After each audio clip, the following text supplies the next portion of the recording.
ਜੀ ਫਤਿਹ। ਅੱਜ ਅਸੀਂ ਸਵਿਟਜ਼ਰਲੈਂਡ ਮੁਲਕ ਦੇ ਜ਼ੂਰਿਕ ਸ਼ਹਿਰ ਦੇ ਵਿੱਚ ਦੋ ਉਹਨਾਂ ਸ਼ਖਸੀਅਤਾਂ ਨੂੰ TV 84 ਦੇ ਵਿਊਅਰਸ ਤੇ ਰੂਬਰੂ ਕਰਵਾ ਰਹੇ ਹਾਂ ਜਿਨ੍ਹਾਂ ਨੇ ਮੌਜੂਦਾ 40 ਸਾਲਾ ਸੰਘਰਸ਼ ਦੇ ਵਿੱਚ ਬਹੁਤ ਵੱਡਾ ਯੋਗਦਾਨ ਪਾਇਆ, ਜਿਹੜੇ ਖਾਲਸਾਈ ਅਣਖ ਗੈਰਤ ਦੇ ਪ੍ਰਤੀਕ ਨੇ, ਜਿਨ੍ਹਾਂ ਨੇ ਭਰ ਜਵਾਨੀ ਦੇ ਵਿੱਚ ਇਸ ਰਸਤੇ ਨੂੰ ਚੁਣਿਆ ਔਰ ਇਹਨਾਂ 3-4 ਦਹਾਕਿਆਂ ਤੋਂ ਬਾਅਦ ਵੀ ਅੱਜ ਵੀ ਮਜ਼ਬੂਤੀ ਦੇ ਨਾਲ ਇਸ ਕਾਜ਼ ਲਈ ਖੜੇ ਨੇ।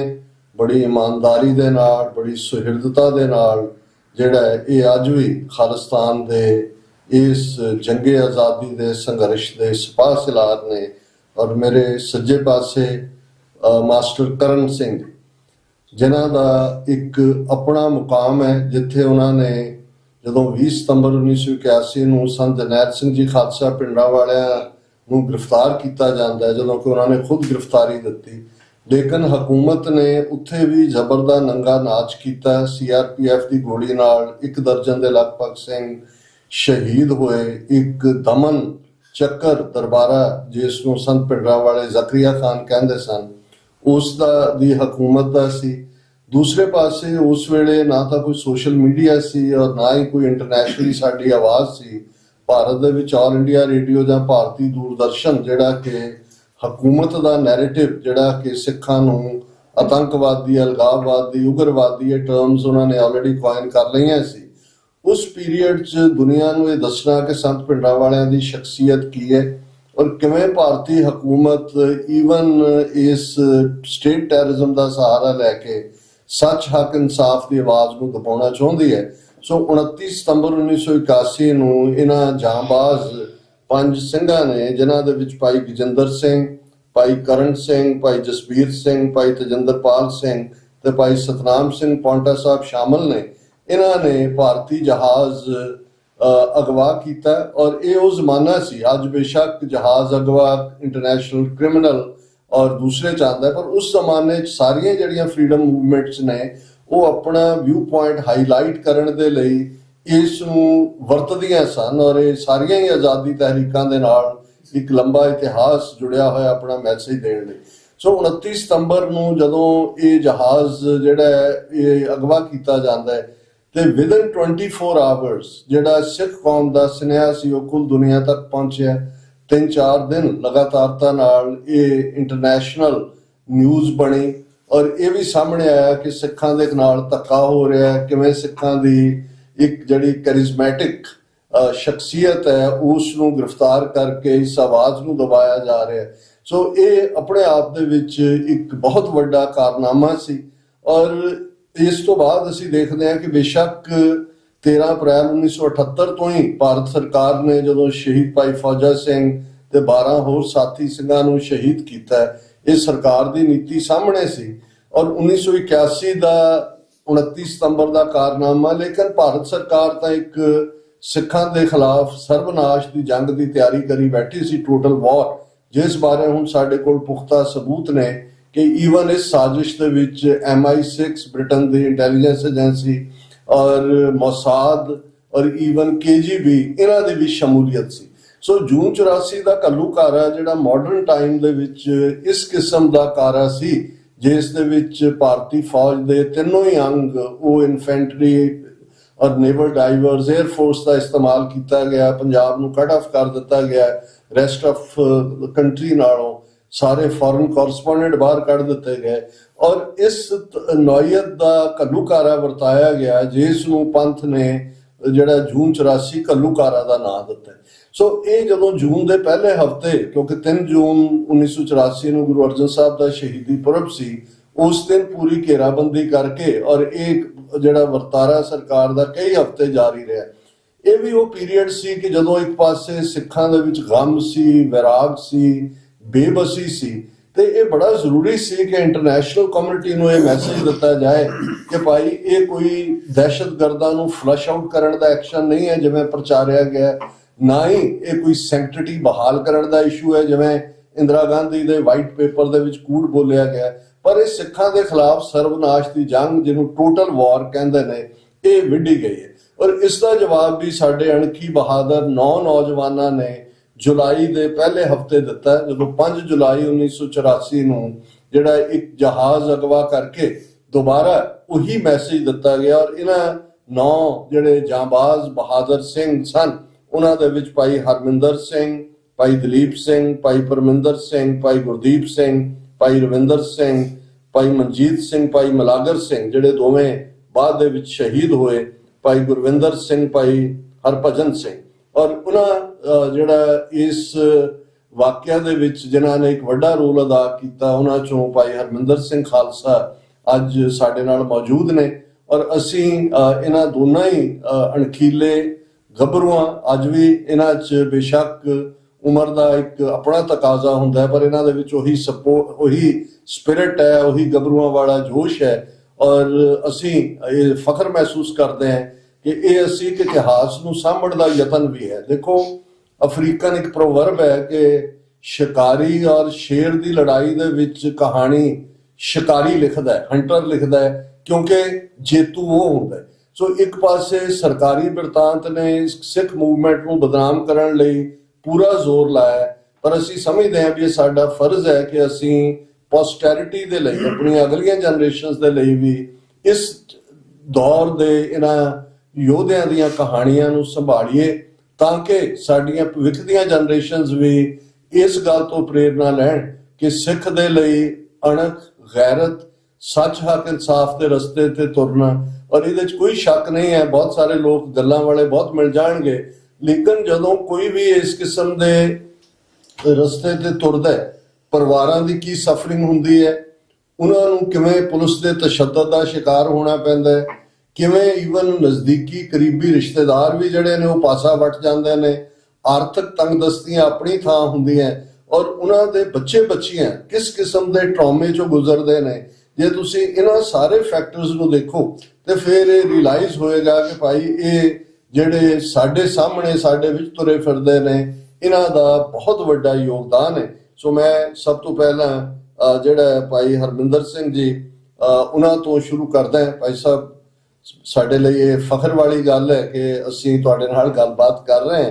ਤੁਸੀਂ ਆਪਣੇ ਬਾਰੇ, ਬਚਪਨ ਤੁਹਾਡਾ ਕਿੱਥੇ ਗੁਜ਼ਰਿਆ, ਕਿਵੇਂ ਜਿਹੜਾ ਤੁਹਾਡਾ ਆਲਾ ਦੁਆਲਾ ਸੀ, ਔਰ ਤੁਹਾਡਾ ਪੇਰੈਂਟਲ ਬੈਕਗ੍ਰਾਉਂਡ, ਹਾਲਾਂਕਿ ਮੈਨੂੰ ਪਤਾ ਹੈ ਵੀ ਤੁਹਾਡੇ ਪਿਤਾ ਜੀ ਡਾਇਰੈਕਟਰ ਐਨੀਮਲ ਹਸਬੈਂਡਰੀ ਸਨ, ਔਰ ਇਸ ਲੈਵਲ ਦੇ ਅਹੁਦੇ ਤੇ ਹੁੰਦਿਆਂ ਵੀ ਉਹਨਾਂ ਨੇ ਘਰ ਦੇ ਵਿੱਚ ਜੋ ਸਿੱਖੀ ਵੈਲਿਊਜ਼ ਤੁਹਾਡੇ ਮਾਤਾ ਜੀ, ਪਿਤਾ ਜੀ ਰਾਹੀਂ ਤੁਹਾਡੇ 'ਚ ਭਰੀਆਂ, ਤੁਸੀਂ ਉਸ ਬਾਰੇ ਜ਼ਰਾ ਫਸਟ ਹੈਂਡ ਅਕਾਊਂਟ ਸਾਡੇ ਵਿਊਅਰਸ ਨਾਲ ਸਾਂਝਾ ਕਰੋ। ਵਾਹਿਗੁਰੂ ਜੀ ਕਾ ਖਾਲਸਾ, ਵਾਹਿਗੁਰੂ ਜੀ ਕੀ ਫਤਿਹ। ਡਾਕਟਰ ਸਾਹਿਬ, ਬਹੁਤ ਬਹੁਤ ਧੰਨਵਾਦ ਤੁਹਾਡਾ। ਤੁਸੀਂ ਇਹ ਇਜਾਜ਼ਤ ਦਿੱਤਾ ਸਾਨੂੰ ਕਿ ਜਿਹੜੀ ਤੁਸੀਂ ਭੂਮਿਕਾ ਬਣਨੀ ਹੈ ਨਾ, ਇਹ ਯਕੀਨ ਮੰਨੋ ਕਿ ਮੇਰੇ ਆਪਣੇ ਰੋਂਗਟੇ ਜਿਹੜੇ ਨਾ ਖੜੇ ਹੋਏ ਕਿ ਇੱਕ ਵੈਸੇ ਮੈਂ ਤੇ ਅਗਰ ਇਹਨੂੰ ਸਮ ਅਪ ਕਰਾਂ ਕਿ ਬਈ ਇਹ ਜੋ ਸਾਰਾ ਕਾਰਾ ਹੈ ਜਾਂ ਸੌਰੀ ਜਿਹੜੀ ਘਟਨਾ ਹੈ ਨਾ, ਜਿੰਨੇ ਵੀ ਐਕਸ਼ਨ ਹੁੰਦੇ ਹੁਣ ਤੱਕ, ਇਹਦੇ ਵਿੱਚ ਸਿਰਫ ਤੇ ਸੱਚੇ ਪਾਤਸ਼ਾਹ ਦੀ ਬਖਸ਼ਿਸ਼ ਹੁੰਦੀ ਹੈ। ਇਹ ਮੈਂ ਅਗਰ ਆਪਣੀ ਜਿਹੜੀ ਤੁਸੀਂ ਗੱਲ ਕੀਤੀ ਹੈ ਕਿ ਮੈਂ ਅਗਰ ਪਿਛਲੀ ਜ਼ਿੰਦਗੀ ਜਾਵਾਂ, ਪਿਛਲੀ ਜ਼ਿੰਦਗੀ ਇਨ ਦਾ ਸੈਂਸ ਕਿ ਜਿਹੜੀ ਯੰਗ ਮੇਰੀ ਸੀ, ਮੇਰੀ ਉਮਰ ਜਿਹੜੇ ਹਾਈਜੈਕਿੰਗ ਹੋਈ ਹੈ ਉਸਲੇ 20+ ਸੀ। ਅੱਛਾ, ਸਾਡੇ 20-21 ਸਾਲ ਦੇ ਕਰੀਬ ਸੀ ਜੀ ਮੇਰੀ। ਤੇ ਅਜੇ ਹਾਈ ਸਕੂਲ ਚੋਂ ਨਿਕਲੇ ਹੀ ਹੋਵੋਗੇ ਜੀ? ਮੈਂ ਫਾਈਨਲ ਈਅਰ ਸੀ ਮਕੈਨੀਕਲ ਦਾ, 21 ਸਾਲ ਦੀ ਸੀ। ਤੇ ਗੱਲ ਇਹ ਹੈ ਕਿ ਮੈਂ ਭਾਵੇਂ ਕਿ ਮੈਨੂੰ ਸਿੱਖੀ ਘਰੋਂ ਮਿਲੀ ਹੈ ਜੀ, ਮੇਰੀ ਮਦਰ ਦੇ ਤੇ ਫਾਦਰ ਦੇ, ਉਹਨਾਂ ਦੇ, ਲੇਕਿਨ ਇਹ ਹੈ ਕਿ ਜਿਹੜਾ ਇਹ ਪੰਥਕ ਕਾਰਜ ਦੇ ਵਿੱਚ ਮੈਂ ਕਦੀ ਮੈਂ ਸੁਪਨੇ 'ਚ ਨਹੀਂ ਸੋਚਿਆ ਸੀ ਕਿ ਸੱਚੇ ਪਾਤਸ਼ਾਹ ਇਹੋ ਜਿਹੇ ਪਾਸੇ ਵੀ ਲਾਉਣਗੇ ਜੀ। ਉਹਦੇ ਵਿੱਚ ਫੈਡਰੇਸ਼ਨ, ਆਲ ਇੰਡੀਆ ਸਿੱਖ ਸਟੂਡੈਂਟ ਫੈਡਰੇਸ਼ਨ ਦਾ ਮੈਂ ਮੈਂਬਰ ਹਾਂ ਵੈਸੇ ਜੀ, ਲੇਕਿਨ ਇਹਦੇ ਵਿੱਚ ਉੱਥੇ ਮਾਹੌਲ ਇਹੋ ਜਿਹਾ ਸੀ ਕਿ ਜੰਮੂ ਕਸ਼ਮੀਰ ਦੇ ਵਿੱਚ ਹੁਣ ਤੇ ਕਾਫੀ ਕੁਝ ਬਦਲ ਗਿਆ ਜੀ, ਲੇਕਿਨ ਉਸਲੇ ਮਾਹੌਲ ਇਹੋ ਜਿਹੀ ਸੀ ਕਿ ਬਈ ਤੁਹਾਨੂੰ ਬਹੁਤ ਹੀ ਘੱਟ ਬੰਦਾ ਮਿਲੇਗਾ ਜਿਹੜਾ ਕਿ ਪਤੇ ਤੋਂ ਹੋਏਗਾ ਜੀ ਜੀ, ਮਤਲਬ ਮਿਲਦਾ ਹੀ ਨਹੀਂ ਸੀ। ਯਾਦ ਹੈ ਫੈਡਰੇਸ਼ਨ ਦੀ ਜੰਮੂ ਕਸ਼ਮੀਰ ਯੂਨਿਟ ਬੜੀ ਐਕਟਿਵ ਸੀ, ਬਹੁਤ ਜ਼ਿਆਦਾ। ਪੁੰਛ ਦੇ ਵਿੱਚ ਵੀ ਇੱਕ ਕੈਂਪ ਲਾਇਆ ਗਿਆ ਸੀ, ਭਾਈ ਅਮਰੀਕ ਸਿੰਘ ਸਾਰੇ ਉਹਦੇ 'ਚ ਸ਼ਾਮਲ ਹੋਏ ਸੀ ਜੀ। ਤੇ ਉਹ ਜਿਹੜਾ ਦੌਰ ਸੀ ਉਸਲੇ ਵਿੱਚ ਸਿੱਖੀ ਤੇ ਘਰੋਂ ਮਿਲੀ ਸੀ ਜੀ, ਲੇਕਿਨ ਇਹ ਯਕਦਮ ਜਦੋਂ ਦਰਬਾਰ ਸਾਹਿਬ ਦਾ ਸਾਕਾ ਹੋਇਆ, ਜਿਹਨੂੰ ਤੀਜਾ ਘੱਲੂਘਾਰਾ ਸੀ ਕਹਿੰਦੇ ਆ ਜੀ, ਉਹਨੇ ਨਾ ਬਿਲਕੁਲ ਹੀ ਸੋਚ ਤੇ ਸਿੱਖੀ ਵਾਲੀ ਪਹਿਲੇ ਸੀ, ਹੈ ਨਾ, ਲੇਕਿਨ ਇੱਕ ਜਵਾਨੀ ਦਾ ਜਿਹੜਾ ਦੌਰ ਹੁੰਦਾ ਨਾ, ਇਹਦੇ ਵਿੱਚ ਥੋੜਾ ਜਿਹਾ ਮਸਤੀ ਹੁੰਦੀ ਹੈ, ਥੋੜਾ, ਤੇ ਉਹ ਯਕਦਮ ਹੀ ਜਦੋਂ 84 ਦਾ ਸਾਕਾ ਹੋਇਆ ਤਾਂ ਉਹਨੇ ਬਿਲਕੁਲ ਜ਼ਿੰਦਗੀ ਨਾ, ਮਤਲਬ ਕਿ ਆਪਣੇ ਜਿਹੜੇ ਖਿਆਲਾਤ ਮੈਂ ਲਗਾ ਜਾਂਦਾ ਨਾ ਪਿੱਛੇ, ਬਿਲਕੁਲ ਟੋਟਲੀ ਬਦਲ ਦਿੱਤੇ ਜੀ। ਔਰ ਫਿਰ ਉਹ ਇੱਕ ਦਿਲ ਦੇ ਵਿੱਚ ਇਹ ਰਿਹਾ ਕਿ ਬਈ ਕੋਈ ਕੌਮ ਦੇ ਪ੍ਰਤੀ ਕੁਝ ਕਰਨਾ ਜੀ ਜੀ। ਤੇ ਪਰ ਇਹ ਚੀਜ਼ ਜਿਹੜੀ ਹੈ ਹਾਈਜੈਕਿੰਗ ਦੀ ਦਿਮਾਗ ਵਿੱਚ ਨਹੀਂ ਸੀ। ਸੋ ਬਚਪਨ ਤੁਹਾਡਾ ਤੁਸੀਂ ਜੰਮੂ ਦੇ? ਮੈਂ ਜੰਮੂ 'ਚ ਜੀ, ਮੈਂ ਜੰਮੂ 'ਚ ਗੁਜ਼ਾਰਿਆ। ਮੈਂ ਤਕਰੀਬਨ ਅਗਰ ਉਹ 21 ਸਾਲ ਦਾ ਸਮਾਂ ਲਾਂ ਤੇ ਮੈਂ ਜ਼ਿਆਦਾ ਹੋਸਟਲ ਸੀ, ਫਾਦਰ ਸਾਹਿਬ ਨੇ ਹੋਸਟਲ ਪਾ ਦਿੱਤਾ ਜੀ ਜੀ, ਤੇ ਉੱਥੇ ਹੀ ਸਾਰਾ ਪੜ੍ਹਾਈ ਵਗੈਰਾ ਹੋਈ ਹੈ। ਫਿਰ ਮੈਂ ਜਲੰਧਰ ਆ ਗਿਆ ਜੀ, ਜਲੰਧਰ ਵੀ ਮੈਂ ਪੜ੍ਹਿਆ, ਜਲੰਧਰ ਵੀ, ਚੰਡੀਗੜ੍ਹ ਵੀ ਪੜ੍ਹਿਆ ਜੀ ਜੀ। ਤੇ ਫਿਰ ਜਦੋਂ ਹਾਈਜੈਕਿੰਗ ਹੋਈ ਉਸ ਵੇਲੇ ਮੈਂ ਜੰਮੂ ਵਿੱਚ ਸੀ। ਤੇ ਇਹ ਜਿਹੜਾ 5 ਜੂਨ ਤੋਂ ਲੈ ਕੇ 5 ਜੁਲਾਈ ਦਾ ਸਮਾਂ ਜਿਹੜਾ ਨਾ ਜੀ, ਇਹਦੇ ਵਿੱਚ ਅਸੀਂ ਇਸ ਵੱਲ ਤਰਤੀਬਵਾਰ ਵਧਾਂਗੇ। ਮੈਂ ਮਾਸਟਰ ਕਰਨ ਸਿੰਘ ਜੀ ਵੱਲ ਹੁੰਦਾ ਹੈ, ਜਿਵੇਂ ਮੈਂ ਕਿਹਾ ਵੀ ਮਾਸਟਰ ਜੀ ਮਹਿਜ਼ ਇੱਕ ਜੁਝਾਰੂ ਸਿੰਘ ਹੀ ਨਹੀਂ ਨੇ, ਇੱਕ ਸਿੱਖ ਦਾਨਿਸ਼ਵਰ ਨੇ। ਜਿਵੇਂ ਇਹਨਾਂ ਦੀ ਕਮਾਂਡ ਪਰਸ਼ੀਅਨ ਜ਼ਬਾਨ ਤੇ ਹੈ, ਉਰਦੂ ਤੇ ਹੈ। ਇਹਨਾਂ ਨੇ ਤਾਂ ਈਵਨ ਪਾਕਿਸਤਾਨ ਦੇ ਵਿੱਚ ਜੇਲ੍ਹ ਔਰ ਦੂਸਰੇ ਦੇ ਵਿੱਚ ਵੀ ਆਪਣੀ ਕਲਾ ਦੇ ਨਾਲ ਮਾਸਟਰ ਦਾ ਟਾਈਟਲ ਜਿਹੜਾ ਹੈ ਉਹ ਹਾਸਿਲ ਕੀਤਾ ਹੈ। ਔਰ ਹੁਣ ਵੀ ਜਦੋਂ ਇਸ ਪੋਡਕਾਸਟ ਤੋਂ ਪਹਿਲਾਂ ਵਿਚਾਰ ਚਰਚਾ ਕਰ ਰਹੇ ਸੀ ਤਾਂ ਮੈਂ ਸੋਚ ਰਿਹਾ ਸੀ ਵੀ ਕਿੰਨੇ ਕੁ ਸਾਡੇ ਵਿਦਵਾਨ ਨੇ ਜਿਹੜੇ ਇਸ ਲੈਵਲ ਤੇ ਗੁਰਮਤ ਨੂੰ ਜਾਂ ਪਰਸ਼ੀਅਨ ਨੂੰ ਜਾਂ ਰਹਿਤਨਾਮਾ ਭਾਈ ਨੰਦ ਲਾਲ, ਬੰਦਗੀਨਾਮਾ ਉਹਨਾਂ ਦਾ, ਜਾਂ ਜ਼ਫਰਨਾਮਾ, ਜਾਂ ਜਦੋਂ ਅਸੀਂ ਜਾਪ ਸਾਹਿਬ ਵਰਗੀ ਬਾਣੀ ਪੜ੍ਹਦੇ ਹਾਂ ਉਹਨੂੰ ਕੁਇਕਲੀ ਅਸੀਂ ਕ੍ਰਾਸ ਕਰ ਜਾਂਦੇ ਹਾਂ ਕਿ ਉਹਦੇ 'ਚ ਕਿੰਨਾ ਵੱਡਾ ਫਾਰਸੀ ਦਾ ਗਨੀਮੁਲ ਸ਼ਿਕਸਤ ਹੈ, ਗਰੀਬੁਲ ਪਰਸਤ ਹੈ, ਬੁਲੰਦੁਲ ਮਕਾਨ ਹੈ, ਜ਼ਮੀਨੁਲ ਜ਼ਮਾਨ ਹੈ, ਤਮੀਜ਼ੁਲ ਤਮਾਮ ਹੈ, ਰੁਜ਼ੂਅਲ ਨਿਦਾਨ ਹੈ, ਹਰੀਫੁਲ ਅਜ਼ੀਮ ਹੈ, ਰਜ਼ਾਇਕ ਯਕੀਨ ਹੈ। ਹੁਣ ਇਹ ਇੰਨੀ ਚੇਸਟ ਪਰਸ਼ੀਅਨ ਜੇ ਤੁਸੀਂ ਕਿਸੇ ਨੂੰ ਦੱਸਦੇ ਹੋ, ਗੈਰ ਸਿੱਖ ਨੂੰ, ਮੁਸਲਮਾਨ ਨੂੰ, ਤਾਂ ਉਹਨੂੰ ਹੈਰਾਨੀ ਹੁੰਦੀ ਹੈ ਵੀ ਇਸ ਲੈਵਲ ਦੇ ਉੱਤੇ ਜਿਹੜਾ ਹੈ ਉਹ ਤੁਹਾਡੀ ਪ੍ਰੇਅਰ ਹੈ, ਵੀ ਤੁਸੀਂ ਰੋਜ਼ਾਨਾ ਪ੍ਰੇ ਕਰਦੇ ਹੋ। ਸੋ ਮਾਸਟਰ ਕਰਨ ਸਿੰਘ ਜੀ, ਪਹਿਲਾਂ ਤੁਸੀਂ ਆਪਣੇ ਬਾਰੇ ਦੱਸੋ। ਜਿਵੇਂ ਤੁਸੀਂ ਮੈਂਸ਼ਨ ਕੀਤਾ ਹੈ ਕਿ ਤੁਹਾਡਾ ਜਨਮ ਫੌਜੀਪੁਰਾ ਗੁਲਬਰਗ ਤੋਂ ਜਿਹੜਾ ਲਗਭਗ 25 ਕਿਲੋਮੀਟਰ ਦੂਰ ਹੈ ਉੱਥੇ ਹੋਇਆ, ਜਿਹੜਾ ਹਾਰਟ ਆਫ ਦਾ ਕਸ਼ਮੀਰ ਵੈਲੀ ਹੈ। ਜਦੋਂ ਅਸੀਂ ਜੰਨਤ ਦੀ ਗੱਲ ਕਰਦੇ ਹਾਂ ਇਸ ਧਰਤੀ ਤੇ ਜਿਸ ਕਸ਼ਮੀਰ ਵਾਦੀ ਦਾ ਜ਼ਿਕਰ ਹੁੰਦਾ ਹੈ, ਔਰ ਤੁਹਾਡੇ ਫੀਚਰ, ਚਿਹਰਾ ਮੋਹਰਾ ਵੀ ਉਸ ਖੂਬਸੂਰਤੀ ਨੂੰ ਬਿਆਨਦਾ ਜਿਹੜਾ ਸੱਚਮੁੱਚ ਉਸ ਕਸ਼ਮੀਰ ਵਾਦੀ ਨਾਲ ਜੁੜਿਆ ਹੋਇਆ ਹੈ। ਤੇ ਆਪਣੇ ਬਚਪਨ ਬਾਰੇ ਦੱਸੋ ਕਿ ਕਿਵੇਂ ਬਚਪਨ ਗੁਜ਼ਰਿਆ ਔਰ ਕਿਵੇਂ ਸਿੱਖੀ ਵੈਲਿਊਜ਼ ਤੁਸੀਂ ਇਨਹੈਰਿਟ ਕੀਤੀਆਂ।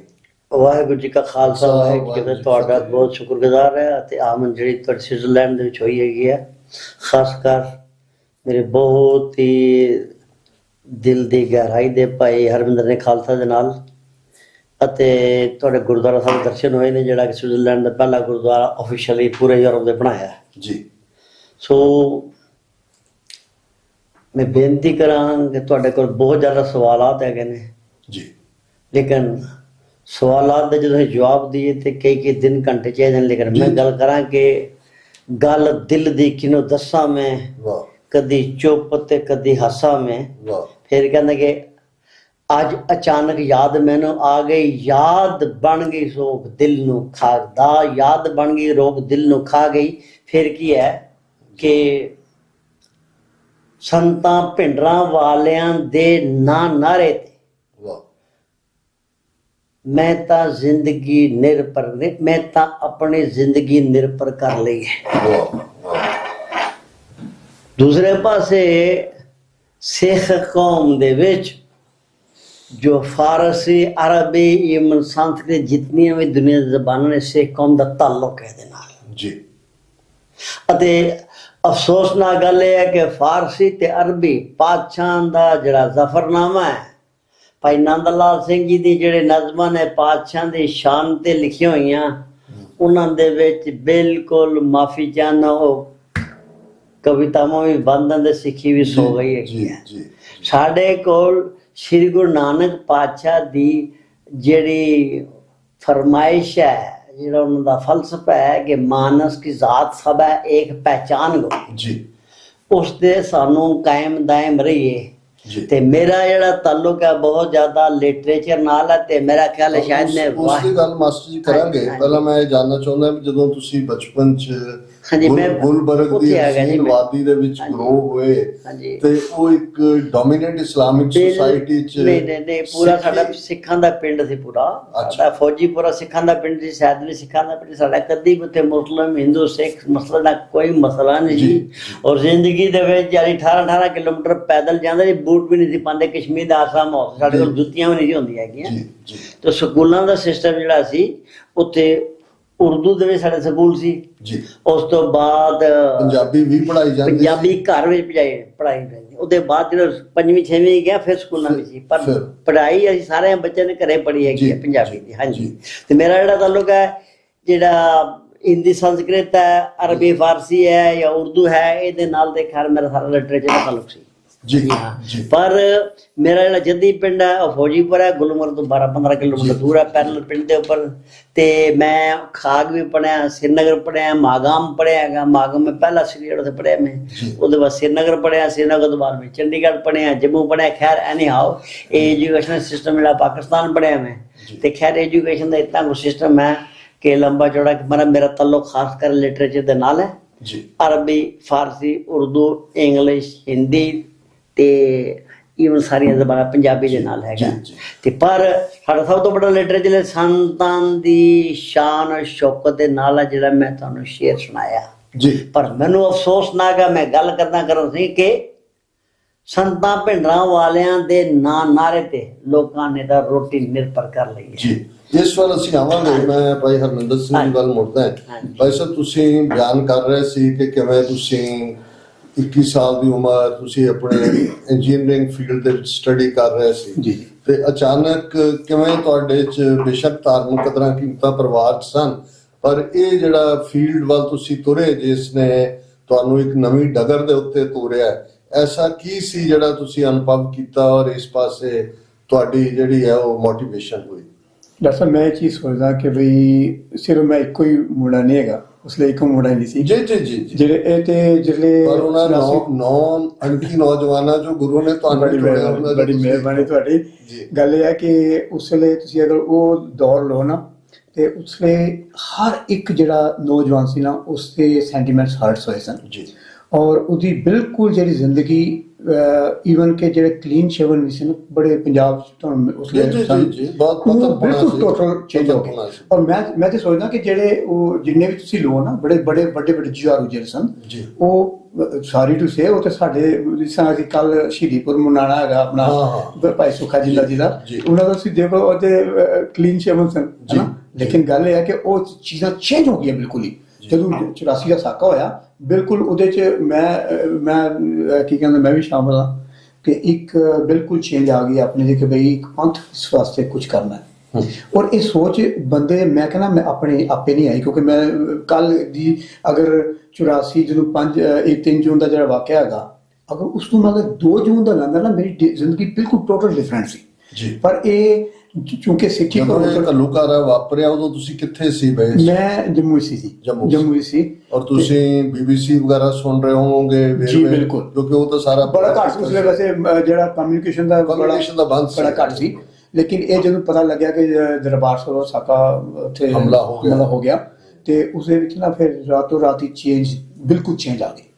ਔਰ ਇਹ ਸੀ ਕਿ ਵੀ ਇਹ ਵੀ ਮੈਂ ਤੁਹਾਨੂੰ ਦੱਸ ਰਿਹਾ ਸੀ ਕਿ ਇਹ ਸੱਚੇ ਪਾਤਸ਼ਾਹ ਦੀ ਬਖਸ਼ਿਸ਼ ਹੈਗੀ ਹੈ। ਸੱਚੇ ਪਾਤਸ਼ਾਹ ਨੇ ਉਹਨੇ ਨੱਕ ਖਤਮ ਹੱਥ, ਹਾਂਜੀ, ਉਹ ਸੱਚੇ ਪਾਤਸ਼ਾਹ ਨੇ ਕੰਨ ਫੜ ਕੇ ਬਈ ਉਹ ਇੱਧਰ ਲੱਗ ਗਿਆ, ਤੇ ਉਹ ਇੱਕ ਚੇਂਜ, ਇੱਕ ਤਰ੍ਹਾਂ ਦੀ ਚੇਂਜ ਆਈ। ਤੇ ਮੈਂ ਆਪਣੇ ਦਿਲ ਸੀ ਕਿ ਕੁਛ ਨਾ ਕੁਛ ਕਰਨਾ। ਉਹ ਕਿਤੇ ਵੀ ਉੱਥੇ ਮੁਜ਼ਾਹਰੇ ਵੀ ਹੋਏ, ਜਦੋਂ ਕਰਫਿਊ ਲੱਗ ਗਿਆ, ਫਿਰ ਪੁਤਲਾ ਸ਼ੁਦਾ ਸਾੜਿਆ ਉਹ ਉੱਥੇ। ਔਰ ਈਵਨ ਕਸ਼ਮੀਰੀ ਮੁਸਲਮਾਨਾਂ ਨੇ ਵੀ ਸਿੱਖਾਂ ਦਾ ਸਾਥ ਬਿਲਕੁਲ ਸਾਥ ਦਿੱਤਾ। ਉਹ ਸੀ ਕਸ਼ਮੀਰ ਦਾ ਵਾਕਿਆ ਹੋਇਆ ਸੀ। ਈਵਨ ਕਿ ਉਹਨਾਂ ਨੇ ਆਪਣੇ ਨਾ ਜਿਹੜੇ ਇੰਜਰਡ ਹੋਏ ਸੀ ਨਾ, ਉਹਨਾਂ ਦੇ ਨਾਂ ਤੇ ਸਾਹਮਣੇ ਲਿਖਿਆ ਸੀ ਮੁਹੰਮਦ ਅਸਲਮ ਪਿੰਡਰਾਂ ਵਾਲਾ। ਇੰਨਾ ਕੀ ਸੀ ਉਹ ਤੁਸੀਂ ਅੰਦਾਜ਼ਾ ਲਾਓ ਕਿ ਮੁਸਲਮਾਨਾਂ ਦੇ ਵਿੱਚ ਚੇਂਜ ਆ ਗਈ। ਸਿੱਖਾਂ ਵਿੱਚ ਕਿਸੇ ਨੇ ਸਿਆਣੇ ਨਹੀਂ, ਉਸਨੇ ਕਸ਼ਮੀਰ ਮੂਵਮੈਂਟ ਨੂੰ ਇੱਕ ਨਵੇਂ ਸਿਰਿਓਂ, ਬੇਸ਼ੱਕ 89 ਚ ਉਹਨਾਂ ਦੀ ਆਰਮਡ ਸਟਰਗਲ ਸ਼ੁਰੂ ਹੋਈ, ਲੇਕਿਨ ਸਿੱਖ ਮੂਵਮੈਂਟ ਬੜੀ ਵੱਡੀ ਮੋਟੀਵੇਸ਼ਨ ਸੀ ਕਸ਼ਮੀਰੀਆਂ ਦੇ ਸਟਰਗਲ ਦੇ ਲਈ। ਕੋਈ ਸ਼ੱਕ ਨਹੀਂ ਇਹਦੇ 'ਚ ਨਾ। ਜ਼ਿਆਦਾ ਰੋਲ ਮੈਂ ਸਮਝਦਾ ਹੈਗਾ ਕਿ ਬਈ ਉੱਥੇ ਦਾ ਜਿਹੜਾ ਮਾਹੌਲ ਸੀ ਨਾ, ਭਾਈ ਅਵਤਾਰ ਸਿੰਘ ਜੀ ਖਾਲਸਾ ਤੁਸੀਂ ਨਾਂ ਸੁਣਿਆ ਹੋਣਾ, ਸੰਜੀ ਦੇ ਉਹਨੂੰ ਐਡਵਾਈਜ਼ਰ ਵੀ ਕਿਹਾ ਜਾਂਦਾ ਸੀ। ਇੱਕ ਜੰਮੂ ਜਿਹਨਾਂ ਨੂੰ ਬਾਅਦ ਸ਼ਹੀਦ ਕੀਤਾ ਐਗਜ਼ੈਕਟਲੀ ਰਾਈਟ ਉਹ ਸਨ। ਔਰ ਬੜੇ ਮਤਲਬ ਜਿੰਨੇ ਵੀ ਮਿਟਮੈਨ ਸਿੰਘ ਹੋਰੀ ਸਨ ਸਾਰੇ ਤਕਰੀਬਨ, ਤੇ ਇਹ ਭਾਈ ਤਿੰਦਰਪਾਲ ਸਿੰਘ ਦੇ ਬਾਅਦ ਚ ਉਹਨਾਂ ਦੇ ਬਣੇ ਕਾਇਮ ਮਕਾਮ ਜਿਹੜੇ ਸੀ ਭਾਈ ਅਮਰੀਕ ਸਿੰਘ। ਚਲੋ ਉੱਥੇ ਮੈਂ ਤੁਹਾਡੇ ਕੁਐਸਚਨ ਤੇ ਆਵਾਂ। ਗੱਲ ਇਹ ਹੈ ਕਿ ਵੀ ਇਹ ਇੱਕ ਬਿਲਕੁਲ ਟਰਨਿੰਗ ਪੁਆਇੰਟ ਜਿਹਨੂੰ ਕਹਿੰਦੇ ਨਾ, ਉਹ ਬਿਲਕੁਲ ਚੇਂਜ ਹੋ ਗਿਆ ਜੀ, ਰਾਤੋਂ ਰਾਤ ਉਹ ਬਿਲਕੁਲ ਸੈਂਟੀਮੈਂਟਸ ਚੇਂਜ ਹੋ ਗਏ। ਔਰ ਫਿਰ ਪਰ ਤੁਹਾਨੂੰ ਕੀ ਸੁਝੀ ਕਿ ਵੀ ਜੇ ਹੁਣ ਤੁਸੀਂ ਕੋਈ ਜਵਾਬ ਦੇਣਾ ਭਾਰਤ ਸਰਕਾਰ ਦਾ ਤੇ ਜਹਾਜ਼ ਲੈ ਕੇ ਜਾਈਏ ਤੇ ਆਪਣੀ ਸਟੇਟਮੈਂਟ ਦੁਨੀਆ ਨੂੰ ਦਈਏ? ਹਾਂਜੀ, ਇਹ ਦੇਖੋ, ਇਹ ਤੇ ਇਹ ਚੀਜ਼ ਜਿਹੜੀ ਹੈਗੀ ਹੈ ਨਾ, ਉਹ ਜਿਹੜੀ ਮਾਸਟਰ ਜੀ ਨੇ ਗੱਲ ਕਹੀ ਨਾ ਕਿ ਵੀ ਅਗਰ ਅਸੀਂ ਲਈਏ ਤੇ ਬਹੁਤ ਲੰਬਾ ਇਹ ਹੋ ਜਾਏਗਾ। ਇੱਕ ਮੈਂ ਸ਼ਾਰਟ ਕਰਦੇ ਹਾਂ ਇਹਨੂੰ, ਸਮ ਅਪ ਕਰਦੇ ਹਾਂ। ਵੈਸੇ ਇਹ ਜਿਹੜੀ ਹਾਈਜੈਕਿੰਗ ਸੀ ਨਾ, ਇਹ ਭਾਈ ਅਮਰੀਕ ਸਿੰਘ ਜੀ ਦੇ ਰਹਿੰਦੇ ਹੋਏ ਸਿੰਘਾਂ ਨੇ ਕੀ ਤੈਅ ਕੀਤਾ ਸੀ ਕਿ ਬਈ ਜੋ ਸਾਡੇ ਪਰ ਇੱਥੇ ਜ਼ੁਲਮ ਤੇ ਪਹਿਲੇ ਸ਼ੁਰੂ ਹੋ ਚੁੱਕੇ ਸੀ, ਤੋਂ ਬਾਅਦ ਹੀ ਸ਼ੁਰੂ। ਹਾਂਜੀ, ਤੇ ਉਹ ਜਿਹੜੀ ਗੱਲ ਤੁਸੀਂ ਕੀਤੀ ਹੈ ਨਾ ਸ਼ੋਅ ਦੇ ਵਿੱਚ ਕਿ ਬਈ ਹਰ ਜਿਹੜੀ ਜਿੰਨੀ ਵੀ ਮੂਵਮੈਂਟਸ ਹੋਈਆਂ ਉਹਨਾਂ ਨੇ ਇਹ ਰਸਤਾ ਅਪਣਾਇਆ ਕਿ ਹਾਈਜੈਕ ਕਰਕੇ ਪੋਲੀਟੀਕਲ ਸਟੇਟਮੈਂਟਸ। ਜੀ ਬਿਲਕੁਲ, ਉਹੀ ਚੀਜ਼ ਭਾਈ ਅਮਰੀਕ ਸਿੰਘ ਜੀ ਦੇ ਵੇਲੇ ਜਿਹੜੇ ਸਿੰਘ ਸਨ ਉਹਨਾਂ ਨੇ ਕੀਤਾ ਸੀ ਕਿ ਬਈ ਅਸੀਂ ਨਾ ਇੱਕ ਛੋਟਾ ਜਿਹਾ ਹਾਈਜੈਕ ਕਰਕੇ ਤੇ ਲੋਕਾਂ ਨੂੰ ਦਸੀਏ, ਪੂਰੀ ਗਲੋਬਲੀ ਦਸੀਏ ਕਿ ਸਾਡੇ ਨਾਲ ਕੀ ਹੈਰਾਸਮੈਂਟ ਹੁੰਦੀ ਇੱਥੇ ਜੀ। ਹੁਣ ਉਹ ਚੀਜ਼ ਸਾਹਮਣੇ ਚੱਲ ਹੀ ਰਹੀ ਸੀ ਤੇ ਇਹ ਸਾਕਾ ਹੋ ਗਿਆ ਜੀ। ਹੁਣ ਉੱਥੇ ਜਿਹੜੇ ਸਿੰਘ ਸਨ ਉਹਨਾਂ ਨੂੰ ਇਹ ਚੀਜ਼ ਪਤਾ ਸੀ ਕਿ ਭਾਈ ਅਮਰੀਕ ਸਿੰਘ ਦਾ ਇਹ ਸੀ ਕਿ ਬਈ ਅਸੀਂ ਇਹ ਚੀਜ਼ ਕਰੀਏ।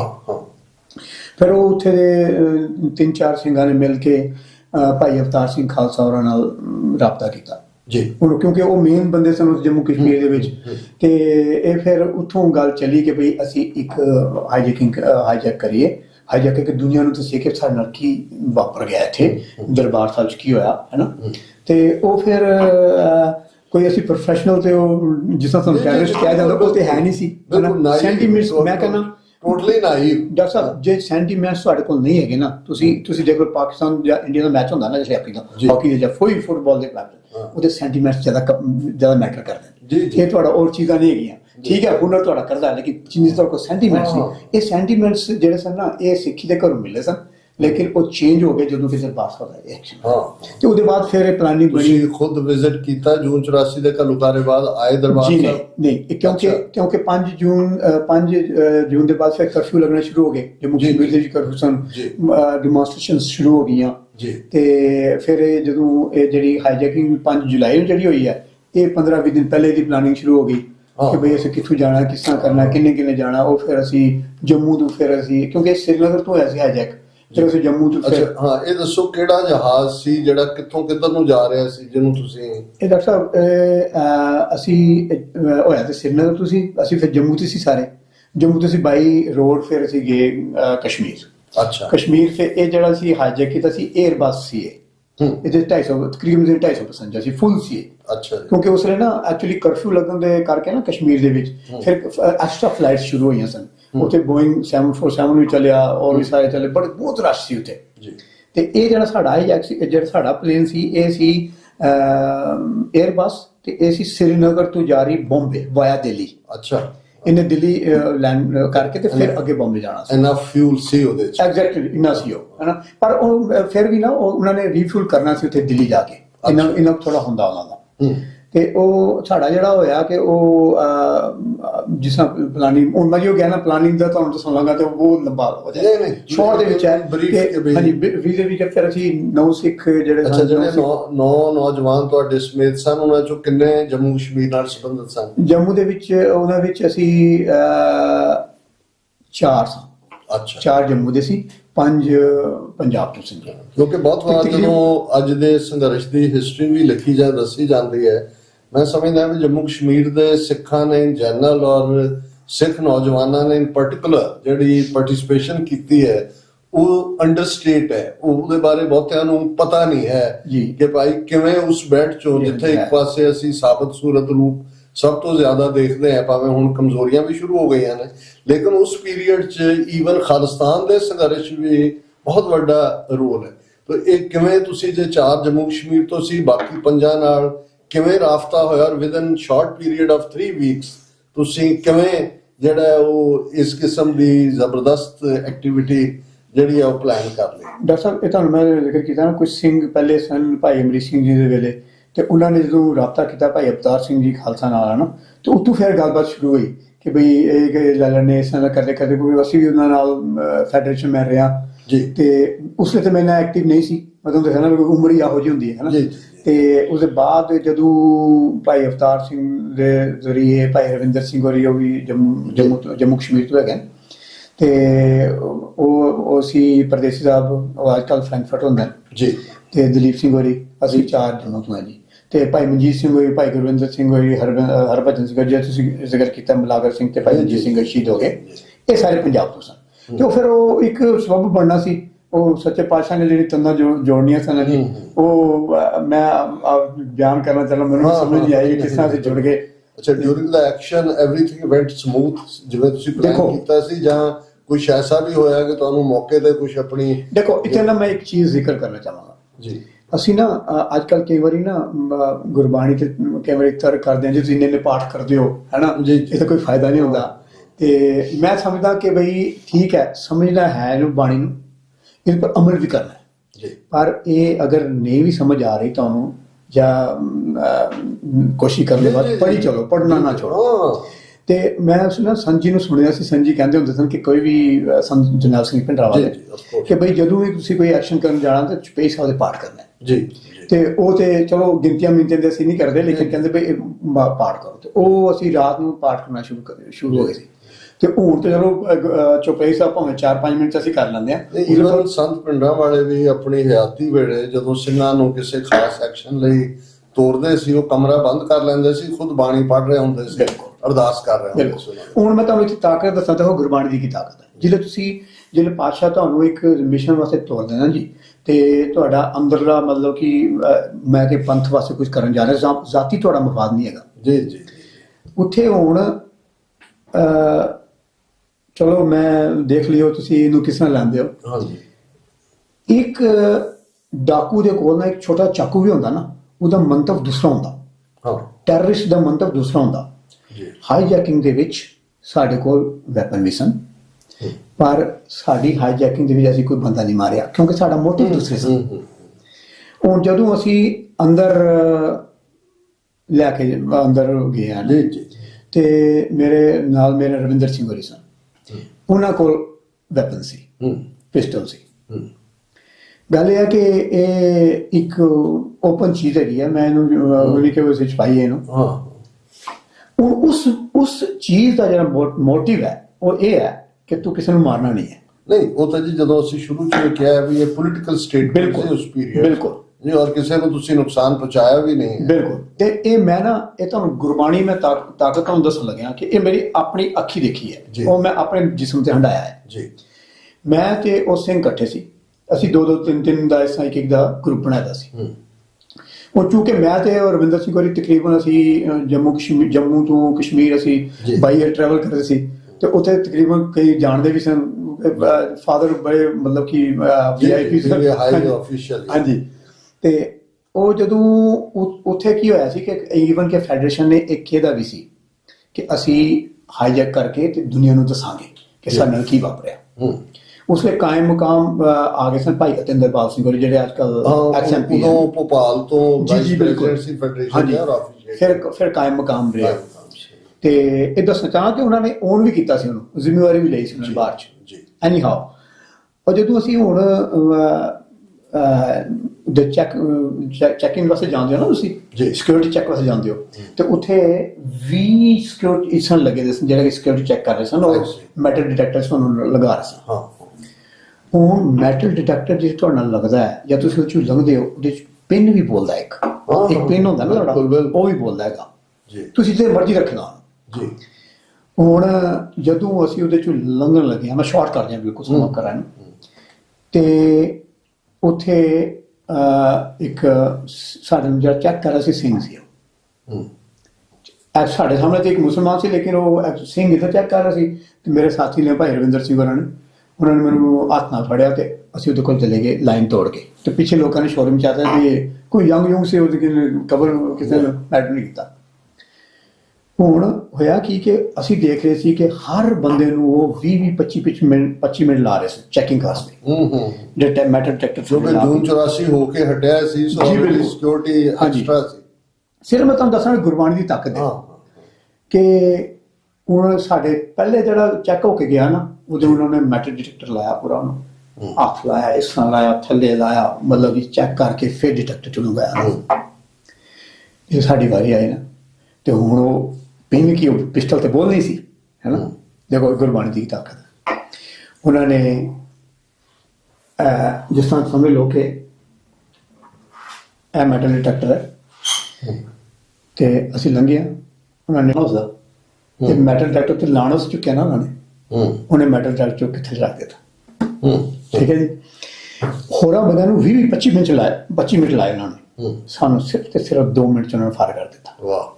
ਉਹਦੇ ਚ ਡਿਟੈਕਟਰ ਕੋਈ ਨਹੀਂ ਬੋਲਿਆ। ਇਹ ਗੁਰਬਾਣੀ ਦੀ ਤਾਕਤ ਹੈ ਕਿ ਤੁਹਾਡਾ ਮਿਸ਼ਨ ਹੈ, ਤੁਹਾਡਾ ਕਿਸੇ ਨੂੰ ਤੁਸੀਂ ਮਾਰਨਾ ਨਹੀਂ, ਸਿਰਫ ਤੁਹਾਡਾ ਕਿ ਪੰਥਕ ਮਿਸ਼ਨ ਹੈ ਤੁਹਾਡਾ, ਇੱਕ ਸਾਫ ਸੁਥਰਾ ਕ੍ਰਿਸਟਲ ਕਲੀਅਰ ਜਿਹੜਾ ਉਹ ਮਿਸ਼ਨ ਹੈ ਤੁਹਾਡਾ ਜੀ। ਉਹਦੇ ਚ ਅਸੀਂ ਪਾਸ ਹੋਏ ਹਾਂ। ਜਦੋਂ ਤੁਸੀਂ ਲਾਹੌਰ ਜਹਾਜ਼ ਉਤਾਰਿਆ ਜਾ ਕੇ ਜੀ, ਫਿਰ ਕਿੰਨੀ ਦੇਰ ਤੁਹਾਡੇ ਕਬਜ਼ੇ 'ਚ ਰਿਹਾ ਬਿਫੋਰ ਕਿ ਤੁਹਾਡੇ ਤੋਂ ਉਹਨਾਂ ਨੇ?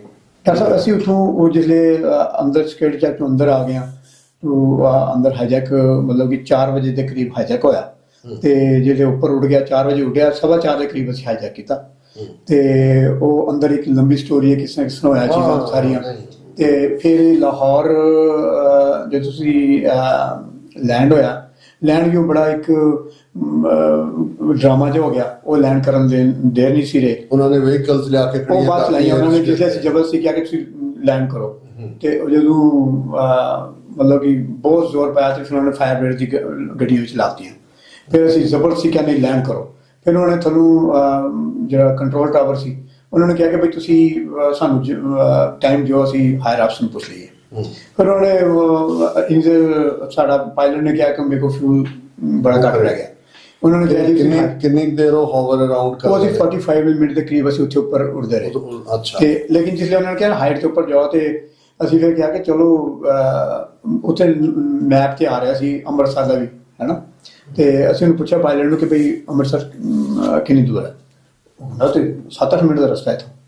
ਤੇ ਐਕਚੁਅਲੀ ਉਹ ਵੀ ਫੀਲ ਕਰ ਰਿਹਾ ਸੀ ਮੈਂ ਆਪਣੇ ਮੁਲਕ ਚੱਲ ਜਾਵਾਂ, ਹੈ ਨਾ ਜੀ, ਉੱਧਰ ਚੱਲ ਜਾਵਾਂ ਤੇ ਮੈਨੂੰ ਹੈਲਪ ਮਿਲ ਜਾਏਗੀ ਉੱਥੇ। ਤੇ ਅਸੀਂ ਕਿਹਾ ਕਿ ਸਲਾਹ ਕੀਤੀ ਕਿ ਚਲੋ ਦੇਖ ਕੇ ਆਉਂਦੇ ਹਾਂ ਕਿ ਦਰਬਾਰ ਸਾਹਿਬ ਦਾ ਕੀ ਉੱਥੇ ਕਿੰਨੀ ਕੁ ਮਤਲਬ ਤਬਾਹੀ ਹੋਈ। ਅੱਛਾ। ਫਿਰ ਅਸੀਂ ਉਹ ਜਹਾਜ਼ ਜਿਹੜਾ ਸੀ ਨਾ ਉਹਨੂੰ ਪਾਇਲਟ ਨੇ ਲਾਹੌਰ ਗਿਆ, ਉਹਨਾਂ ਉਤਰਨ ਨਹੀਂ ਦਿੱਤਾ, ਤੁਸੀਂ ਫਿਰ ਉਹਨੂੰ ਲਿਆਏ ਦਰਬਾਰ ਸਾਹਿਬ? ਲਿਆਂਦਾ ਨਹੀਂ, ਅਸੀਂ ਮੋੜਿਆ ਅਸੀਂ ਜਦੋਂ ਅਸੀਂ ਦੇਖ ਆਈਏ। ਜਦੋਂ ਅਸੀਂ ਉੱਧਰੋਂ ਮੁੜੇ ਹਾਂ ਤੇ ਮਤਲਬ ਅੱਧੇ ਰਸਤੇ ਹੀ ਸੀ ਤੇ ਉਧਰੋਂ ਉਹਨਾਂ ਨੇ ਕਿਹਾ ਕਿ ਤੁਸੀਂ ਲੈਂਡ ਕਰ ਜਾਓ। ਅੱਛਾ। ਫਿਰ ਅਸੀਂ ਵਾਪਸ ਮੁੜ ਆਏ। ਅੱਛਾ। ਪਰ ਉਸਲੇ ਨਾ ਪਾਇਲਟ ਬੜਾ ਖੁਸ਼ ਹੋ ਗਿਆ ਕਿ ਮੈਂ ਉੱਥੇ ਜਾ ਰਿਹਾ ਵਾਪਸ, ਹੈ ਨਾ, ਕਿ ਭਾਈ ਉੱਥੇ ਜਾ ਰਿਹਾ ਹਾਂ ਤੇ ਮੈਨੂੰ ਕੋਈ ਨਾ ਕੋਈ ਹੈਲਪ ਵਗੈਰਾ ਮਿਲ ਜਾਏਗੀ। ਐਨੀ ਹੋ ਫਿਰ ਅਸੀਂ ਉੱਥੇ ਲੈਂਡ ਕੀਤਾ। ਲੈਂਡ ਕਰਕੇ ਅਸੀਂ ਫਿਰ ਨਾਲ ਹੀ ਸਰੈਂਡਰ ਕਰਤਾ। ਨਾਲ ਹੀ ਜਿਹੜੇ ਹਾਈਜੈਕ ਕੀਤਾ ਸੀ ਨਾ ਉਸੇ ਸਾਰੇ ਪੈਸੇਂਜਰ ਨੂੰ ਕਿਹਾ ਸੀ ਸਾਡੀ ਤੁਹਾਡੇ ਨਾਲ ਕੋਈ ਦੁਸ਼ਮਣੀ ਨਹੀਂ, ਅਸੀਂ ਸਾਡਾ ਮੋਟਿਵ ਇਹ ਹੈਗਾ।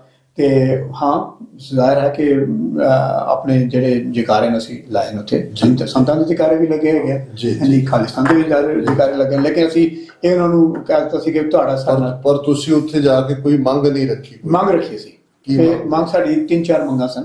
ਇੱਕ ਸੀ ਕਿ ਤੁਹਾਨੂੰ ਯਾਦ ਹੋਣਾ ਉਸਲੇ ਫੈਡਰੇਸ਼ਨ ਦੇ 22-23 ਜਿਹੜੇ ਮੇਨ ਲੀਡਰ ਸਨ, ਭਾਈ ਸੰਧੂ, ਭਾਈ ਹਰਮਿੰਦਰ ਸਿੰਘ ਸੰਧੂ, ਮਹਿਤਾ ਚਾਵਲਾ, ਜਿੰਨੇ ਵੀ ਸਨ ਇਹ ਉਸਲੇ ਗ੍ਰਿਫਤਾਰ ਹੋਏ ਸਨ ਭਾਈ ਦਰਬਾਰ ਸਾਹਿਬ। ਪਹਿਲੀ ਡਿਮਾਂਡ ਸੀ ਕਿ ਸਾਡੇ ਉਹ ਛੋੜੋ ਸਾਰੇ। ਅੱਛਾ। ਫਿਰ ਸੀ ਕਿ ਜਿੰਨੀ ਸਾਡੀ ਤਬਾਹੀ ਹੋਈ ਹੈ ਉਹ ਡਾਲਰਸ ਦੇ ਮਤਲਬ ਕਿ ਸਾਰਾ ਜਿੰਨਾ ਵੀ ਕੰਪਨਸੇਸ਼ਨ ਉਹ ਸਿੱਖ ਕੌਮ ਨੂੰ ਦਿਓ। ਤੇ ਨਾਲ ਦੂਸਰਾ ਜਿਹੜੇ ਬਾਹਰਲੇ ਸਿੱਖ ਹਨ ਉਹਨਾਂ ਨੂੰ ਐਕਸੈਸ ਦਿਓ ਇੱਥੇ ਆ ਕੇ ਉਹ ਦੇਖਣ ਕਿ ਕੀ ਹੋਇਆ। ਇਹ 3-4 ਸਾਰੀਆਂ ਡਿਮਾਂਡਾਂ ਸਨ। ਅੱਛਾ।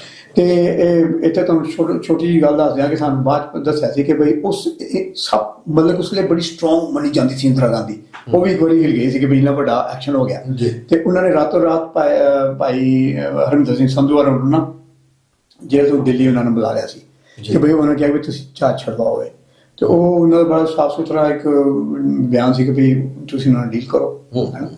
ਤੇ ਉਹ ਫਿਰ ਅਸੀਂ ਮਤਲਬ ਕਿ ਦੂਸਰੇ ਦਿਨ ਫਿਰ ਨੈਗੋਸ਼ੀਏਸ਼ਨ ਚੱਲਦੀ ਹੈ। ਉਸ ਵਿੱਚ ਨਾ ਐਕਚੁਅਲੀ ਇੱਕ ਰਿਊਮਰ ਚੱਲਦੀ ਸੀ ਬਹੁਤ ਜ਼ਿਆਦਾ ਕਿ ਸੰਤ ਜਰਨੈਲ ਸਿੰਘ ਜੀ ਖਾਲਸਾ ਭਿੰਡਰਾਂ ਵਾਲੇ ਪਾਕਿਸਤਾਨ 'ਚ ਭਾਈ ਮੇਕ ਸਿੰਘ ਹੋਰੀ, ਅਸੀਂ ਇਹਨਾਂ ਨੂੰ ਕਿਹਾ ਸਾਨੂੰ ਨਾ ਬੁਲਾਓ। ਹਾਂ ਇਹ ਕਹਿੰਦੇ ਜੀ ਹਾਂ ਬੁਲਾਵਾਂਗੇ, ਸਭ ਕਰਾਂਗੇ। ਸੋ ਇਹ ਚੀਜ਼ਾਂ ਜਿਹੜੀਆਂ ਉਹ ਵੀ ਭਾਰਤੀ ਏਜੰਸੀਆਂ ਦੀ ਇੱਕ ਖੇਡ ਸੀ। ਬਿਲਕੁਲ। ਉਸ ਦਾ ਨਤੀਜਾ ਅਸੀਂ ਦੇਖਦੇ ਹੀ ਹਾਂ ਕਿ 25 ਸਾਲ ਉਹਨਾਂ ਦੀ ਸ਼ਹਾਦਤ ਨੂੰ ਕਬੂਲਿਆ ਨਹੀਂ ਗਿਆ ਔਰ ਜਿਹੜਾ ਇੱਕ ਡਾਇਨਾਮਿਕ ਹੋਰ ਅੱਗੋਂ ਆਗੂ ਨਿਕਲ ਸਕਦਾ ਸੀ ਉਹ ਉਸ ਤੋਂ ਰੋਕ ਲਾ। ਹੁਣ ਮੈਂ ਮਾਸਟਰ ਕੰਸਲ ਜੀ ਤੁਹਾਡੇ ਵੱਲ ਮੁੜਦਾ। ਜੂਨ 84 ਤੋਂ ਬਾਅਦ ਤਾਂ ਸਿੱਖਾਂ ਦੇ ਜਜ਼ਬਾਤ ਜਾਂ ਸਿਆਸੀ ਮੰਗ ਖਾਲਿਸਤਾਨ ਬਣੀ। ਤੁਸੀਂ ਦਲ ਖਾਲਸਾ ਉਦੋਂ ਜੁਆਇਨ ਕੀਤਾ ਜਦੋਂ ਕਿ ਅਜੇ ਮੈਜੋਰਿਟੀ ਸਿੱਖਾਂ ਨੂੰ ਅਹਿਸਾਸ ਵੀ ਨਹੀਂ ਸੀ ਵੀ ਸਾਡਾ ਆਪਣਾ ਰਾਜ ਭਾਗ ਜਾਂ ਖਾਲਿਸਤਾਨ, ਕਿਉਂਕਿ ਧਰਮਯੁੱਧ ਮੋਰਚੇ ਦੀ ਮੰਗ ਵੀ ਜਿਹੜੀ ਹੈ ਉਹ ਅਨੰਦਪੁਰ ਦਾ ਮਤਾ ਸੀ। ਲੇਕਿਨ ਭਾਈ ਵਿਜੇਂਦਰ ਸਿੰਘ ਔਰ ਉਸ ਪੀਰੀਅਡ 'ਚ ਜਿਵੇਂ 1978 ਤੋਂ ਬਾਅਦ ਵਾਈ ਨਾਟ ਖਾਲਿਸਤਾਨ ਦੇ ਸੈਮੀਨਾਰ ਕਰਵਾਏ ਗਏ ਔਰ ਚੰਡੀਗੜ੍ਹ ਦੇ ਵਿੱਚ ਐਕਟੀਵਿਟੀ ਹੋਈ, ਤੇ ਤੁਸੀਂ ਉਸ ਤੋਂ ਪਹਿਲਾਂ ਹੀ ਜੂਨ 84 ਤੋਂ ਜਦੋਂ ਦਲ ਖਾਲਸਾ ਦਾ ਹਿੱਸਾ ਬਣੇ ਔਰ ਫਿਰ 29 ਸਤੰਬਰ 1981 ਦੇ ਇਸ ਵੱਡੇ ਐਕਸ਼ਨ ਦੇ ਵਿੱਚ ਤੁਸੀਂ ਸ਼ਾਮਲ ਹੋਏ, ਤੁਹਾਡੀ ਪ੍ਰੇਰਨਾ? ਜੂਨ 84 ਨਹੀਂ ਜੀ, ਜੂਨ 84 ਤੋਂ ਬਾਅਦ ਤਾਂ ਇਹਨਾਂ ਦਾ ਹੋਇਆ ਨਾ ਜੀ। ਤੁਹਾਡਾ 20 ਸਤੰਬਰ 1981 ਤੋਂ ਬਾਅਦ ਉਦੋਂ ਤਾਂ ਅਜੇ ਖਾਲਿਸਤਾਨ ਦੀ ਮੰਗ ਨਹੀਂ ਸੀ, ਪਰ ਦਲ ਖਾਲਸਾ ਨੇ ਜਿਹੜਾ ਉਹ ਖਾਲਿਸਤਾਨ ਦੇ ਲਈ ਝੰਡਾ ਕੱਢ ਦਿੱਤਾ ਸੀ। ਸੋ ਤੁਸੀਂ ਕਿਵੇਂ ਜਿਹੜਾ ਇਸ ਪਾਸੇ ਪ੍ਰਭਾਵਿਤ ਹੋਏ ਈਵਨ ਬਿਫੋਰ ਘੱਲੂਘਾਰਾ 84? ਦੇਖੋ, ਗੱਲ ਹੈਗੀ ਹੈ ਕਿ ਮੇਰਾ ਪਾਰਟੀ ਸਿਸਟਮ ਨਾਲ ਕੋਈ ਤਲਕ ਨਹੀਂ ਸੀ, ਆਮ ਗੱਲ ਕਰਦਾ ਪਿਆ ਜੀ।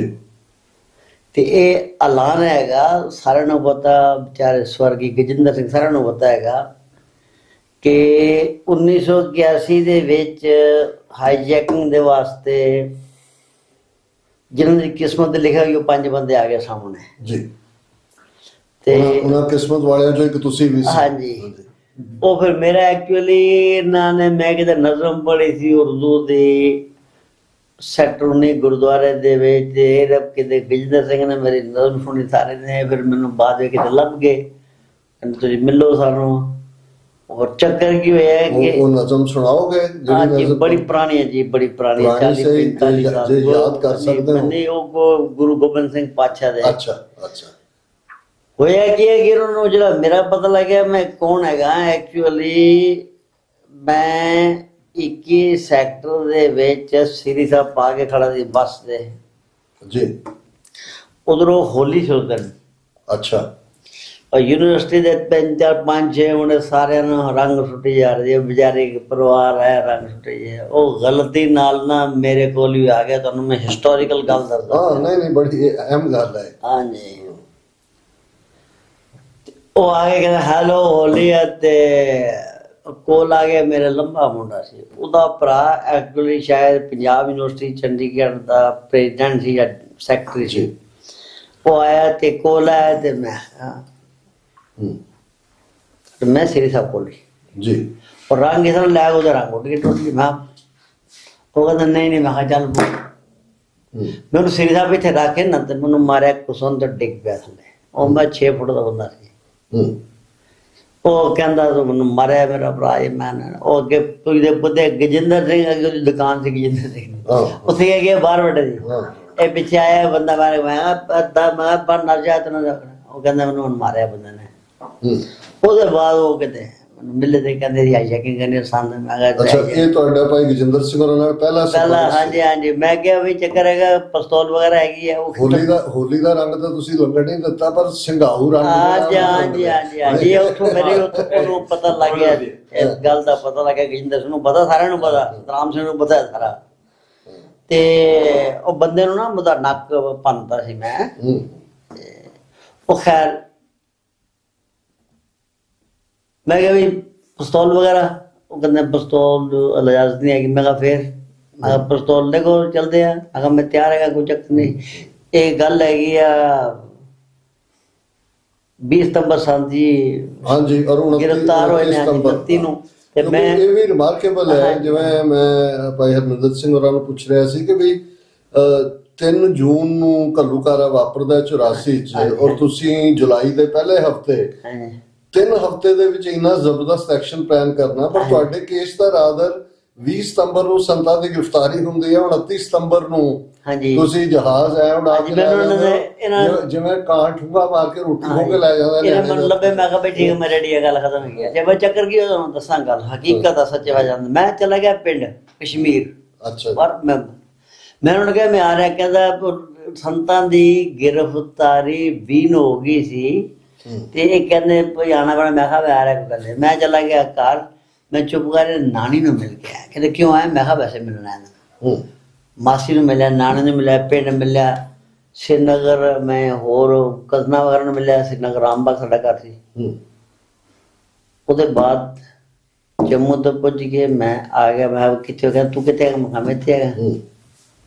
ਉਹ ਚੱਕਰ ਇਹ ਹੈਗਾ ਕਿ ਸਾਡੀ ਜਿਹੜੀ ਹਾਈਜੈਕਿੰਗ ਹੈ, ਨਾ ਪੈਸਾ ਨਾ ਗੱਲ ਨਾ ਬਾਤ। ਉਹ ਭਾਈ ਵਿਚਾਰੇ ਜਿਹੜੇ ਕੈਨੇਡਾ ਵਾਲੇ ਸੀ ਉਹਨਾਂ 2500 ਰੁਪਏ ਦਿੱਤੇ ਉਹਨਾਂ ਨੇ। ਭਾਈ ਤਲਵਿੰਦਰ ਸਿੰਘ, ਹਾਂਜੀ, ਉਹਨਾਂ ਦੇ ਦਿੱਤੇ 2500। ਤੇ ਗਜਿੰਦਰ ਸਿੰਘ ਤੇ ਮੈਂ ਤੇ ਜਸਬੀਰ ਸਿੰਘ ਕਹਿੰਦੇ ਜੇ ਅਸੀਂ ਦਿੱਲੀ ਪਹੁੰਚਾਂਗੇ। ਮੈਂ ਪਹੁੰਚਾ, ਕੋਈ ਚੱਕਰ। ਤੇਜਿੰਦਰਪਾਲ ਸਤਰਾਮ ਸਿੰਘ ਇਹ ਮੈਨੂੰ ਕਹਿੰਦੇ ਤੁਸੀਂ ਆਪੇ ਗੱਲ ਕਰਿਓ, ਟਿਕਟਾਂ 3 ਬੰਦੇ ਨੇ। ਹਾਂ ਮੈਂ ਲੱਗਾ, ਕੋਈ ਗੱਲ ਨਹੀਂ। ਔਰ ਰਾਤੀ ਹੋਟਲ ਰਹਿ ਗਏ, ਅਸੀਂ ਸੰਤਾਂ ਦੇ ਨਾਂ ਤੇ ਸੀ। ਸਵੇਰੇ ਗਜਿੰਦਰ ਸਿੰਘ ਕਹਿੰਦਾ ਵੀ ਤੁਸੀਂ ਥੋੜਾ ਲਿਆਓਗੇ, ਬਟਰ ਲਿਆਓਗੇ? ਮੈਂ ਕਿਹਾ ਲਿਆਵਾਂਗਾ ਬਟਰ। ਬਟਰ ਲੈਂਦੇ, ਚਾਹ ਪੀਤੇ, ਅਰਦਾਸ ਕੀਤੀ ਅਸੀਂ। ਤੇ ਜਸਬੀਰ ਸਿੰਘ ਕਹਿੰਦਾ ਵੀ ਆ ਹਿਸਟੋਰੀਕਲ ਗੱਲ ਦੱਸ ਰਿਹਾ ਤੁਹਾਨੂੰ ਮੈਂ। ਕਹਿੰਦਾ ਇਹ ਮੇਰੀ ਖੰਘ ਦੀ ਬੋਤਲ ਮੈਂ ਖਾਲੀ ਹੋ ਗਈ, ਸੁੱਟ ਦੇ ਬਾਹਰ।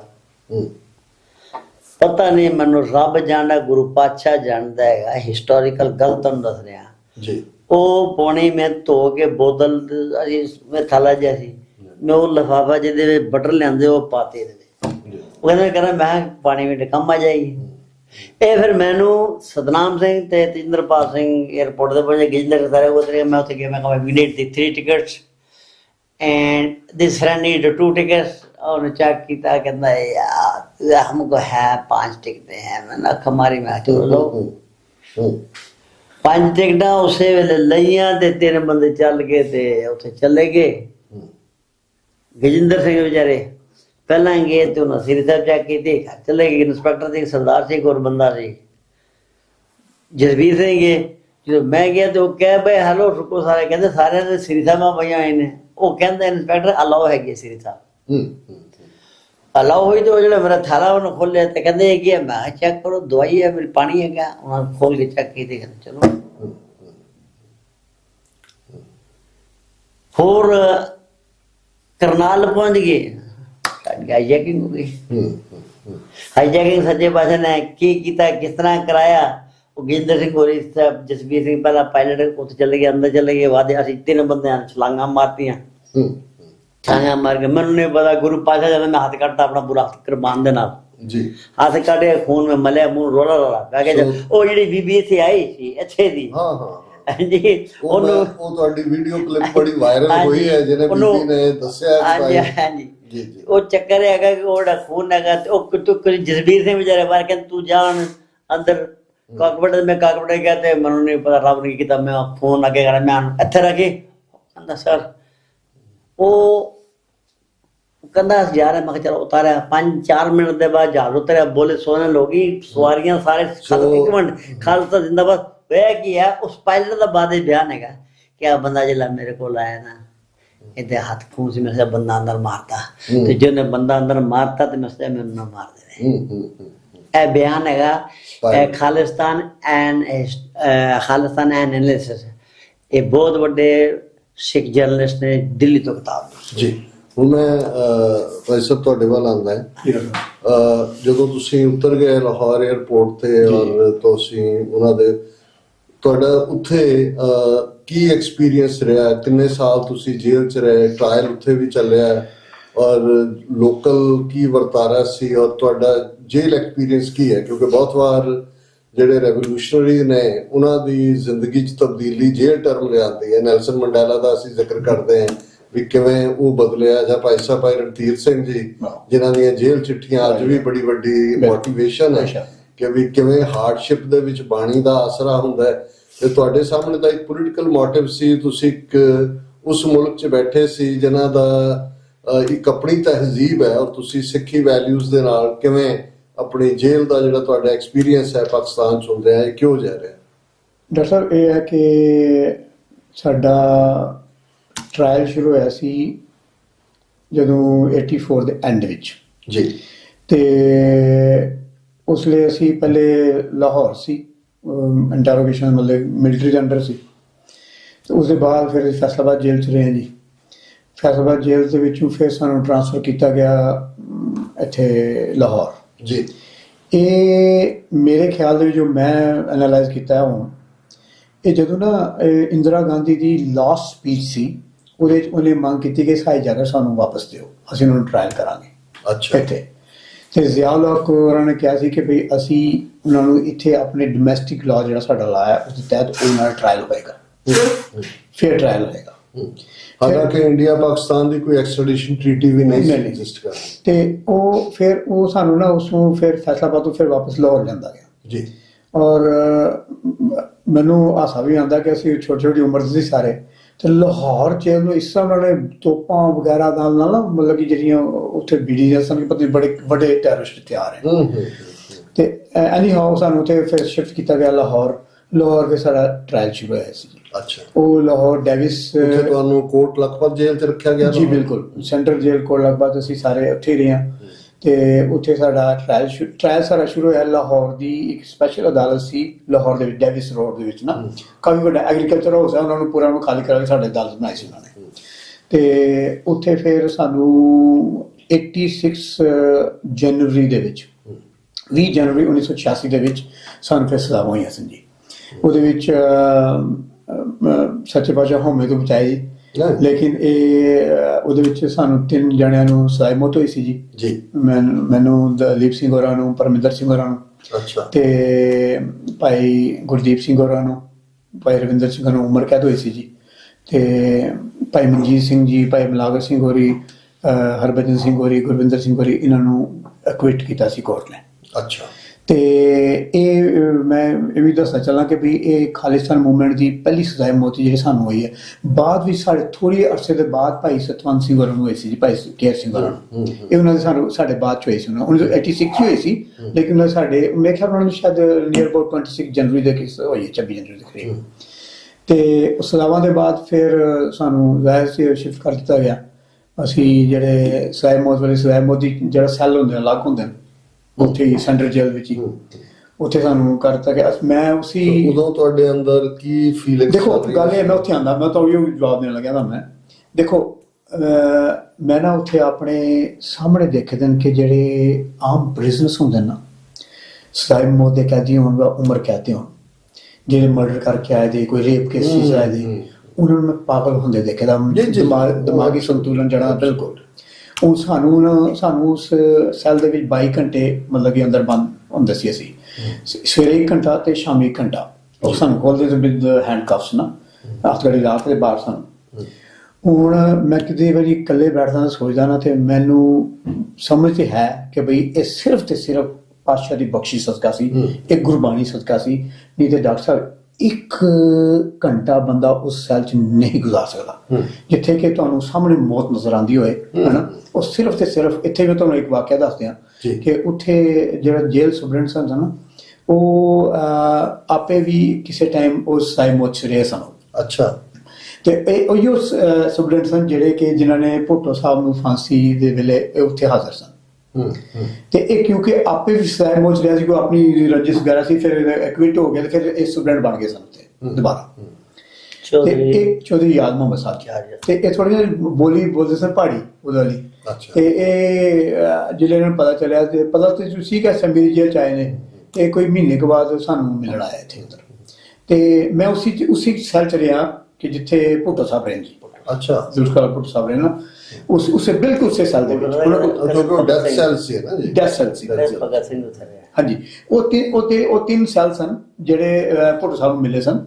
ਉਹਦੇ ਵਿੱਚ ਇੱਕ 'ਚ ਪਹਿਲੇ ਭੁੱਟੋ ਸਾਹਿਬ ਹੁੰਦੇ ਸਨ, ਉਸੇ ਚੱਕੀ 'ਚ ਮੈਂ ਰਿਹਾ ਸੀ ਸੈੱਲ ਵਿੱਚ ਨਾ। ਤੇ ਫਿਰ ਸੈਂਟਰ ਵਾਲਾ ਉਹਨਾਂ ਦਾ ਇੱਕ ਕਿਚਨ ਵਗੈਰਾ ਸੀ, ਨਾਲ ਪੜ੍ਹਾਈ ਵਾਲਾ ਕਮਰਾ ਇਸ ਤਰ੍ਹਾਂ ਸੀ ਉਹਨਾਂ ਦਾ। ਤੇ ਉਹ ਫਿਰ ਸਾਨੂੰ ਜੇਲ੍ਹ ਸੁਪਰਡੈਂਟ ਸਾਹਿਬ ਮਿਲਣ ਆਏ। ਉਹ ਮਿਲਣ ਆਏ ਤੇ ਉਹ ਕਹਿੰਦੇ ਕਿ ਵੀ ਉਹਨੇ ਜਿਹੜੇ ਦੇਖਿਆ, ਤੇ ਉਹ ਜਿਹੜੇ ਜੇਲ੍ਹ ਸੁਪਰਡੈਂਟ ਹੁੰਦਾ ਨਾ ਡਾਕਟਰ ਸਾਹਿਬ, ਉਹ ਨਾ ਇਸ ਤਰ੍ਹਾਂ ਜਿਸ ਤਰ੍ਹਾਂ ਕਿੰਗ ਆ ਰਿਹਾ।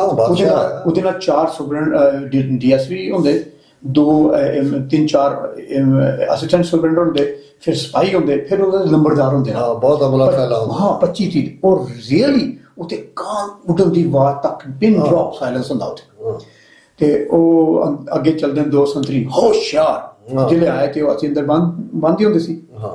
ਤੇ ਉਹ ਜਿਹੜੇ ਉਹਨੇ ਦੇਖਿਆ, ਤੇ ਉਹ ਕਹਿੰਦਾ ਕਿ ਦੇਖੋ ਡਿਪਟੀ, ਦੇਖਣਾ ਡਿਪਟੀ ਬਾਤ। ਉਹ ਬੋਲਦਾ ਸੀ ਥੋੜੀ ਪਹਾੜੀ, ਛੋਟੇ ਦੱਸੋ। ਹਾਂਜੀ, ਬਾਤ ਛੋਟੇ ਛੋਟੇ ਸਿੰਘ, ਦੇਖਣਾ ਕਿੰਨਾ ਜਜ਼ਬਾ ਹੈ ਇਹਨਾਂ 'ਚ।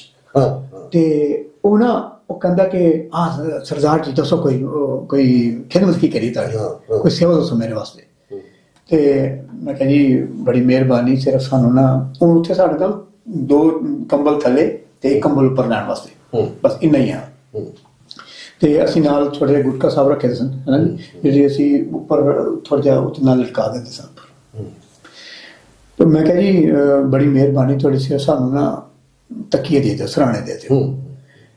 ਹੁਣ ਦੇਖੋ ਜਿਹੜੀ ਗੱਲ ਉਹਨੇ ਕਹੀ ਹੈ ਨਾ, ਅੱਜ ਵੀ ਮੇਰੇ ਦਿਲ ਨੂੰ ਨਾ ਮੇਰੇ ਰੋਂਗਟੇ ਖੜੇ ਹੋ ਜਾਂਦੇ ਕਿ ਮੈਂ ਉਹ ਕਿਸ ਤਰ੍ਹਾਂ ਸੁਣ ਗਿਆ।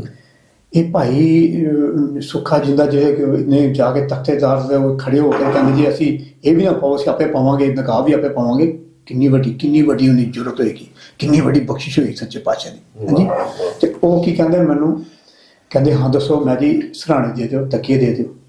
ਤੇ ਸੁਬਰਨ ਕਹਿੰਦਾ ਕਿ ਹਾਂ ਉਹ ਬਾਤ ਡਿਪਟੀ ਦੇ ਦੇਣਾ, ਸਰਾਣੇ ਦੇ ਦੇਣਾ।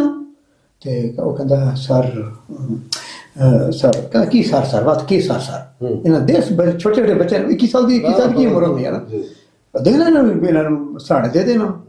ਨਹੀਂ ਸਰ ਉਹ ਦੇਖੋ ਨਾ ਇਸ ਤਰ੍ਹਾਂ ਉਹ ਦੇਖੋ ਉਹ ਘਬਰਾ ਰਿਹਾ ਮੇਰੇ ਵਾਸਤੇ, ਜਿਹੜੇ ਲਫ਼ਜ਼ ਉਹਨੇ ਇਸਤੇਮਾਲ ਕੀਤੇ ਉਹ ਨਹੀਂ ਬਾਤ ਕੇ ਬੋਲਣਾ ਸਹੀ ਤਰ੍ਹਾਂ ਬੋਲ। ਕਹਿੰਦਾ ਸਰ ਦੇਖੋ ਜਿਸਲੇ ਨਾ ਅਗਰ ਸਰਾਣੇ ਇਹਨਾਂ ਨੂੰ ਦੇ ਦਿੱਤੇ ਨਾ, ਇਹਨਾਂ ਦਾ ਜਿਹੜਾ ਮਣਕਾ ਨਾ ਇੱਥੇ ਇਹ ਸਖਤ ਹੋ ਜਾਏਗਾ। ਅੱਛਾ, ਜਿਹੜੇ ਸਖਤ ਹੋ ਜਾਏਗਾ ਇਹਨਾਂ ਨੂੰ ਜਿਹੜੇ ਫਾਂਸੀ ਦਿਆਂਗੇ ਤੇ ਇਹ ਬੜੇ ਤੜਫਣਗੇ। ਹਾਂਜੀ, ਤੇ ਇਹਨਾਂ ਦੀ ਜਾਨ ਆਸਾਨੀ ਨਾਲ ਨਹੀਂ ਨਿਕਲੇਗੀ, ਇਸ ਕਰਕੇ ਸਰਾਣਾ ਨਹੀਂ ਦਿੱਤਾ ਜਾ ਸਕਦਾ। ਇਹ ਬੜੀ ਟਿਪੀਕਲ ਚੀਜ਼ ਹੈਗੀ ਜਿਹੜੀ ਉਹਨੇ ਮੇਰੇ ਸਾਹਮਣੇ ਕਹੀ ਹੈ ਨਾ। ਤੇ ਉਹ ਸੁਣ ਕਿਸ ਤਰ੍ਹਾਂ ਗਈ, ਅਜਮ ਕਿਸ ਤਰ੍ਹਾਂ ਹੋ ਗਈ, ਉਹ ਸੀ ਗੁਰਬਾਣੀ। ਹਾਂਜੀ, ਉਹ ਗੁਰਬਾਣੀ ਨੇ ਜਿਹੜਾ ਸੀ ਨਾ ਉਹ ਪਤਾ ਨਹੀਂ ਲੱਗਿਆ ਕਿ ਉਹ ਕਿਆ ਕੀ ਕੀਤਾ ਸਾਨੂੰ। ਉਹ ਫਿਰ ਕਹਿੰਦਾ ਜੀ ਕਿ ਹਾਂ, ਕਹਿੰਦਾ ਅੱਛਾ ਹੋਰ ਦੱਸੋ। ਮੈਂ ਕਿਹਾ ਜੀ ਦੇਖੋ ਇਹ ਸਾਡੇ ਨਹੁੰ ਕਿੰਨੇ ਵੱਡੇ ਵੱਡੇ ਹੋ ਗਏ, ਨੇਲ ਕਟਰ ਦੇ ਦਿਓ। ਕਹਿੰਦਾ ਹਾਂ ਡਿਪਟੀ ਦੇ ਦੇਣਾ ਨੇਲ ਕਟਰ ਨਾਲ। ਕਹਿੰਦਾ ਸਰ ਉਹ ਨਹੀਂ ਦਿੱਤਾ ਜਾ ਸਕਦਾ, ਉਹਦੇ 'ਚ ਇੱਕ ਛੁਰੀ ਟਾਈਪ ਹੁੰਦਾ ਤੇ ਕੁਝ ਕਰ ਸਕਦੇ ਨੇ ਆਪਣੇ ਆਪ, ਸੁਸਾਈਡ ਨਾ ਕਰ ਲੈਣ। ਹਾਂਜੀ ਬਿਲਕੁਲ। ਕਹਿੰਦੇ ਹੋਰ ਦੱਸੋ ਜੀ। ਜੇਲ੍ਹ ਦੇ ਵਿੱਚ ਕੀ ਹੁੰਦਾ ਕਿ ਤੁਸੀਂ ਨਾ ਜਿਹੜਾ ਸਜ਼ਾਏ ਮੌਤ ਵਾਲਾ ਕੈਦੀ ਹੁੰਦਾ ਨਾ, ਉਹ 24 ਘੰਟੇ ਤੋਂ ਬਾਅਦ ਉਹਨੂੰ ਉਹਦੀ ਜਿਹੜਾ ਸੈੱਲ ਚੇਂਜ ਕਰ ਦਿੰਦਾ। ਉਹਨਾਂ ਨੇ ਜਿਹੜੀ ਅੰਗਰੇਜ਼ੀ ਦੀ ਕਾਊਂਟ ਡਾਊਨ ਇੱਥੋਂ ਹੀ ਸ਼ੁਰੂ ਹੁੰਦਾ ਹੈ, 10 9 8 ਜਿਵੇਂ ਦਿਨ। Exactly right. ਤੇ ਉਹ ਤੁਹਾਨੂੰ ਕੀ ਕਹਿੰਦਾ, ਉਹਨੂੰ ਕਹਿੰਦੇ ਉੱਥੇ ਦੀ ਭਾਸ਼ਾ ਕਹਿੰਦਾ ਉੜਦੀ ਲੱਗਣੀ। ਅੱਛਾ, ਉੜਦੀ ਮਤਲਬ ਕਿ ਉਡਾ ਦੇਣਾ ਬੰਦੇ ਨੂੰ, ਅੱਜ ਇੱਥੇ ਰੱਖਣਾ, ਕੱਲ ਉੱਥੇ ਰੱਖਣਾ, ਪਰਸੋਂ ਜਦੋਂ ਤੁਸੀਂ ਕਿਹਾ। ਹਾਂਜੀ, ਤੇ ਉਹ ਮੈਂ ਕਿਹਾ ਜੀ ਸਾਡੀ ਉੜਦੀ ਲੱਗਦੀ ਹੈ ਇਸ ਤਰ੍ਹਾਂ। ਤੇ ਸਾਨੂੰ ਤਾਂ ਕੋਈ ਨਹੀਂ, ਸਾਡੇ 4 ਹੀ ਕੰਬਲ ਹੁੰਦੇ ਨੇ, ਲੇਕਿਨ ਸਾਨੂੰ ਨਾ ਅਸੀਂ ਗੁਰਦੁਆਰਾ ਸਾਹਿਬ ਲੈ ਕੇ ਜਾਣਾ ਹੁੰਦਾ ਤੇ ਫਿਰ ਸਾਡੇ ਮਤਲਬ ਕਿ ਹੱਥ ਸੁੱਚੇ ਨਹੀਂ ਰਹਿੰਦੇ, ਕੋਈ ਦੁੱਧ ਲੱਗਦੇ ਨੇ ਤੇ ਇਹ ਕਈ ਵਾਰੀ ਚੈਕਿੰਗ ਵੀ ਕਰਦੇ ਨੇ ਨਾ। ਤੇ ਇਹ ਸਾਡੀ ਰੋਕ ਦਿਓ, ਜੇ ਲਾਣੀ ਹੈ ਤੇ 15 ਦਿਨ ਬਾਅਦ ਲਾ ਦਿਓ। ਤੇ ਕਹਿੰਦਾ ਕਿ ਹਾਂ ਵਕਤ ਡਿਪਟੀ ਛੱਡ ਦੇਣਾ ਇਹਨਾਂ ਨੂੰ, ਇੱਥੇ ਰਹਿੰਦੇ ਕਰ। ਹਾਂ, ਉਹ ਕਹਿੰਦਾ ਨਹੀਂ ਸਰ ਜੇਲ੍ਹ ਰੂਲ ਦੇ ਮੁਤਾਬਕ ਨਹੀਂ ਕਰ ਸਕਦੇ, ਮੈਨੂਅਲ ਦਾ ਹਿੱਸਾ ਹੈ। ਹਾਂ ਕਰ ਗਿਆ। ਕਹਿੰਦਾ ਹੋਰ ਦੱਸੋ। ਮੈਂ ਕਿਹਾ ਜੀ ਤੁਹਾਡੀ ਬੜੀ ਮਿਹਰਬਾਨੀ, ਤੁਸੀਂ ਸਭ ਕੁਝ ਮੰਨ ਲਿਆ। ਉਹ ਬੜਾ ਸ਼ਰਮਿੰਦਾ ਹੋਇਆ ਜੀ, ਉਹਦੀ ਅੱਖਾਂ ਭਰ ਆਈਆਂ। ਤੇ ਉਹ ਕਹਿੰਦਾ ਕਿ ਆਪਣੇ ਉਹਨਾਂ ਨੂੰ ਕੀ ਕਹਿੰਦਾ ਸਾਰੇ ਅਮਲੇ ਨੂੰ, ਕਹਿੰਦਾ ਦੇਖੋ ਜੇਲ੍ਹ ਦੇ ਵਿੱਚ ਪਾਕਿਸਤਾਨ ਦੇ ਵਿੱਚ ਇੱਕ ਕਹਾਵਤ ਹੈਗੀ ਹੈ ਕਿ 402B ਹੋ ਗਈ ਹੈ ਹਾਈਜੈਕਿੰਗ। ਅੱਛਾ, 402B ਅਗਰ ਕਿਸੇ ਉੱਪਰ ਤੁਸੀਂ ਦਰਖਤ ਉੱਪਰ ਲਿਖਦੇ ਹੋ ਨਾ ਤੇ ਉਹ ਸੁੱਕ ਜਾਂਦਾ। ਇਹ ਦੇਖੋ ਛੋਟੇ ਛੋਟੇ ਮੁੰਡੇ ਹੈਗੇ ਨੇ, ਇਹਨਾਂ ਨੇ ਇਹ ਹੱਸਦੇ ਖੇਡਦੇ, ਮੈਨੂੰ ਤੇ ਬੜੀ ਹੈਰਾਨਗੀ ਆ ਰਹੀ ਹੈ ਕਿ ਇਹ ਕਿਸ ਤਰ੍ਹਾਂ ਬੱਚੇ ਦਾ।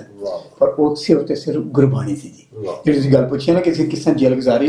ਤੇ ਫਿਰ ਉਹ ਉੱਥੇ ਫਿਰ ਆਸਤਾ ਸ਼ੁਰੂ ਮਤਲਬ ਕਿ ਮੁਲਾਕਾਤਾਂ ਸ਼ੁਰੂ ਹੋ ਗਈਆਂ। ਪਹਿਲੇ ਜਿਹੜੇ ਮੁਲਾਕਾਤੀ ਸਾਡੇ ਸਨ ਉਸ ਭਾਈ ਸ਼ਾਮ ਸਿੰਘ ਜੀ, ਜਿਹੜੇ ਗੁਰਦੁਆਰਾ ਪ੍ਰਬੰਧਕ ਕਮੇਟੀ ਦੇ ਬਹੁਤ ਹੀ ਪਿਆਰੇ। 47 ਤੋਂ ਬਾਅਦ ਉੱਥੇ ਰਹਿ ਗਏ। ਬਿਲਕੁਲ ਡਾਕਟਰ ਸਾਹਿਬ ਕਮਾਲ ਹੈ, ਸਾਂਭ ਸੰਭਾਲ ਵੀ ਗੁਰਦੁਆਰਿਆਂ ਦੀ ਬਿਗਨਿੰਗ ਔਰ ਉਹ ਰੀਅਲ ਕੋਈ ਸ਼ੱਕ ਨਹੀਂ।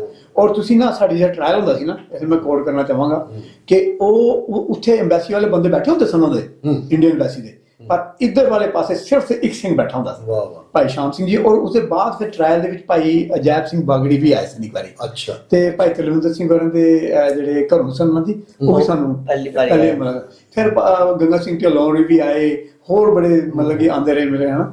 ਤੇ ਇਹ ਜਿਹੜੀ ਚੀਜ਼ਾਂ ਨਾ ਅਸੀਂ ਜਿਹੜੀ ਜੇਲ੍ਹ ਕੱਟੀ ਹੈ ਜਾਂ ਜੇਲ੍ਹ ਸਜ਼ਾਏ ਮੁੱਚ ਰਹੇ ਹਾਂ, ਸਿਰਫ ਤੁਹਾਡੇ ਜੈਸੇ ਜਿਹੜੇ ਸੰਗਤ ਸੀ ਨਾ ਬਾਹਰ ਜੀ। ਹਾਂਜੀ, ਤੁਸੀਂ ਖਿਆਲ ਉਸ ਵੇਲੇ ਉੱਥੇ ਸੰਘਰਸ਼ ਵੀ ਸੋ, ਲੇਕਿਨ ਜਿਹੜੀ ਸੰਗਤ ਸੀ ਉਹਦੀ ਅਰਦਾਸਾਂ ਸਦਕਾ।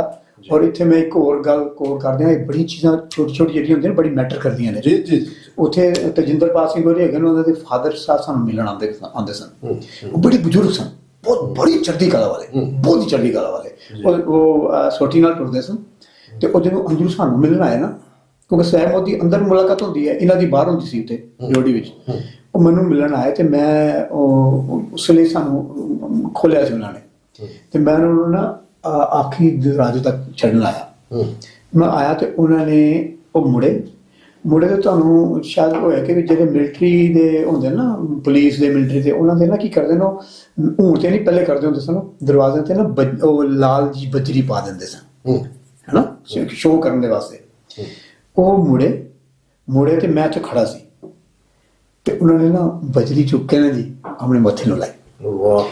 ਇਹ ਮੈਨੂੰ ਨਾ ਇਸ ਚੀਜ਼ ਨੇ ਮੈਨੂੰ ਇੰਨਾ ਮਜ਼ਬੂਤੀ ਬਖਸ਼ੀ, ਬਹੁਤ ਜ਼ਿਆਦਾ। ਇਹ ਉਹਨਾਂ ਦਾ ਇੱਕ ਛੋਟਾ ਜਿਹਾ ਐਕਸ਼ਨ ਸੀ। ਹਾਂਜੀ, ਮੈਂ ਕਿਹਾ ਕਮਾਲ ਦੀ ਗੱਲ ਹੈ, ਇਸ ਮਿੱਟੀ ਨੂੰ ਸਲੂਟ ਦਿੱਤੇ, ਉਹ ਕਮਾਲ ਹੋ ਗਈ। ਹਾਂਜੀ, ਮੈਂ ਕਿਹਾ ਅਸੀਂ ਤਾਂ ਕੁਝ ਵੀ ਨਹੀਂ ਹੈਗੇ ਹੈ ਨਾ। ਇਹ ਤੁਹਾਡੇ ਅੰਦਰ ਜਿਹੜਾ ਨਾ ਜਜ਼ਬਾ, ਇਹ ਸੱਚੇ ਪਾਤਸ਼ਾਹ ਆਪੇ ਤੁਹਾਨੂੰ ਇੱਕ ਚੀਜ਼ ਦੱਸਦਾ ਕਿ ਵੀ ਇਹ ਤੇ ਮੇਰੇ ਸਿੱਖ ਜਿਹੜਾ ਉਹ ਡੋਲੇ ਨਾ ਜੀ। ਹਾਂਜੀ, ਤੇ ਇਹ ਗੁਰਬਾਣੀ ਦੇ ਹੱਥੇ ਸਾਡੀ ਜਿਹੜੀ ਜੇਲ੍ਹ ਕੱਟੀ ਗਈ ਹੈ ਜੀ। ਔਰ ਉੱਥੇ ਦੇ ਜਿਹੜੇ ਤੇ ਤੁਸੀਂ ਲੋਕਾਂ ਦੀ ਗੱਲ ਕੀਤੀ ਹੈ ਨਾ, ਉਹਨਾਂ ਦਾ ਬਹੁਤ ਪਿਆਰ ਮਿਲਿਆ, ਬਹੁਤ ਜ਼ਿਆਦਾ। ਲੋਕ ਜਿਹੜੇ ਹੈਗੇ ਨੇ ਉੱਥੇ ਦੇ, ਉਹਨਾਂ ਕੋਲ ਵੀ ਪੁਰਾਣਾ, ਕਿਉਂਕਿ ਉਹਨਾਂ ਦੀ ਸਾਂਝ ਰਹੀ ਹੈ ਸਿੱਖਾਂ ਦੇ ਨਾਲ, ਉਹਨਾਂ ਨੇ ਬਹੁਤ, ਭਾਵੇਂ ਗੌਰਮੈਂਟ ਦੀ ਭਾਵੇਂ ਆਪਣੀ ਪੋਲੀਟੀਕਲ ਜਿਹੜੀਆਂ ਚੀਜ਼ਾਂ ਉਹ ਅਲੱਗ ਸਨ, ਲੇਕਿਨ ਲੋਕਾਂ ਨੇ ਸਾਨੂੰ ਬਹੁਤ ਜ਼ਿਆਦਾ ਪਿਆਰ ਜੀ। ਮਾਸਟਰ ਜੀ, ਮੈਂ ਤੁਹਾਡੇ ਵੱਲ ਮੁੜਦਾ, ਤੁਹਾਡੇ ਜੇਲ੍ਹ ਸਫ਼ਰ ਦੇ ਦੌਰਾਨ ਜਿਹੜਾ ਇੱਕ ਬਹੁਤ ਵੱਡਾ, ਮੈਂ ਸਮਝਦਾ ਇੱਕ ਟਰਨਿੰਗ ਪੁਆਇੰਟ ਹੁੰਦਾ ਹੈ ਕਿ ਤੁਹਾਡੇ ਰਾਹੀਂ ਕਾਜ਼ੀ ਸਾਹਿਬ ਜਿਹੜੇ ਜਮਾਤ ਇਸਲਾਮੀ ਦੇ ਹੈਡ ਸਨ, ਔਰ ਅਕਸਰ ਜਦੋਂ ਅਸੀਂ ਮੁੱਲਾ ਜਾਂ ਮੌਲਾਣਿਆਂ ਬਾਰੇ ਸੋਚਦੇ ਹਾਂ ਤਾਂ ਸਾਡਾ ਇੱਕ ਵੱਡਾ ਤਬਕਾ ਇਹ ਸਮਝਦਾ ਹੈ ਕਿ ਜੀ ਉਹ ਐਂਟੀ ਸਿੱਖ ਨੇ, ਉਹ ਸਾਰੇ ਤਬਲੀਗ 'ਚ ਯਕੀਨ ਰੱਖਦੇ ਨੇ। ਪਰ ਮੇਰਾ ਖਿਆਲ ਹੈ ਵੀ ਪਾਕਿਸਤਾਨ ਦੀਆਂ ਸਾਰੀਆਂ ਸਿਆਸੀ ਜਮਾਤਾਂ 'ਚੋਂ ਜਮਾਇਤ ਇਸਲਾਮੀ ਪਹਿਲੀ ਜਮਾਤ ਸੀ ਜਿਨ੍ਹਾਂ ਨੇ ਖੁੱਲ੍ਹ ਕੇ ਸਿੱਖਾਂ ਦੀ ਹਮਾਇਤ ਕੀਤੀ, ਔਰ ਉਹਦਾ ਬਹੁਤ ਵੱਡਾ ਕ੍ਰੈਡਿਟ ਤੁਹਾਨੂੰ ਜਾਂਦਾ ਹੈ ਵੀ ਤੁਸੀਂ ਪਰਸਨਲ ਲੈਵਲ ਤੇ ਜਿਹੜੀ ਕਾਜ਼ੀ ਸਾਹਿਬ ਦੇ ਨਾਲ ਬਣਾਈ, ਔਰ ਉਹ ਤੁਹਾਡੇ ਤੋਂ ਜਿਹੜੇ ਨੇ ਮੁਤਾਸਰ ਹੋਏ, ਔਰ ਉਹ ਰਾਬਤਾ ਜਿਹੜਾ ਤੁਸੀਂ ਉਦੋਂ ਐਸਟੈਬਲਿਸ਼ ਕੀਤਾ, ਹੁਣ ਵੀ ਜਦੋਂ ਤੁਸੀਂ ਜਿਹੜਾ ਇਸ ਮੁਲਕ ਦੇ ਵਿੱਚ ਆ ਕੇ ਬੈਠੇ ਹੋ, ਇੱਥੇ ਵੀ ਤੁਸੀਂ ਉਹਨਾਂ ਦੇ ਜਿਹੜੇ ਅੱਗੋਂ ਜਾਨਸ਼ੀਨ ਨੇ ਉਹਨਾਂ ਦੇ ਨਾਲ ਵੀ ਤੁਸੀਂ ਰਾਬਤੇ 'ਚ ਹੁੰਦੇ ਹੋ।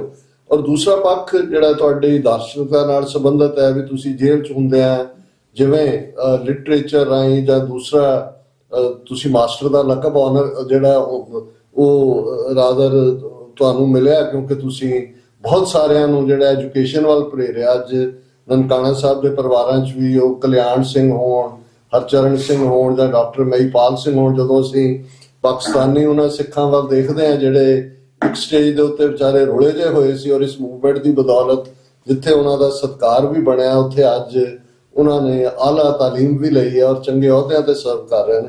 ਇਸ ਬਾਰੇ ਜ਼ਰਾ ਦੱਸੋ ਕਿ ਵੀ ਤੁਹਾਡਾ ਜਿਹੜਾ ਜੇਲ੍ਹ ਐਕਸਪੀਰੀਅੰਸ ਹੈ, ਕਿਵੇਂ ਤੁਸੀਂ ਇਹ ਸਾਰਿਆਂ ਨੂੰ ਜਿਹੜਾ ਹੈ ਉਹ ਪ੍ਰਭਾਵਿਤ ਕੀਤਾ ਹੈ ਇਸ ਘਟਨਾਕ੍ਰਮ ਨੂੰ? ਗੱਲ ਇਹ ਕਿ ਸੱਚੇ ਪਾਤਸ਼ਾਹ ਦੀ ਬੜੀ ਅਪਾਰ ਕਿਰਪਾ ਹੈ ਕਿ ਮੈਂ ਜਦੋਂ ਹੱਥਕੜੀ ਲੱਗੀ, ਵੈਸੇ ਜੜ ਸੀ ਅਦਾਲਤ ਵਿੱਚ, ਤੇ ਇੱਕ ਹੋਰ ਕਾਫੀ ਲੋग सन, उन्होंने हथकड़ियाँ लगे हैं। तो एक शख्सियत ऐसी मैं हथकड़ी लगी हुई देखी तो मैं उसमें के जनाब अमीरुल अजीम साहब अस्सलाम वालेकुम रहमतुल्लाह बरकत, वाहिगुरू जी का खालसा वाहिगुरू जी, सब बेचारा हैरान हो गया। जफी बात ही कहते मैं पछाड़े नहीं, तो मैं हाथ आप मुझे कैसे पछाण सकते हैं जनाब, मैं ते अखबारात दे पिछले 3 साल तो ਤੁਹਾਡੇ बारे पढ़दा पिया मैं, ਤੇ मेरे बड़ी खुशकिस्मती है। और जज्बाती हो गए, कहता मैं शामी तुम मिलाएगा, फिर अदालत जा रहे थे, मैं कहा मैं हाई चैकिंग किसे करें, शामी मिले मैनू, तो उन्होंने मैं कहा जनाब ਤੁਸੀਂ अजीम साहब ਦਾ ਜ਼ਿਕਰ अमीर अजीम साहब की गल, मैं कहा जनाब मेरी गुजारिश हैगी है, एक ते मोहतरम गरामी अमीर जमात इस्लामी है मियाँ तफैल मोहम्मद साहब, ते सारे मैं कहा मैं मेरी दुआ सलाम है। नंबर 2 शामी मुजीबर रहमान शामी साहब ने संत पिंडरा वाला जो कालम लिखा है, संत पिंडरा वाले तो इस्लाम करता हूँ, जो 11 या 12 जून 1984 में लिखा है। हाँ, वो इतना टॉप दा कालम है, इतना टॉप दा कालम है, उसने मेरे दिल की गहराई तक ना इतना वलवला पैदा किया। उन्होंने संता बारे के शामी मुजीबुर रहमान पाकिस्तान दे बहुत बड़े जज, हाँ जी हाँ, वो मेरे बड़े मेहरबान है। मैं उन्होंने खत लिखा शुक्रिया दा, अमीर ने उन्होंने भेजा, उन्होंने बारे कालम लिखता अपने अपने ਉਹਦੇ ਵਿੱਚ ਆਪਣੇ ਉਹਨਾਂ ਦਾ ਹਫ਼ਤਾ ਮਹੀਨਾਵਾਰ ਦੇ ਛਪਦਾ ਸੀ। ਉਸ ਤੋਂ ਬਾਅਦ ਉਹ ਸਪੈਸ਼ਲੀ ਮੈਨੂੰ ਮਿਲਣ ਆਏ, ਉੱਥੇ ਭੱਜੇ ਉਹਨਾਂ ਨੇ ਖੈਰ ਮਿਲਣ ਦਿੱਤਾ ਐਨੀ ਹਾਓ ਬਾਅਦ ਜੇ ਮੈਨੂੰ ਮਿਲਣ ਆਏ ਹਸਪੀਟਲ ਮਿਲਣ ਆਏ। ਪਰ ਅਮੀਰੁੱਦੀਨ ਸਾਹਿਬ ਨੂੰ ਬਾਅਦ ਮੈਂ ਖਤ ਲਿਖਿਆ, ਖਤ ਤੋਂ ਬਾਅਦ ਅਮੀਰੁੱਦੀਨ ਸਾਹਿਬ ਮੈਨੂੰ ਕਿ ਵੀ ਜਮਾਤ ਇਸਲਾਮੀ ਦੇ ਅਮੀਰ ਸਾਹਿਬ ਵੱਲੋਂ ਤੁਹਾਡੀ ਈਦ ਮੁਬਾਰਕ ਦੇ ਵੱਲ ਸਾਰਾ ਸਮਾਨ ਆਇਆ, ਤੁਹਾਡਾ ਚੱਠੀ ਕਰਦੀ। ਉਹਦੇ ਬਾਅਦ ਮੇਰਾ 16 ਕਿਰਦਾਰ ਦੀ ਮਾਲਕ ਬਣੀ ਹੈ ਜਿਹੜੇ ਸਾਡੇ ਦਿਲੇ ਵਸਦੇ ਨੇ। ਅਤੇ मोहतरम जनाब मियाँ तफैल मोहम्मद साहब रहमतुल्लाह अलैह, काजी हुसैन अहमद रहमतुल्लाह अलैह, ये सारे इतने मेहरबान थे, इन्होंने साड़ा बड़ा तल्लुक रहा। इन्होंने अपने जमात इस्लामी की वजह के नाल ही इस वेले साड़ी सिख कौम ही बंद जो मिलटरी ने इसलिए टॉप टॉप ने जमात इस्लामी का एक बहुत बड़ा रोल है। ये होंगे करतारपुर तो लैके इस नाची की रिहाई तक ये सारा अमीरुल साहब उन्होंने सच्चे पातशाह अल्लाह ताला उन्होंने ऊपर बहुत बहुत अगे हम पिछे जाके जड़ा कोटा जड़ा इन्हों का कोयटा जड़ा बलोचिस्तान दे विच उत्थे जाके गुरुद्वारे जो मत्था टेक के आए, उन्होंने सरोपा बख्शी के और आला तरीन गल है उन्होंने पाइया उन्होंने जफरनामा दिता है। मैं एक गल तुहाडे ज्ञान लई भी और अपने व्यूअर्स लई भी दसना चाहुंदा। सर कपूर सिंह होरां ने 1970 ਦੇ ਵਿੱਚ ਇੱਕ ਆਰਟੀਕਲ ਲਿਖਿਆ ਸੀ ਜਿਹਦੇ 'ਚ ਉਹਨਾਂ ਨੇ ਸ਼੍ਰੋਮਣੀ ਕਮੇਟੀ ਨੂੰ ਐਡਵਾਈਜ਼ ਕੀਤਾ ਸੀ ਕਿ ਜਿੱਥੇ ਤੁਸੀਂ ਪੰਜਾਬੀ ਦੇ ਨਾਲ ਅੰਗਰੇਜ਼ੀ ਲਿੰਕ ਲੈਂਗੁਏਜ ਰੱਖਦੇ ਹੋ, ਫਾਰਸੀ ਵੀ ਰੱਖੋ, ਕਿਉਂਕਿ ਸਾਡਾ ਇਸਲਾਮਿਕ ਵਰਲਡ ਦੇ ਨਾਲ ਸੰਬੰਧ ਰਹਿਣਾ ਹੈ। ਮੋਰਾਕੋ ਤੋਂ ਲੈ ਕੇ ਵਾਘਾ ਤੱਕ ਇਸਲਾਮਿਕ ਵਰਲਡ ਹੈ ਔਰ ਪਰਸ਼ੀਅਨ ਇੱਕ ਇੰਪੋਰਟੈਂਟ ਜ਼ਬਾਨ ਹੋਏਗੀ ਜਿਹੜਾ ਸਿੱਖ ਕੌਮ ਦਾ ਜਿਹੜਾ ਉਹ ਮੁਸਲਮਾਨ ਵਰਗ ਦੇ ਨਾਲ ਸੰਬੰਧ ਨੂੰ ਰੱਖੇਗੀ। ਇਸ ਬਾਰੇ ਤੁਸੀਂ ਕਿਵੇਂ ਦੇਖਦੇ ਹੋ ਕਿ ਅਸੀਂ ਹਾਲਾਂ ਸਿੱਖ ਰਾਜ ਦੇ ਵੇਲੇ ਵੀ ਫਾਰਸੀ ਜਿਹੜੀ ਹੈ ਉਹ ਅਫੀਸ਼ੀਅਲ ਲੈਂਗੁਏਜ ਸੀ ਔਰ ਬਹੁਤ ਸਾਰਾ ਸਾਡਾ ਲਿਟਰੇਚਰ ਅੱਜ ਵੀ ਜਿਹੜਾ ਉੱਥੇ ਪਾਕਿਸਤਾਨ 'ਚ ਕਿਤੇ ਨਾ ਕਿਤੇ ਪਿਆ ਹੈ, ਕਿਤੇ ਰੁਲ ਰਿਹਾ, ਕਿਤੇ ਦਿਆਲ ਸਿੰਘ ਰਿਸਰਚ ਸੈਂਟਰ ਵੱਲੋਂ ਸਾਂਭਣ ਦੀ ਕੋਸ਼ਿਸ਼ ਹੈ। ਤੁਸੀਂ ਕਿਵੇਂ ਦੇਖਦੇ ਹੋ ਇਸ ਨਜ਼ਰੀਏ ਨੂੰ ਕਿ ਵੀ ਅਸੀਂ ਇੱਕ ਪਾਸੇ ਤਾਂ ਸਾਡੀ ਪੰਜਾਬੀ ਦਾ ਸੰਸਕ੍ਰਿਤੀਕਰਨ ਕਰ ਦਿੱਤਾ ਹੈ, ਸਭ ਜਿਹੜੇ ਲਫ਼ਜ਼ ਬੋਲੇ ਜਾਂਦੇ ਨੇ ਪੰਜਾਬੀ 'ਚ ਇੰਨੀ ਹਿੰਦੀ ਵਾੜ ਦਿੱਤੀ ਹੈ ਕਿ ਲੱਗਦਾ ਹੀ ਨਹੀਂ ਕਿ ਕੋਈ ਪੰਜਾਬੀ ਬੋਲ ਰਿਹਾ, ਪਰ ਦੂਸਰੇ ਪਾਸੇ ਅਸੀਂ ਫਾਰਸੀ ਜਿਹੜੇ ਸਾਡੇ ਸਰੋਤ ਸੀ ਉਹਨਾਂ ਨਾਲੋਂ ਵੀ ਕੱਟ ਆਫ ਹੋਏ ਔਰ ਜ਼ਾਹਰਾ ਤੌਰ ਦੇ ਉੱਤੇ ਇਹ ਇੱਕ ਵੱਡੀ ਕਮਜ਼ੋਰੀ ਆਈ। ਇਸ ਬਾਰੇ ਤੁਹਾਡੀ ਕੀ ਟੇਕ ਹੈ? मैं एक अलानिया गल करना चाहता कि वर्ल्ड वाइड सिख धर्म में से श्री गुरु नानक पातशाह कहते मानस की जात सब है एक पहचान को, 10वें पातशाह का फरमान। हाँ जी बस सॉरी ते कहने तो पावेगा कि गुरु साहिबान का हुक्म है और गुरु साहिबान के हुक्म दे नाल साडा किसी धर्म नाल किसी जबान दे नाल कुछ भी। अच्छा नंबर 2 की है फारसी जबान, अरबी जबान, संस्कृत जबान, श्री गुरु ग्रंथ साहब जी पाठ कर सारा कुछ देखो तो हर एक जबान कमाल है। और उस कमाल की बुनियाद ते की होया कि पिछे जो ईरान का प्रेजिडेंट डेथ होया ते मैं उन्होंने अफसोसनाक खत लिखिया, चिट्ठी लिखी, उन्होंने मैनू बुला लिया। बुलाने तो बाद जोड़ा है मैं चिट्ठी खालसा जी के मेरे साइन नाल फारसी जबान की चिट्ठी, इंग्लिश जबान की चिट्ठी असी उन्हें गए। मैनू सफीर कहता बई तू कौन, तू क्यों आया इत्थे? मैं कहा साडा बड़ा तल्लुक है फारसी जबान के नाल, साडा तल्लुक है ईरान दे नाल। ईरान श्री गुरु नानक पातशाह दे चरण उत्थे पुजे ने।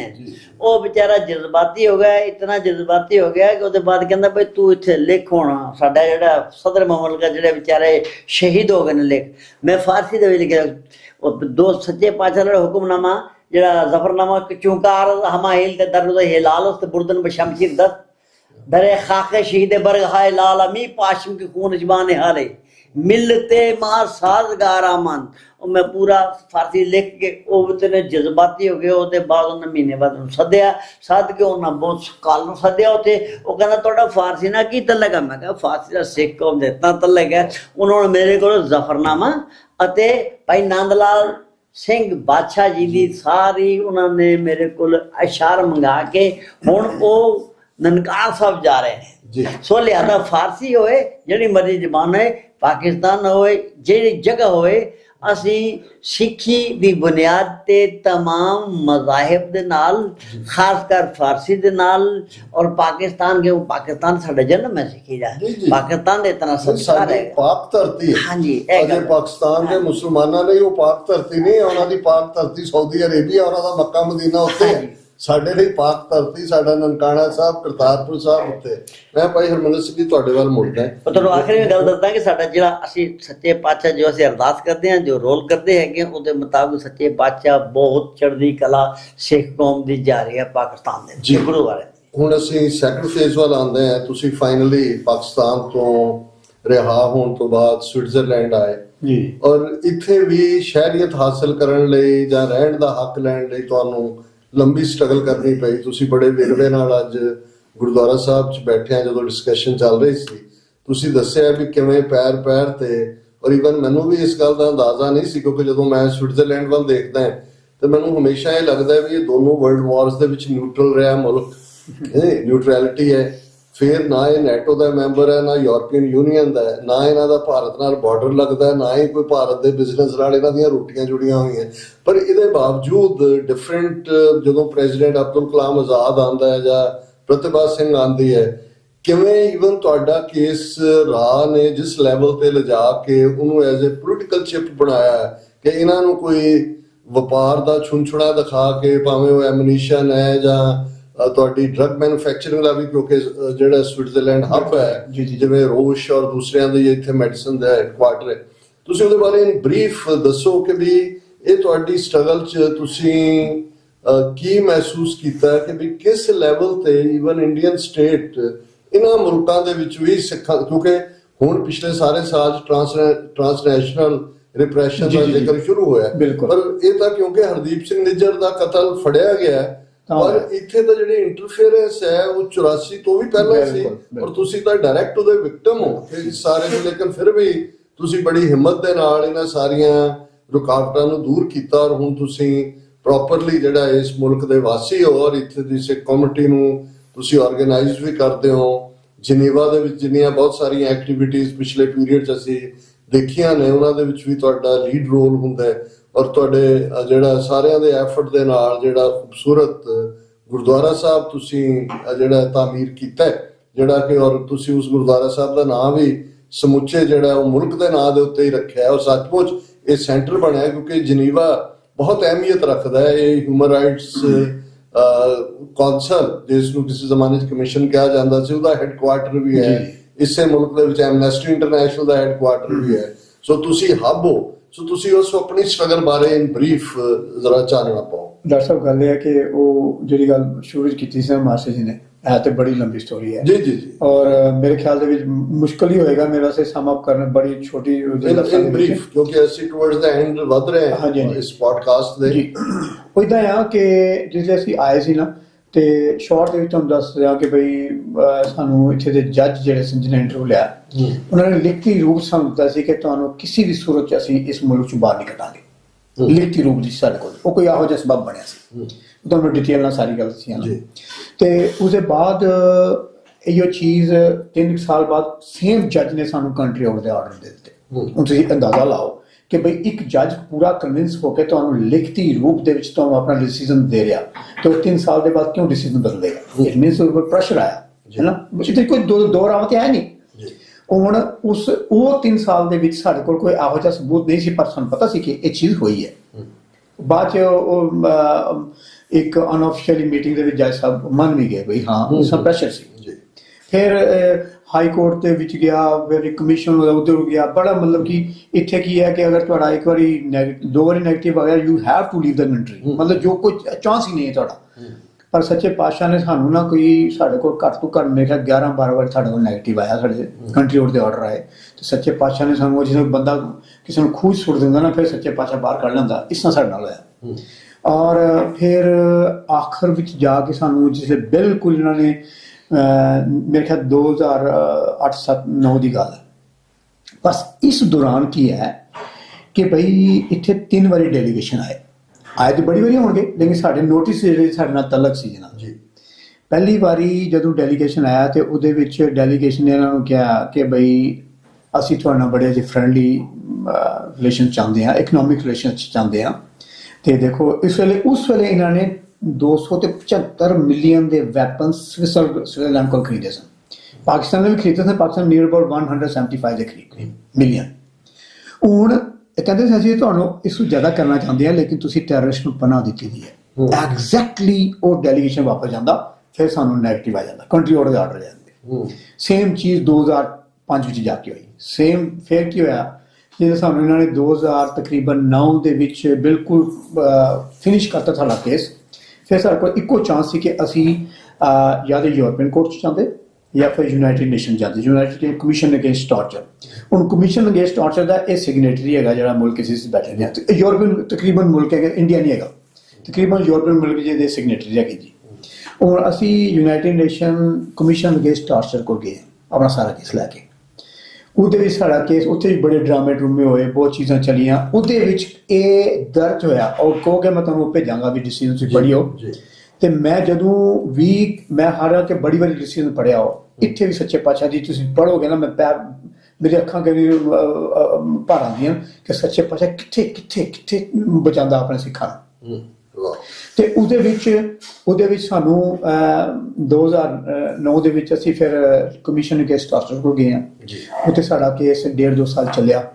ਤੇ ਮੈਂ ਮਾਸਟਰ ਜੀ ਨੂੰ ਕਿਹਾ ਸੀ, ਮਾਸਟਰ ਜੀ ਜਿਸ ਤਰ੍ਹਾਂ ਦਾ ਇਹਨਾਂ ਦਾ ਜ਼ੋਰ ਹੈਗਾ, ਚਲੋ ਪਾਤਸ਼ਾਹ ਨੂੰ ਜੋ ਭਾਵੇ ਹੈ ਨਾ, ਅਸੀਂ ਸਾਨੂੰ ਇਹ ਨਹੀਂ ਕਿ ਡਰ ਹੈ ਸਾਨੂੰ ਕੋਈ ਕਾਲ ਕੋਠੀ ਪਹਿਲੇ ਵੀ ਉਹ ਕਹਿ ਜੇ ਲੈ ਵੀ ਜਾਣਗੇ ਕੋਈ ਗੱਲ ਨਹੀਂ, ਲੇਕਿਨ ਸਿਰਫ ਇਹ ਹੈ ਕਿ ਇੱਕ ਸੰਘਰਸ਼ ਨੂੰ ਥੋੜਾ ਮੋਰਲ ਜਿਹੜਾ ਨਾ ਉਹ ਡਿੱਗਦਾ ਕਿ ਬਈ ਇਹਨੇ ਜਿਹੜਾ ਹਾਈਜੈਕਰ ਉਹਨੂੰ ਵਾਪਸ ਲੈ ਗਿਆ। ਸਾਡੀ ਬਾਹਾਂ ਬਹੁਤ ਲੰਮੀਆਂ ਨੇ, ਅਸੀਂ ਕਿੱਥੋਂ ਮਰਜ਼ੀ ਦੁਨੀਆ ਚ ਚਾਹੀਏ ਚੁੱਕ ਕੇ ਲੈ ਜਾਵਾਂਗੇ। ਤੇ ਉਹ ਉਸ ਬਿਨਾਂ ਤੇ ਆਪਾਂ ਫਾਈਟ ਕੀਤਾ ਨਾ। ਇੱਥੇ ਆਪਣੇ ਜਿਹੜੇ ਸਾਡੇ ਚਲੋ ਲੰਬਾ ਇਸ਼ੂ ਹੈ ਸਾਡੇ, ਮਤਲਬ ਕਿ ਆਪਣੇ ਭੇਸ ਦੇ ਵਿੱਚ ਵੀ ਸਾਡੇ ਨਾਲ ਰੋਟੀ ਖਾ ਕੇ ਵੀ ਜਿਹੜੇ ਸਾਡੇ ਨਾਲ ਪਤਾ ਚੱਲਿਆ ਕਿ ਉਹ ਉਹਨਾਂ ਦੀ ਜਿਹੜੀਆਂ ਤੰਦਾਂ ਸਨ, ਜਿਹੜੀਆਂ ਤਾਰਾਂ ਸਨ, ਉਹ ਰਾਹ ਦੇ ਨਾਲ ਮਿਲੀ ਦੀਆਂ ਸਨ ਜੀ। ਕਿਉਂਕਿ ਸਾਨੂੰ ਸਮਝ ਨਹੀਂ ਆਉਂਦੀ ਸਾਡੀ ਗੱਲਾਂ ਕਿਸ ਤਰ੍ਹਾਂ ਬਾਹਰ ਜਾਂਦੀਆਂ। ਔਰ ਅਸੀਂ ਜਿਹੜਾ ਸਬੂਤ ਲੈ ਕੇ ਪਹਿਲੇ ਆਉਂਦੇ ਹਾਂ ਆਪਣੇ ਕੇਸ ਦੇ ਵਿੱਚ, ਉਹ ਪਹਿਲੇ ਉਹਦੇ ਤੋੜ ਇੰਡੀਆ ਗੌਰਮੈਂਟ, ਕਿਉਂਕਿ ਜਿਸਲੇ ਸਾਡਾ ਕਮਿਸ਼ਨ ਅਗੇਂਸਟ ਟਾਰਚਰ ਕੋਲ ਤੁਹਾਡਾ ਕੇਸ ਜਾਂਦਾ ਨਾ ਜੀ, ਉੱਥੇ ਕੀ ਹੈ ਕਿ ਉੱਥੇ ਤੁਸੀਂ ਤੇ ਰਹੋ, ਇੱਕ ਸਵਿਟਜ਼ਰਲੈਂਡ ਹੈ। ਹੁਣ ਸਵਿਟਜ਼ਰਲੈਂਡ ਨੇ ਚੀਜ਼ਾਂ ਲੈਣੀਆਂ ਹੈਗੀਆਂ ਇੰਡੀਆ ਕੋਲ ਕਿ ਬਈ ਇਹ ਜਿਹੜਾ ਕੋ ਕਹਿ ਰਹੇ ਨੇ, ਇਹ ਜਿਹੜਾ ਲੈ ਕੇ ਸਾਡੇ ਕੋਲ ਆਇਆ, ਤੁਸੀਂ ਜਵਾਬ ਦਿਓ ਇਸਦਾ। ਹੁਣ ਸਵਿਟਜ਼ਰਲੈਂਡ ਨੇ ਜੇ ਜਵਾਬ ਦੇਣਾ, ਜਵਾਬ ਤਾਂ ਉਹਨਾਂ ਕੋਲ ਲੈਣਾ, ਉਹਨਾਂ ਕੋਲ ਰਾਹ ਵਾਲੇ ਕੋਲ, ਠੀਕ ਹੈ ਨਾ ਜੀ, ਅੰਦਰ ਉਹਨਾਂ ਕੋਲ ਲੈਣਗੇ ਨਾ। ਨਾਲੇ ਜਿੰਨੇ ਹਿੰਦੁਸਤਾਨ ਦੇ ਚੋਰ ਨੇ ਉਹਨਾਂ ਸਭ ਦੇ ਅਕਾਊਂਟ ਵੀ ਇੱਥੇ ਸਵਿਸ ਬੈਂਕਾਂ 'ਚ। ਬਿਲਕੁਲ ਹਾਂ। ਤੇ ਉਹ ਕੀ ਹੈ ਕਿ ਇਹਨਾਂ ਨੇ ਆਪਣੇ ਇਕਨੋਮਿਕ ਰਿਲੇਸ਼ਨ ਦੇ ਵਿੱਚ ਹੀ ਫਿਰ 2009 ਦੇ ਵਿੱਚ ਜਦੋਂ ਕਿ ਕਮਿਸ਼ਨ ਟਾਰਚਰ ਹੋ ਗਿਆ, ਫਿਰ 2011 ਦੇ ਕਰੀਬ ਸਾਡਾ ਇਹ ਜਿਹੜਾ ਨਾ ਕੇਸ ਜਿਹੜਾ ਉੱਥੋਂ ਜਦੋਂ ਪੋਜ਼ਿਟਿਵ ਹੋ ਗਿਆ ਕਮਿਸ਼ਨ ਅਗੇਂਸਟ ਟਾਰਚਰ ਕੋਲ, ਉਹਨਾਂ ਨੇ ਲਿਖਿਆ ਕਿ ਵੀ ਆਰਟੀਕਲਸ ਇਸ ਦੇ ਤਹਿਤ ਇਹਨਾਂ ਨੂੰ ਖਤਰਾ ਹੈਗਾ, ਰਿਪੋਰਟ ਨਹੀਂ। ਤੇ ਉਹ ਫਿਰ ਇਹ ਬਾਉਂਡ ਸਨ, ਸਾਨੂੰ ਰਿਪੋਰਟ ਨਹੀਂ ਮਤਲਬ ਬੱਚੇ ਵੀ ਵੱਡੇ ਹੋ ਗਏ ਸਨ। ਤੇ ਉਸ ਦੌਰਾਨ ਫਿਰ ਇੱਥੇ ਪ੍ਰਤਿਭਾ ਪਾਟਿਲ ਪ੍ਰੈਜ਼ੀਡੈਂਟ ਸੀ, ਉਹ ਆਏ ਸੀ, ਉਹ ਵੀ ਡੈਲੀਗੇਸ਼ਨ ਦੇ ਨਾਲ, ਉਹਦੇ ਨਾਲ ਵੀ ਉਹ ਰਾਹ ਦੇ ਬੰਦੇ ਸਨ, ਹੈ ਨਾ ਜੀ। ਤੇ ਸੇਮ ਚੀਜ਼ ਹੋਈ ਇਹਨਾਂ ਦੀ। ਹੁਣ ਗੱਲ ਇਹ ਹੈ ਕਿ ਇਹ ਵੀ ਸੱਚੇ ਪਾਤਸ਼ਾਹ ਨੇ ਇੱਕ ਵਿਉਂਤ ਬਣਾਈ, ਸਾਡੇ ਕੋਲ ਚੀਜ਼ਾਂ ਸਾਰੀਆਂ ਪੁੱਜੀਆਂ ਸਨ, ਇਹ ਸਾਰੀ ਡਾਕੂਮੈਂਟੇਸ਼ਨ ਹੋਈ ਦੀਆਂ, ਇਹ ਕੋਈ ਹਵਾ ਦੀ ਗੱਲਾਂ ਨਹੀਂ ਹੈਗੀਆਂ, ਇਹ ਸਾਰੀਆਂ ਟੋਟਲ ਕੇਸ ਦੇ ਵਿੱਚ ਹਰ ਇੱਕ ਪੁਆਇੰਟ ਦੇ ਵਿੱਚ ਹਰ ਇੱਕ ਚੀਜ਼ ਇਹਨਾਂ ਨੂੰ ਪਤਾ ਹੈ। ਹੁਣ ਇਹਨਾਂ ਨੂੰ ਵੀ ਇਹ ਬੜਾ ਸੀ ਕਿ ਵੀ ਇਹਨਾਂ ਕੋਲ ਚੀਜ਼ਾਂ ਕਿਸ ਤਰ੍ਹਾਂ ਪੁੱਜ ਜਾਂਦੀਆਂ। ਡਾਕਟਰ ਸਾਹਿਬ ਜਦੋਂ ਤੁਸੀਂ ਇੱਕ ਸੰਘਰਸ਼ ਵਿੱਚ ਤੁਰਦੇ ਹੋ ਨਾ, ਤੇ ਸੱਚੇ ਪਾਤਸ਼ਾਹ ਤੁਹਾਨੂੰ ਇਹ 2 ਅੱਖਾਂ ਦਿੰਦਾ ਨਾ, 2 ਅੱਖਾਂ ਇੱਧਰ ਵੀ ਦਿੰਦਾ, ਹੈ ਨਾ, ਕੋਈ ਉਹ ਵੀ ਇਹਨਾਂ ਚੀਜ਼ਾਂ ਇੱਧਰ ਉੱਧਰ ਵੀ ਚੀਜ਼ਾਂ ਤੁਹਾਡੇ ਕੋਲ ਆਉਂਦੀਆਂ, ਹੈ ਨਾ।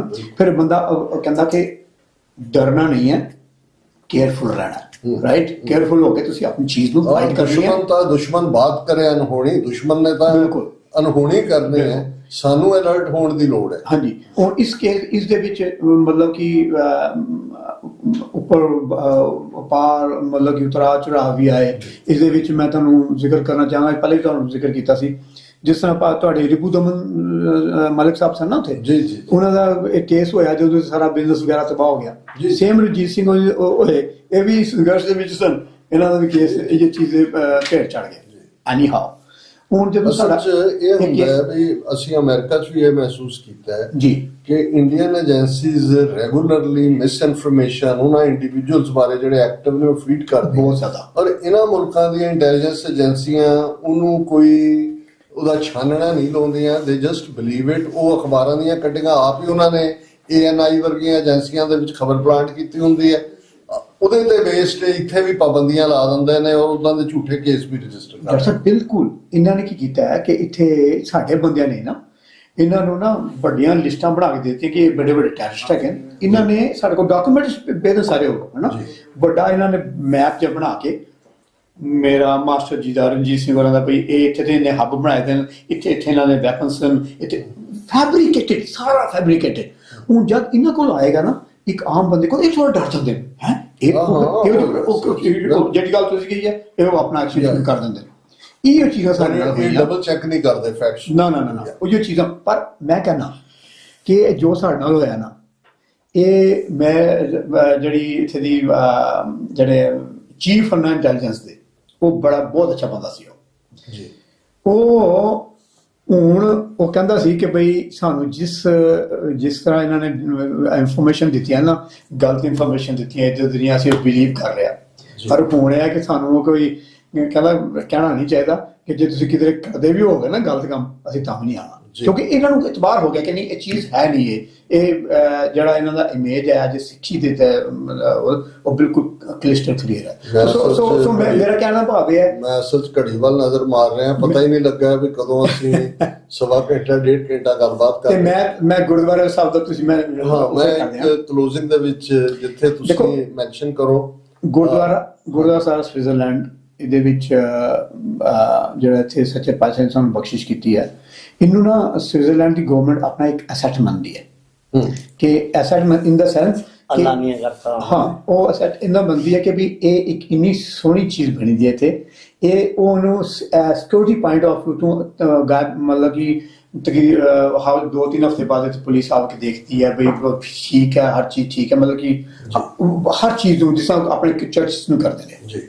ਹੁਣ ਗੱਲ ਇਹ ਹੈ ਕਿ ਇਹ ਜਿਹੜਾ ਸੱਚੇ ਪਾਤਸ਼ਾਹ ਨੇ ਸਾਨੂੰ ਸਥਾਨ ਦਿੱਤਾ ਨਾ, ਇਹਦੇ ਵਿੱਚ ਇਹ ਮੈਨੂੰ ਕਹਿਣਾ ਨਹੀਂ ਚਾਹੀਦਾ, ਮੈਂ ਸੱਚੇ ਪਾਤਸ਼ਾਹ ਤੋਂ ਡਰ ਕੇ ਕਿ ਬਈ ਇਹ ਯੂਰਪ ਦੇ ਵਿੱਚ ਇੱਕ ਐਸਾ ਸਥਾਨ ਸੱਚੇ ਪਾਤਸ਼ਾਹ ਨੇ ਸਾਨੂੰ ਦਿੱਤਾ ਜਿੱਥੇ ਸਿਰਫ ਤੇ ਸਿਰਫ ਪੰਥਕ ਗੱਲ ਹੁੰਦੀ ਹੈ। ਇੱਥੇ ਕੋਈ ਜ਼ਰੂਰਤ ਨਹੀਂ ਕਰ ਸਕਦਾ ਮਾਈਕਾ ਲਾਲ ਕਿ ਕੋਈ ਪੰਥ ਦੇ ਅਗੇਂਸਟ ਕੋਈ ਗੱਲ ਹੋਏ, ਇੱਥੇ ਖੁੱਲ੍ਹ ਕੇ ਗੱਲ ਸਾਡੀ ਆਜ਼ਾਦੀ ਦੀ ਹੁੰਦੀ ਹੈ, ਖਾਲਿਸਤਾਨ ਦੀ ਵੀ ਗੱਲ ਹੁੰਦੀ ਹੈ, ਔਰ ਸਾਨੂੰ ਇਹਦਾ ਵੀ ਬੜਾ ਸੱਚੇ ਪਾਤਸ਼ਾਹ ਦੀ ਮੈਂ ਕਹਿੰਦਾ ਕਿ ਕਿਰਪਾ ਹੈਗੀ ਹੈ ਬਹੁਤ, ਔਰ ਸੱਚੇ ਪਾਤਸ਼ਾਹ ਸਾਨੂੰ ਇਹਦੇ ਵਿੱਚ ਬਖਸ਼ਿਸ਼ ਦੇਣ ਕਿ ਜਿਹੜੇ ਇੱਥੇ ਨਵੀਂ ਜਨਰੇਸ਼ਨ ਹੈ ਨਾ ਜੀ, ਤੁਸੀਂ ਅਗਰ ਟਾਈਮ ਹੋਇਆ ਤੁਸੀਂ ਬੈਠੇ ਹੋ ਨਾਲ, ਔਰ ਤੁਹਾਨੂੰ ਸਾਰੇ ਕੁਐਸਚਨ ਤੁਹਾਨੂੰ ਆਜ਼ਾਦੀ ਤੇ ਕਰਨਗੇ, ਔਰ ਈਵਨ ਕਿ ਉਹ ਸਾਰਾ ਤੁਹਾਡਾ ਵੀ ਵਾਚ ਕਰਦੇ ਨੇ, ਹੋਰਾਂ ਦੇ ਵੀ ਵਾਚ ਕਰਦੇ ਨੇ, ਔਰ ਉਹ ਪੁਆਇੰਟ ਕੱਢ ਕੇ ਲਾਉਂਦੇ ਨੇ ਇਹਦੇ ਵਿੱਚ ਕਿ ਬਈ ਇਹ ਹੁਣ ਇਹਦੇ ਵਿੱਚ ਆਜ਼ਾਦੀ ਦਾ ਸਾਡੀ ਬਹੁਤ ਵੱਡੀ ਕਾਮਯਾਬੀ ਹੈ ਕਿ ਨਵੀਂ ਜਨਰੇਸ਼ਨ ਜਿਹੜੀ ਹੈਗੀ ਹੈ ਹੁਣ ਇਹ ਐਵੇਂ ਨਹੀਂ ਤੁਰ ਪਏਗੀ ਤੁਹਾਡੇ ਨਾਲ, ਤੇ ਜਿੰਨੇ ਤੁਹਾਨੂੰ ਕਨਵਿੰਸ ਨਹੀਂ ਨਾ ਹੋਏਗੀ। ਹਾਂ ਇਹ ਸੱਚੇ ਪਾਤਸ਼ਾਹ ਨੇ ਸਾਨੂੰ ਬਹੁਤ, ਮੈਂ ਕਹਿੰਦਾ ਅਸੀਂ ਇਸ ਲਾਇਕ ਤੇ ਨਹੀਂ ਅਸੀਂ ਕਿ ਬਈ, ਲੇਕਿਨ ਸੱਚੇ ਪਾਤਸ਼ਾਹ ਨੇ ਬੜੀ ਕਿਰਪਾ ਕੀਤੀ ਕਿ ਸਾਡੀ ਨਵੀਂ ਜਨਰੇਸ਼ਨ ਸ਼ੁਰੂ ਹੋ ਗਈ ਇਸਦੇ ਉੱਪਰ। ਔਰ ਗੱਲ ਇਹ ਹੈ ਕਿ ਕਹੋ ਕਿਸੇ को राज ना दे जो ले है बल से ले है, ਤੇ ਬਲ ਸਿਰਫ ਇੱਥੇ ਦਾ ਬਲ ਵੀ ਹੈ, ਲੇਕਿਨ ਬਲ ਸਾਡਾ ਜਿਹੜਾ ਸੰਘਰਸ਼ ਹੈ ਉਹ ਵੀ ਬਲ ਰਿਹਾ, ਜਦੋਂ ਉਹਦੀ ਜ਼ਰੂਰਤ ਪਈ ਉਹ ਵੀ ਅਸੀਂ ਅਪਣਾਉਣੀ ਹੈਗੀ ਹੈ। ਹਾਂਜੀ ਭਾਈ ਹਰਮਿੰਦਰ ਸਿੰਘ ਜੀ, ਮੈਂ ਪਿਛਲੇ ਸਵਾਲ 'ਚ ਪੁੱਛਿਆ ਸੀ ਕਿ ਵੀ ਤੁਹਾਡੀ ਇਹ ਕਿਵੇਂ ਇੱਥੇ ਜਿਹੜਾ ਸਰਕਾਰੀ ਇੰਟਰਫੇਰੈਂਸ ਸੀ ਇੰਡੀਅਨ ਗਵਰਨਮੈਂਟ ਦੀ, ਔਰ ਤੁਸੀਂ ਉਸ ਦੇ ਖਿਲਾਫ ਕਿਵੇਂ ਜਿੱਤਿਆ, ਪਰ ਇਸ ਦੇ ਨਾਲ ਤੁਹਾਡਾ ਜਦੋਂ ਤੋਂ ਤੁਸੀਂ ਇੱਥੇ ਮੁਕਾਮ ਕੀਤਾ, ਤੁਹਾਡੀਆਂ ਸੇਵਾਵਾਂ ਨੇ, ਜਿਵੇਂ ਤੁਸੀਂ ਹਿਊਮਨ ਰਾਈਟਸ ਦੇ ਮੁੱਦੇ ਦੇ ਉੱਤੇ ਜਥੇਬੰਦੀ ਬਣਾ ਕੇ ਜਿਹੜਾ ਜਿੰਨੀਆਂ ਵੀ ਜਥੇਬੰਦੀਆਂ ਪੰਥ ਦੀਆਂ ਕੰਮ ਕਰਨ ਵਾਲੀਆਂ ਨੇ ਔਰ ਇੱਥੇ ਜਨੀਵਾ ਦੇ ਵਿੱਚ ਆਉਂਦੀਆਂ ਨੇ, ਤੁਸੀਂ ਉਹਨਾਂ ਦੇ ਨਾਲ ਜਿਹੜਾ ਪੂਰੀ ਜਿਹੜੀ ਕੋਆਪਰੇਸ਼ਨ ਨਹੀਂ ਰਾਦਰ ਅੱਗੇ ਵੱਧ ਕੇ ਰੋਲ ਲੈਂਦੇ ਹੋ। ਔਰ ਦੂਸਰਾ ਜਿਵੇਂ ਗੁਰਦੁਆਰਾ ਸਾਹਿਬ ਸਵਿਟਜ਼ਰਲੈਂਡ, ਜਿਵੇਂ ਮੈਂ ਪਹਿਲਾਂ ਵੀ ਕਿਹਾ ਵੀ ਬਹੁਤ ਖੂਬਸੂਰਤ ਆਰਕੀਟੈਕਟ ਹੈ, ਕਿਵੇਂ ਤੁਸੀਂ ਉੱਥੋਂ ਜਿਹੜੇ ਨੇ ਸਪੈਸ਼ਲ ਕਾਰੀਗਰ ਸੱਦ ਕੇ ਇਹਦੀ ਤਾਮੀਰ ਕੀਤੀ ਹੈ, ਔਰ ਇਹ ਸਾਰੇ ਏਰੀਆ ਦੇ ਵਿੱਚ ਇਸ ਮੁਲਕ ਦੇ ਵਿੱਚ ਇਹ ਖਾਲਿਸਤਾਨੀ ਐਕਟੀਵਿਟੀਜ਼ ਦੀ ਹੱਬ ਵੀ, ਔਰ ਖਾਸ ਤੌਰ ਤੇ ਯੰਗਸਟਰਸ ਦੇ ਹਵਾਲੇ ਨਾਲ। ਸੋ ਇਸ ਬਾਰੇ ਤੁਸੀਂ ਜ਼ਰਾ ਦੱਸੋ ਕਿ ਵੀ ਇਹ ਤੁਸੀਂ ਕੀ ਹਿਊਮਨ ਰਾਈਟਸ ਦੇ ਮੁੱਦੇ ਤੇ ਤੁਹਾਡਾ ਕੀ ਕੰਮ ਹੈ, ਔਰ ਅਦਰਵਾਈਜ਼ ਤੁਸੀਂ ਕਿਵੇਂ ਇਸ ਸਾਰੇ ਨੂੰ ਦੇਖਦੇ ਹੋ। ਡਾਕਟਰ ਸਾਹਿਬ ਇੱਦਾਂ ਆ ਕਿ ਜਿਹੜੀ ਤੁਸੀਂ ਗੱਲ ਕੀਤੀ ਹੈ ਨਾ, ਮੈਂ ਤੁਹਾਨੂੰ ਪਹਿਲੇ ਜ਼ਿਕਰ ਕੀਤਾ ਕਿ ਬਈ ਮੈਨੂੰ ਬੜੇ ਸੱਚੇ ਪਾਤਸ਼ਾਹ ਹੋਮੇ ਤੋਂ ਬਚਾਏ, ਲੇਕਿਨ ਗੱਲ ਇਹ ਹੈ ਕਿ ਇਹ ਸੱਚੇ ਪਾਤਸ਼ਾਹ ਬੜੀ ਵੱਡੀ ਸਾਡੇ ਕੋਲ ਬਖਸ਼ਿਸ਼ ਕੀਤੀ ਹੈ ਕਿ ਇੱਕ ਯੂਰਪ ਦੇ ਵਿੱਚ ਇੱਕ ਐਸਾ ਸਥਾਨ ਹੈ ਜਿੱਥੇ ਖੁੱਲ੍ਹ ਕੇ ਜਿਹੜੀ ਮੈਂ ਪਹਿਲੇ ਗੱਲ ਕੀਤੀ ਹੈ ਨਾ, ਹੁਣ ਇਹ ਹੈ ਕਿ ਇਹਦੇ ਵਿੱਚ ਹੀ ਹੁਣ ਜਿਹੜੀ ਚੀਜ਼ ਨੂੰ ਅਸੀਂ ਲੈ ਕੇ ਤੁਰੇ ਹਾਂ ਸੰਘਰਸ਼ ਨੂੰ, ਹੁਣ ਇੱਥੇ ਦੇ ਮਾਹੌਲ ਦੇ ਵਿੱਚ ਸਾਨੂੰ ਇਹ ਚੀਜ਼ ਮਹਿਸੂਸ ਹੋਈ ਕਿ ਬਈ ਇੱਥੇ ਯੂਨਾਈਟਿਡ ਨੇਸ਼ਨ ਦੀ ਆਫਿਸ ਹੈਗੇ ਜੀ, ਤੇ ਇੱਥੇ ਸਾਨੂੰ ਆਪਣਾ ਜਿੰਨੇ ਵੀ ਜਿਹੜੇ ਹਿਊਮਨ ਰਾਈਟਸ ਵਾਇਓਲੇਸ਼ਨਸ ਹੈਗੀਆਂ, ਸਾਡਾ ਜੈਨੂਇਨ ਕੇਸ ਆ, ਸਾਨੂੰ ਕੋਈ ਪਾਲਿਸ਼ ਕਰਨ ਦੀ ਕੋਈ ਲੋੜ ਹੀ ਨਹੀਂ ਹੈਗੀ, ਅਸੀਂ ਚੀਜ਼ਾਂ ਉੱਥੇ ਚੁੱਕਣੀਆਂ ਇੱਥੇ ਰੱਖ ਦੇਣੀ ਸਾਰੀ।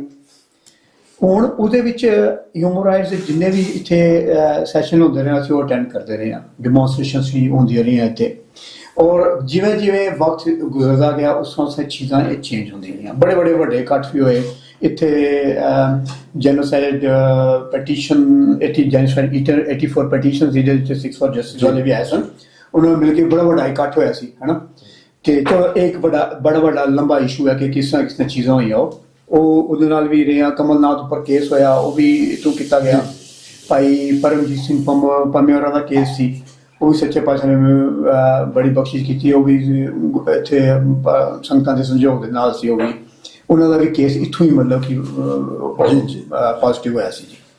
ਹੁਣ ਇਹ ਕਈ ਕਿਸਮ ਦੇ ਇੱਥੇ ਦੇ ਕੇਸਿਸ ਹੈਗੇ ਨੇ। ਹੁਣ ਜਿਸ ਤਰ੍ਹਾਂ ਤੁਸੀਂ ਲਾ ਲਓ ਜਰਮਨ ਜਾਂ ਇਟਲੀ ਦਾ ਇੱਕ ਕੇਸ ਹੈਗਾ। ਇੱਥੇ ਇੱਕ ਜੁਝਾਰੂ ਵੀਰ ਹੈਗਾ ਗੁਰਜਿੰਦਰ ਸਿੰਘ ਸ਼ਾਸਤਰੀ, ਉਹਨੂੰ ਬਹੁਤ ਟਾਰਚਰ ਹੋਇਆ।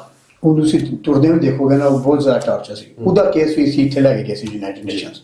ਈਵਨ ਕਿ ਆਪਣਾ ਸਾਡਾ ਕੇਸ ਹੋ ਗਿਆ, ਹੋਰ ਜਿਹੜੇ ਮਤਲਬ ਕਿ ਸਾਡਾ ਤਾਂ ਇੱਕ ਹਿਸਟੋਰਿਕ ਕੇਸ ਹੈ ਜਿਹੜਾ ਹੋਇਆ, ਉਹ ਤੁਹਾਨੂੰ ਭੇਜਾਂ।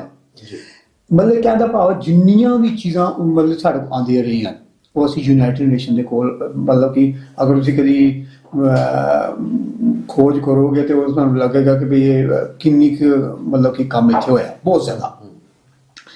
ਹੁਣ ਗੱਲ ਇਹ ਹੈ ਕਿ ਬਈ ਇਹਦੇ ਵਿੱਚ ਅਸੀਂ ਇਹਦੇ 'ਚ ਹੀ ਨਜ਼ਰ ਰੱਖੀ ਹੁੰਦੀ ਹੈ ਕਿ ਬਈ ਅਗਰ ਸਾਡੇ ਕੋਲ ਕੋਈ ਜਿਸ ਤਰ੍ਹਾਂ ਸਿਮਰਜੀਤ ਸਿੰਘ ਜੀ ਮਾਨ ਸਾਹਿਬ ਆਏ, ਅਗਰ ਉਹ ਇੱਕ ਖਾਲਿਸਤਾਨ ਦਾ ਇਸ਼ੂ ਲੈ ਕੇ ਆਏ ਸੀ, ਉਹਨਾਂ ਦਾ ਵੀ ਸਾਥ ਦਿੱਤਾ। ਜੇ ਕਦੀ 6 ਫॉर ਜਸਟਿਸ ਆਏ ਜਾਂ ਸਿੱਖ ਫੈਡਰੇਸ਼ਨ ਜਿੰਨੇ ਵੀ ਆਏ, ਅਸੀਂ ਉਹਨਾਂ ਦਾ ਮਤਲਬ ਕਿ ਸਾਥ ਦਿੱਤਾ ਇਸ ਚੀਜ਼ ਦਾ ਜੀ। ਹੁਣ ਗੱਲ ਇਹ ਹੈ ਕਿ ਮੈਂ ਜਿਹੜੀ ਗੱਲ ਮੇਨ ਚੀਜ਼ ਕਰਨੀ ਚਾਹੁੰਦਾ, ਅਗਰ ਤੁਸੀਂ ਮੈਨੂੰ ਇਜਾਜ਼ਤ ਦਿਓ। ਦੇਖੋ ਮੈਨੂੰ ਇੱਕ ਬੜਾ ਥੋੜ੍ਹਾ ਜਿਹਾ ਗਿਲਾ ਹੈ ਸਾਰਿਆਂ ਉੱਪਰ, ਤੇ ਸ਼ਾਇਦ ਮਾਫ ਕਰਨਾ, ਸ਼ਾਇਦ ਤੁਸੀਂ ਉਹਦੇ ਵਿੱਚ ਆਉਂਦੇ ਹੋ, ਹੈ ਨਾ ਜੀ। ਤੁਸੀਂ ਇੱਕ ਹਾਂਜੀ ਗੱਲ ਇਹ ਹੈ ਕਿ ਅਸੀਂ ਸੰਘਰਸ਼ ਦੇ ਵਿੱਚ ਠੀਕ ਹੈ, ਸਾਡੀ ਮੰਜ਼ਿਲ ਜਿਹੜੀ ਹੈ ਉਹ ਖਾਲਿਸਤਾਨ ਹੈ ਜੀ। ਆਜ਼ਾਦੀ ਸਾਡੀ, ਅਸੀਂ ਆਜ਼ਾਦੀ ਵਾਸਤੇ ਲੜ ਰਹੇ ਹਾਂ। ਪਰ ਆਜ਼ਾਦੀ ਦੇ ਪੜਾਅ ਦੇ ਵਿੱਚ ਇਹਨਾਂ ਚੀਜ਼ਾਂ ਦੇ ਵਿੱਚ ਜਿਹੜੀਆਂ ਵੀ ਸਾਨੂੰ ਚੀਜ਼ਾਂ ਸਾਡੇ ਅਗੇਂਸਟ ਸਾਡੇ ਵਿਰੁੱਧ ਹੁੰਦੀਆਂ ਨਾ, ਸਾਨੂੰ ਉਸੇ ਫੌਰੀ ਤੌਰ ਤੇ ਉਹਦੇ ਉੱਪਰ ਐਕਸ਼ਨ ਲੈਣਾ ਚਾਹੀਦਾ। ਇਹ ਮੈਂ ਕਿਉਂ ਕਹਿ ਰਿਹਾ? ਭਾਈ ਹਰਮੀਤ ਸਿੰਘ ਜੀ PhD ਦਾ ਸ਼ਹਾਦਤ ਹੋਈ, ਅਸੀਂ ਬਹੁਤ ਘੱਟ ਬੰਦਿਆਂ ਨੇ ਉਹ ਚੀਜ਼ਾਂ ਚੁੱਕੀਆਂ, ਠੀਕ ਹੈ ਜੀ। ਉਹ ਸਾਰਿਆਂ ਨੂੰ ਪਤਾ ਹੈ ਕਿ ਉਹ ਰਾਹ ਨੇ ਕਰਾਇਆ, ਸਾਰਿਆਂ ਨੂੰ, ਇਹਦੇ ਕੋਈ ਦੋ ਰਾਵਾਂ ਨਹੀਂ ਹੈਗੀਆਂ। ਫਿਰ ਭਾਈ ਚਲੋ ਇਹ ਤੇ ਭਾਈ ਨਿਜਰ ਹੋਰਾਂ ਦਾ, ਭਾਈ ਅਵਤਾਰ ਸਿੰਘ ਖੰਨਾ ਦਾ ਇੱਧਰ ਹੋਇਆ, ਠੀਕ ਹੈ ਨਾ, ਇਹਦਾ ਕਾਫੀ ਇਹਨਾਂ ਦਾ ਹਾਈਲਾਈਟ ਹੋਇਆ। ਭਾਈ ਪਰਮਜੀਤ ਸਿੰਘ ਮੋਚਾਰਿਆ, ਭਾਈ ਪੰਜਵਾੜੇ ਹੋਰਾਂ ਦਾ ਹੋਇਆ, ਭਾਈ ਲਖਬੀਰ ਸਿੰਘ ਜੀ ਦਾ ਹੋਇਆ। ਭਾਈ ਲਖਬੀਰ ਸਿੰਘ ਨੈਚੁਰਲ ਡੈਥ ਨਹੀਂ ਸੀ, ਇਹ ਮੈਂ ਨਾ ਜਦੋਂ ਉਹਨਾਂ ਦੇ ਪਰਿਵਾਰ ਨਾਲ ਮੇਰੀ ਗੱਲ ਹੋਈ ਹੈ, ਉਸ ਨੂੰ ਨੈਚੁਰਲ ਡੈਥ। ਓਕੇ, ਮੈਂ ਤੁਹਾਨੂੰ ਉੱਥੇ ਲੈ ਕੇ ਆਣਾ। ਨਹੀਂ ਚਲੋ ਆਪਾਂ ਇਸ ਮੈਨੂੰ ਪਲੀਜ਼ ਮੈਨੂੰ 1 ਮਿੰਟ ਦੇ ਦਿਓ। ਦੇਖੋ ਇਸ ਬੈਚ ਆਪਾਂ ਨਾ ਜਾਈਏ। ਨਹੀਂ ਮੈਂ ਚਲੋ ਸ਼ਾਰਟ ਕਰ ਦਿੰਦਾ ਪਲੀਜ਼। ਮੈਨੂੰ ਇਸ ਚੀਜ਼ ਦਾ ਰਾਂਝਾ, ਮੇਰਾ ਭਾਈ ਸਾਨੂੰ ਬੜਾ ਪਿਆਰ ਰਿਹਾ, ਮੈਂ ਇਹਨਾਂ ਨੂੰ ਬਹੁਤ ਜ਼ਿਆਦਾ। ਹੁਣ ਮੇਰੇ ਕੋਲ ਇਹਦੇ ਮੈਂ ਤੁਹਾਨੂੰ ਕਹੋਗੇ, ਮੈਂ ਤੁਹਾਨੂੰ ਮੈਂ ਡਾਕੂਮੈਂਟਸ ਦੇ ਦਿਆਂਗਾ ਜਿਹਦੇ ਵਿੱਚ ਸਿੱਧਾ ਆਇਆ ਕਿ ਭਾਈ ਸਾਹਿਬ ਦੀ ਨੈਚੁਰਲ ਡੈਥ ਨਹੀਂ ਸੀ। ਉਹਨਾਂ ਨੂੰ ਇੱਕ ਬੜੇ ਤਰੀਕੇ ਨਾਲ ਮਾਰਿਆ ਪਰਿਵਾਰ ਉਹਨਾਂ ਦਾ। ਦੇਖੋ ਬਿਲਕੁਲ, ਦੇਖੋ ਗੱਲ ਇਹ ਹੈ ਕਿ ਭਾਈ ਸਾਹਿਬ ਸਿਰਫ ਪਰਿਵਾਰ ਦੇ ਨਹੀਂ ਸਨ, ਭਾਈ ਸਾਹਿਬ ਸਾਡੇ ਵੀ ਸਨ। ਸੌਰੀ ਮੇਰਾ ਬੜਾ ਪਿਆਰ ਰਿਹਾ ਉਹਨਾਂ ਨਾਲ। ਔਰ ਦੇਖੋ ਇੱਕ ਚੀਜ਼ ਹੋਰ ਦੱਸਾਂ, ਭਾਈ ਪੰਜਵਾੜੇ ਹੋਰ ਜੀ ਨਾ ਮਲਿਕ ਸਾਹਿਬ ਜੀ, ਭਾਈ ਪਰਮਜੀਤ ਸਿੰਘ ਪੰਜਵਾੜੇ ਨਾਲ ਅਗਰ ਮੇਰੀ ਵਿਚਾਰ ਦੀ ਸਾਂਝ ਨਹੀਂ ਰਹੀ, ਫਾਰ ਐਗਜ਼ਾਮਪਲ ਵੀ ਸਮਝਾਉਣ ਦੀ, ਪਰ ਇਹਦਾ ਇਹ ਮਤਲਬ ਨਹੀਂ ਹੈ ਕਿ ਕੋਈ ਰਾਹ ਦਾ ਬੰਦਾ ਆ ਕੇ ਉਹਨਾਂ ਨੂੰ ਕਤਲ ਕਰ ਦੇਗਾ, ਅਸੀਂ ਚੁੱਪ ਲੈ ਜਾਵਾਂਗੇ। ਉਹ ਇਜਾਜ਼ਤ ਬਿਲਕੁਲ ਨਹੀਂ ਦੇ ਸਕਦੇ। ਮੇਰੇ ਤੁਹਾਡੇ ਵਿਚਾਰ ਨਾ ਮਿਲਣੇ ਗੱਲ ਅਲੱਗ ਹੈ, ਪਰ ਇਹਦੀ ਅਸੀਂ ਕਿਸੇ ਨੂੰ ਇਜਾਜ਼ਤ ਨਹੀਂ ਦਿਆਂਗੇ ਕੋਈ ਥਰਡ ਪਾਰਟੀ ਬੰਦਾ ਆ ਕੇ ਸਾਡੇ ਸਿੱਖ ਨੂੰ ਆ ਕੇ ਜਿਹੜਾ ਪੰਥ ਲਈ ਤੁਰਿਆ, ਜੇ ਕਿਸੇ ਦਾ ਕਰਦਾ ਨੁਕਸਾਨ ਕਰਦਾ, ਉਹ ਪੰਥ ਦੇ ਉੱਤੇ ਹੀ ਹਮਲਾ ਹੈ, ਕੋਈ ਵੀ ਹੋਏ। ਬਿਲਕੁਲ, ਪਰ ਮੈਂ ਤੁਹਾਨੂੰ ਬੇਨਤੀ ਕਰਾਂਗਾ, ਤੁਸੀਂ ਮੇਰੇ ਨਾਲ ਭਾਵੇਂ ਰਾਬਤਾ ਕਰਿਓ ਇਸੇ ਮੈਂ ਤੁਹਾਨੂੰ ਦੱਸਾਂਗਾ ਕਿ ਬਈ ਇਹ ਚੀਜ਼ ਉਹਨਾਂ ਦੀ ਨੈਚੁਰਲ ਡੈਥ ਨਹੀਂ ਸੀ। ਇਹ ਮੈਂ ਤੁਹਾਨੂੰ ਆਪਣੀ ਐਨਾਲਿਸਿਸ ਨਹੀਂ ਦੱਸ ਰਿਹਾ ਹੈ, ਮੇਰੇ ਕੋਲ ਡਾਕੂਮੈਂਟਸ ਹਨ ਕੁਝ ਇਸ ਤਰ੍ਹਾਂ ਸਬੂਤ ਜਿਹੜੇ ਸਾਹਮਣੇ। ਔਰ ਮੈਂ ਚੀਜ਼ ਕਹੀ ਸੀ ਪਰਿਵਾਰ ਤੱਕ ਦੀ ਗੱਲ ਪਹੁੰਚਾਈ ਸੀ, ਨਹੀਂ ਪਲੀਜ਼ ਮੈਨੂੰ 5 ਮਿੰਟ ਦਿਓ। ਉਸ ਵੇਲੇ ਮੇਰੇ ਕੋਲ ਸਬੂਤ ਨਹੀਂ ਸਨ, ਪਰ ਹੁਣ ਮੇਰੇ ਕੋਲ ਹੈ। ਮੈਂ ਸਾਰਿਆਂ ਨੂੰ ਕਿਹਾ ਕਿ ਪਲੀਜ਼ ਮੈਨੂੰ 5-10 ਮਿੰਟ ਦਿਓ, ਮੈਂ ਤੁਹਾਨੂੰ ਦੱਸਾਂਗਾ ਵੀ ਉਹਨਾਂ ਦੀ ਨੈਚੁਰਲ ਡੈਥ। ਈਵਨ ਤੁਸੀਂ ਹੈਰਾਨ ਹੋ ਜਾਓਗੇ, ਭਾਈ ਦੇਖੋ ਭਾਈ ਨਿਹੰਗ ਸਨ, ਭਾਈ ਨਿਹੰਗ ਜਿਹੜੇ ਆਪਣੇ ਭਾਈ PhD ਤੋਂ ਪਹਿਲੇ ਜਿਹੜੇ ਜਥੇਦਾਰ ਸਨ ਖਾਲਸਾ ਜੀ ਮਿੰਟੂ ਜੀ। ਹੁਣ ਉਹ ਤੁਸੀਂ ਕੀ ਸਮਝੋ ਉਹਨਾਂ ਦੀ ਨੈਚੁਰਲ ਡੈਥ ਸੀ? ਬਿਲਕੁਲ ਐਸੇ ਉਹਨਾਂ ਨੂੰ ਜੇ ਤੁਸੀਂ ਮੈਡੀਕਲ ਉਹਨਾਂ ਨੂੰ ਰੋਕ ਦਿਓਗੇ ਉਹ ਇੱਕ ਤਰੀਕਾ ਕਰ ਲੱਭਿਆ ਸੀ ਉਹਨਾਂ ਨੇ ਕਿ ਇੰਡੀਅਨ ਕਸਟਡੀ 'ਚ ਹੀ ਸਨ, ਉਹਨਾਂ ਦੀ ਜੇਲ੍ਹ 'ਚ ਹੀ ਸਨ। ਤੇ ਸੌਰੀ ਟੂ ਸੇ ਭਾਈ ਗੁਰਜਿੰਦਰ ਸਿੰਘ ਨਾਲ ਕੀ ਹੋਇਆ, ਪੁੱਛੋ ਜਾ ਕੇ ਉਹਨਾਂ ਦੇ ਸਾਥੀਆਂ ਨੂੰ। ਉਹਨਾਂ ਦੇ ਜਿਹੜੇ ਸਟੈਂਡ ਪਹਿਲੇ ਬਿਲਕੁਲ ਠੀਕ ਗੱਲ ਕਰ ਰਹੇ, ਠੀਕ ਹੈ ਜੀ, ਜੋ ਉਹਨਾਂ ਦੇ ਜਿਹੜੇ ਸਟੰਟ ਪੈਣੇ ਸਨ ਉਹਨੂੰ ਇੱਧਰ ਨੂੰ ਪਾਉਣ ਦੀ ਬਜਾਏ ਤੁਸੀਂ ਉਦੋਂ ਇਸ ਆਪਣਾ ਕਹਿੰਦੇ ਆਪਰੇਸ਼ਨ ਸ਼ੁਰੂ ਕਰ ਦਿੱਤਾ ਉਹਨਾਂ ਦਾ, ਇੱਧਰੋਂ ਵਾਇਰ ਪਾ ਦਿੱਤੇ। ਉਹ ਬੰਦੇ ਆ ਕੇ ਡਾਕਟਰ ਕਹਿੰਦੇ ਨੇ ਕੀ ਕਰ ਰਹੇ ਹੋ ਤੁਸੀਂ। ਮੇਰਾ ਕਹਿਣ ਦਾ ਮਤਲਬ ਇਹ ਹੈ ਇਹ ਚੀਜ਼ਾਂ ਅਸੀਂ ਬੜੀ ਹਾਈ ਲੈਵਲ ਤੇ ਲੈ ਕੇ ਗਏ ਹਾਂ ਕਿ ਵੀ ਇਸ ਦੇ ਉੱਪਰ ਵਰਕ ਕਰਨਾ ਚਾਹੀਦਾ ਸੀ ਸਾਨੂੰ ਸਾਰੇ। ਪਲੀਜ਼ ਮੇਰੀ ਤੁਹਾਡੇ ਨਾਲ ਵੀ ਬੇਨਤੀ ਹੈ ਕਿ ਇਹਦੇ ਉੱਪਰ ਵਰਕ ਕਰੀਏ ਔਰ ਇਹ ਚੀਜ਼ਾਂ ਜੇ ਅਗਰ ਥੋੜਾ ਜਿਹਾ ਤੁਹਾਡੇ ਨਾਲ ਮੈਂ ਡਿਫਰ ਕਰਦਾ ਜੀ। ਹੁਣ ਦੇਖੋ ਜਦੋਂ ਟ੍ਰਾਂਸਨੈਸ਼ਨਲ ਰਿਪਰੈਸ਼ਨ ਦੀ ਗੱਲ ਚੱਲੀ ਹੈ ਨਾ ਜੀ, ਤੇ ਬਹੁਤ ਸਾਰਿਆਂ ਨੇ ਈਵਨ ਪਿਛਲੇ ਦਿਨਾਂ ਦੀ ਇੱਕ ਗੈਦਰਿੰਗ ਦੇ ਵਿੱਚ ਵੀ ਇਹ ਕਹਿ ਕੇ ਕਿ ਜੀ ਟ੍ਰਾਂਸਨੈਸ਼ਨਲ ਰਿਪਰੈਸ਼ਨ ਜਿਵੇਂ ਦੀਪ ਸਿੱਧੂ ਦਾ ਜੀ ਟ੍ਰਾਂਸਨੈਸ਼ਨਲ ਰਿਪਰੈਸ਼ਨ ਮਰਡਰ ਹੋਇਆ ਜਾਂ ਮੂਸੇਵਾਲਾ ਦਾ ਹੋਇਆ, ਤੇ ਡਾਕਟਰ ਚੀਮਾ ਕੁਦਰਤੀ ਆਏ ਹੋਏ ਸੀ। ਉਹਨਾਂ ਨੇ ਕਿਹਾ ਦੇਖੋ ਜਿਹੜੀ term transnational repression with in India ਤਾਂ ਉਹਨਾਂ ਦਾ ਹੋਇਆ ਪਰ ਉਹ ਟ੍ਰਾਂਸਨੈਸ਼ਨਲ ਰਿਪਰੈਸ਼ਨ ਨਹੀਂ ਹੈ, ਕਿਉਂਕਿ ਟ੍ਰਾਂਸਨੈਸ਼ਨਲ ਦਾ ਮਤਲਬ ਹੀ ਇਹ ਹੈ ਵੀ ਮੁਲਕ ਤੋਂ ਬਾਹਰ। ਸੋ ਮੇਰਾ ਕਈ ਵਾਰੀ ਇਹ ਕੰਸਰਨ ਹੁੰਦਾ ਹੈ ਕਿ ਜਦੋਂ ਅਸੀਂ ਬਹੁਤ ਸਾਰੀਆਂ ਚੀਜ਼ਾਂ ਨੂੰ ਜਿਨ੍ਹਾਂ ਨੂੰ ਅਸੀਂ ਸਬਸਟੈਂਸ਼ੀਏਟ ਨਾ ਕਰ ਸਕਦੇ ਹੋਈਏ ਉਸ ਸਾਰੀ ਡਿਸਕਸ਼ਨ ਦਾ ਹਿੱਸਾ ਬਣਾ ਲੈਂਦੇ ਹਾਂ, ਤੇ ਜਿਹੜੇ ਜੈਨੂਇਨ ਨੇ, ਹੁਣ ਹਾਲਾਂ ਅਵਤਾਰ ਸਿੰਘ ਖੰਡਾ ਉਹਨਾਂ ਬਾਰੇ ਮੈਨੂੰ ਕਦੇ ਕੋਈ ਸ਼ੱਕ ਨਹੀਂ ਸੀ ਪਹਿਲੇ ਦਿਨ ਤੋਂ ਹੀ ਕਿ ਵੀ ਇਹ ਅਸੀਂ KGB ਦਾ ਵਰਕਿੰਗ ਪੈਟਰਨ ਦੇਖਿਆ ਹੋਇਆ ਸੀ ਕਿ, ਲੇਕਿਨ ਅਨਫੋਰਚੂਨੇਟਲੀ ਸਬਸਟੈਂਸ਼ੀਏਟ ਨਹੀਂ ਹੋ ਸਕਿਆ। ਨਾ ਇੰਗਲੈਂਡ ਦੀਆਂ ਜਥੇਬੰਦੀਆਂ ਦਾ ਕੋਈ ਐਸਾ ਪ੍ਰੈਸ਼ਰ, ਉਹਨਾਂ ਦੀ ਈਵਨ ਪੋਸਟਮਾਰਟਮ ਵੀ ਨਹੀਂ ਹੋਇਆ। ਔਰ ਹੁਣ ਜਦੋਂ ਬਾਅਦ ਦੇ ਵਿੱਚ ਹੋਇਆ ਜੀ ਕਿਵੇਂ ਉਹਨਾਂ ਨੇ ਕਿਹਾ ਜੀ ਉਹਨਾਂ ਦੇ ਜਿਹੜੇ ਕੋਰੋਨਰ ਜਾਂ ਜੋ ਵੀ ਉਹਨਾਂ ਦਾ ਪ੍ਰੋਸੀਜਰ ਹੁੰਦਾ ਹੈ ਕਿ ਜੀ ਇਹ ਸਾਰਾ ਜਿਹੜਾ ਇਹ ਨਾਰਮਲ ਹੈ। ਔਰ ਅੱਛਾ ਹੁਣ ਜਿਹੜਾ ਉਸ ਤੋਂ ਵੀ ਵੱਡਾ ਕ੍ਰਾਈਮ ਮੈਂ ਸਮਝਦਾ ਦੋਨੋਂ ਮੁਲਕਾਂ ਦਾ, ਨਾ ਉਹਨਾਂ ਦੀ ਡੈਡ ਬੋਡੀ ਨੂੰ ਪੰਜਾਬ ਜਾਣ ਦਿੱਤਾ ਗਿਆ, ਨਾ ਹੀ ਉਹਨਾਂ ਦੀ ਮਾਤਾ ਔਰ ਉਹਨਾਂ ਦੀ ਭੈਣ ਨੂੰ ਇੰਗਲੈਂਡ ਆਣ ਦਿੱਤਾ ਗਿਆ। ਮਤਲਬ ਇਹ ਤਾਂ ਸਾਰੇ ਜਿਹੜੇ ਪ੍ਰੋਟੋਕੋਲ ਨੇ ਜਾਂ ਜਿਹੜੇ ਹਿਊਮੈਨਿਟੇਰੀਅਨ ਲਾਜ਼ ਨੇ ਉਹਨਾਂ ਦੀ ਜਿਹੜੀ ਖਿਲਾਫ ਵਰਜ਼ੀ ਹੈ। ਮੇਰਾ ਖਿਆਲ ਅਸੀਂ ਆਪਣੇ ਟੌਪਿਕ ਵੱਲ ਮੁੜਦੇ ਹਾਂ। ਮੈਂ ਜਾਣਨਾ ਚਾਹੁੰਦਾ ਜਿਵੇਂ ਤੁਸੀਂ ਗੁਰਦੁਆਰਾ ਸਾਹਿਬ ਸਵਿਟਜ਼ਰਲੈਂਡ ਦਾ ਜਿਹੜਾ ਕਿ ਲੈਂਗਨ ਥਾਲ ਤੁਹਾਡੇ ਟਾਊਨ ਦੇ ਵਿੱਚ ਸਥਿਤ ਹੈ, ਇਸ ਦੀਆਂ ਐਕਟੀਵਿਟੀਜ਼ ਬਾਰੇ ਪਹਿਲਾਂ ਵੀ ਦੱਸ ਰਹੇ ਸੀ, ਪਰ ਈਵਨ ਇਸ ਗੁਰਦੁਆਰਾ ਸਾਹਿਬ ਦੀ ਤਾਮੀਰ ਦੇ ਦੌਰਾਨ ਵੀ ਇੰਡੀਅਨ ਗਵਰਨਮੈਂਟ ਨੇ ਕਿਵੇਂ ਯਤਨ ਕੀਤੇ ਕਿ ਈਵਨ ਜੋ ਪੋਲੀਟੀਕਲੀ ਤੁਹਾਡੇ ਕੇਸ 'ਚ ਉਹਨਾਂ ਨੇ ਕੀਤਾ ਉਹ ਸਾਹਮਣੇ ਹੈ ਕਿ ਵੀ ਉਹਨਾਂ ਨੇ ਪ੍ਰੈਜ਼ੀਡੈਂਟ ਲੈਵਲ ਦੇ ਉੱਤੇ ਡੈਲੀਗੇਸ਼ਨ 'ਚ ਰਾਹ ਦੇ ਲੋਕ ਆਏ ਔਰ ਉਹਨਾਂ ਨੇ ਜਿਹੜਾ ਉਹਨੂੰ ਐਜ਼ ਏ ਬਾਰਗੇਨਿੰਗ ਚਿਪ ਬਣਾਇਆ ਚਾਹਿਆ। ਲੇਕਿਨ ਈਵਨ ਜਿਹੜੀ ਧਾਰਮਿਕ ਆਜ਼ਾਦੀ ਔਰ ਗੁਰਦੁਆਰਾ ਸਾਹਿਬਾਨ ਦੀ ਤਾਮੀਰ ਹੈ ਉਹਨੂੰ ਰੋਕਣ ਲਈ ਵੀ ਉਹਨਾਂ ਨੇ ਇਸ ਬਾਰੇ ਥੋੜਾ ਜਿਹਾ ਜਿਹੜਾ ਇਹਦੇ 'ਚ ਉਹਨਾਂ ਨੇ ਕੀਤਾ। ਦੇਖੋ ਇੱਥੇ ਛੋਟੀ ਜਿਹੀ ਮਿਸਾਲ ਦਾਂਗੇ ਕਿ ਤੁਸੀਂ ਨਾ ਅਸੀਂ ਜਿੱਥੋਂ ਆਏ ਨਾ ਪੰਜਾਬ ਵਗੈਰਾ ਤੋਂ ਜਾਂ ਜੰਮੂ ਕਸ਼ਮੀਰ ਵਗੈਰਾ ਤੋਂ, ਜੀ ਤੁਸੀਂ ਸੁਣਿਆ ਹੋਣਾ ਕਦੀ ਕਿ ਜੇ ਕੋਈ ਤੁਹਾਡੇ 10 ਕਿਲੋਮੀਟਰ ਜਾਂ 20 ਕਿਲੋਮੀਟਰ ਜਾਂ ਕਿਤੇ ਘੰਟੇ 2 ਘੰਟੇ ਦੇ ਫਾਸਲੇ ਤੇ ਗੁਰਦੁਆਰਾ ਸਾਹਿਬ ਤੁਹਾਨੂੰ ਪਤਾ ਲੱਗਦਾ ਨਾ ਬਣ ਰਿਹਾ ਉੱਥੇ, ਤੇ ਤੁਸੀਂ ਕਹਿੰਦੇ ਮੈਂ ਸੇਵਾ ਕਰਕੇ ਆਵਾਂ ਉੱਥੇ, ਮੈਂ ਇੱਕ ਇੱਟੀ ਭਾਵੇਂ ਰੱਖ ਕੇ ਆਵਾਂ ਉੱਥੇ। ਹਾਂਜੀ, ਇਹ ਬੜੇ ਸਿੱਖ ਦੀ ਆਪਣੀ ਚਾਹਤ ਹੁੰਦੀ ਹੈ। ਪਰ ਇੱਥੇ ਕੀ ਹੋਇਆ, ਜਦੋਂ ਗੁਰਦੁਆਰਾ ਸਾਹਿਬ ਦੀ ਸ਼ੁਰੂਆਤ ਹੋਈ ਹੈ ਇੱਥੇ ਕਦੀ ਕਿਸੇ ਫੋਨ ਕਰਕੇ ਕਿਸੇ ਦੀ ਏਜੰਸੀ ਨੂੰ ਭੇਜਿਆ ਜਾ ਰਿਹਾ, ਪੁਲਿਸ ਨੂੰ ਭੇਜਿਆ ਜਾ ਰਿਹਾ ਕਿ ਇੱਥੇ ਇਲੀਗਲ ਬੰਦੇ ਕੰਮ ਕਰ ਰਹੇ। ਹੁਣ ਇਹਦੇ ਪਿੱਛੇ ਕੌਣ ਸਨ? ਇਹਦੇ ਪਿੱਛੇ ਇਹ ਪੁਲਿਸ ਵਾਲੇ ਆਪੇ ਨਹੀਂ ਉੱਠ ਕੇ ਆਉਂਦੇ, ਇਹਨਾਂ ਨੂੰ ਫੋਨ ਕੋਈ ਕਰੇ। ਫੋਨ ਕੌਣ ਕਰਾਉਂਦਾ? ਰਾਹ ਵਾਲੇ ਕਰਾਉਂਦੇ। ਰਾਹ ਆਪੇ ਨਹੀਂ ਆ ਜਾਂਦੀ, ਰਾਹ ਆਪਣੇ ਬੰਦੇ ਜਿਹੜੇ ਖਰੀਦੇ ਹੁੰਦੇ ਨਾ ਉਹਨਾਂ ਜਿਹਨਾਂ ਵਰਕ ਹੀ ਹੁੰਦਾ ਉਹ ਕਹਿੰਦੇ ਹਾਂ ਕੋਈ ਕਰੋ, ਇਲੀਗਲ ਕੰਮ ਹੋ ਰਿਹਾ। ਇੱਥੇ ਘੱਟ ਤੋਂ ਘੱਟ 8-9 ਵਾਰੀ ਇੱਥੇ ਪੁਲਿਸ ਦੇ ਛਾਪੇ ਆਏ ਕਿ ਇਲੀਗਲ ਬੰਦੇ ਕੰਮ ਕਰ ਰਹੇ। ਉਹ ਅਚਾਨਕ ਆਖਰੀ ਜਿਹੜਾ ਸੀ ਜਿਹੜਾ ਛਾਪਾ ਜਿਹਾ ਪਵਾਇਆ ਨਾ ਉਹਨਾਂ ਨੇ, ਉਹ ਸਾਨੂੰ ਖੁਦ ਕਹਿ ਕੇ ਗਿਆ, ਕਹਿੰਦਾ ਗੱਲ ਇਹ ਹੈ ਕਿ ਸਾਨੂੰ ਕੋਈ ਸ਼ੌਕ ਨਹੀਂ ਹੈ ਇੱਥੇ ਆਉਣ ਦਾ। ਉਹ ਉਸ ਅਚਾਨਕ ਉਸ ਦਿਨ ਮੈਂ ਤੇ ਰਣਜੀਤ ਸਿੰਘ ਮੇਰੀ ਉੱਥੇ ਹੀ ਸਾਂ, ਗੁਰਦੁਆਰਾ ਸਾਹਿਬ ਬਣ ਰਿਹਾ ਸੀ ਨਾ। ਉਹ ਕਹਿੰਦਾ ਤੁਹਾਡੇ ਇੱਥੇ ਬੰਦੇ ਸਾਨੂੰ ਫੋਨ ਕਰਦੇ ਨੇ ਕਿ ਉੱਥੇ ਗਲਤ ਕੰਮ ਹੋ ਰਿਹਾ, ਇਹ ਜਿਹੜਾ ਸੈਂਟਰ ਬਣ ਰਿਹਾ ਇਹ ਬੜਾ ਇੱਥੇ ਮਤਲਬ ਕਿ ਟੈਰਰਿਸਟ ਦਾ ਅੱਡਾ ਬਣ ਰਿਹਾ ਇੱਥੇ। ਈਵਨ ਕਿ ਕੀਤਾ ਕਿ ਇਹਨਾਂ ਨੇ ਕਿ ਰਾਹ ਨੇ ਇੱਕ ਬੜੀ ਸੋਚੀ ਸਮਝੀ ਸਾਜ਼ਿਸ਼ ਦੇ ਤਹਿਤ ਨਾ ਇੱਥੇ ਕੀਤਾ ਕਿ ਬਈ ਇੱਥੇ ਟੈਰਰਿਸਟ ਬੰਦਿਆਂ ਦੇ ਵਿਆਹ ਵੀ ਹੋਏ। ਸਾਡੇ ਮੇਰੇ ਮਾਸਟਰ ਇੱਥੇ ਆਨੰਦ ਕਾਰਜ ਹੋਇਆ ਸੀ, ਤੇ ਇਹ ਜਿਹੜਾ ਗੁਰਦੁਆਰਾ ਸਾਹਿਬ ਬਣ ਰਿਹਾ ਇਹ ਟੈਰਰਿਸਟ ਦਾ ਇਹ ਅੱਡਾ ਬਣ ਰਿਹਾ। ਇਹ ਬਕਾਇਦਾ ਇਹ ਰਿਪੋਰਟ ਹੋਈ।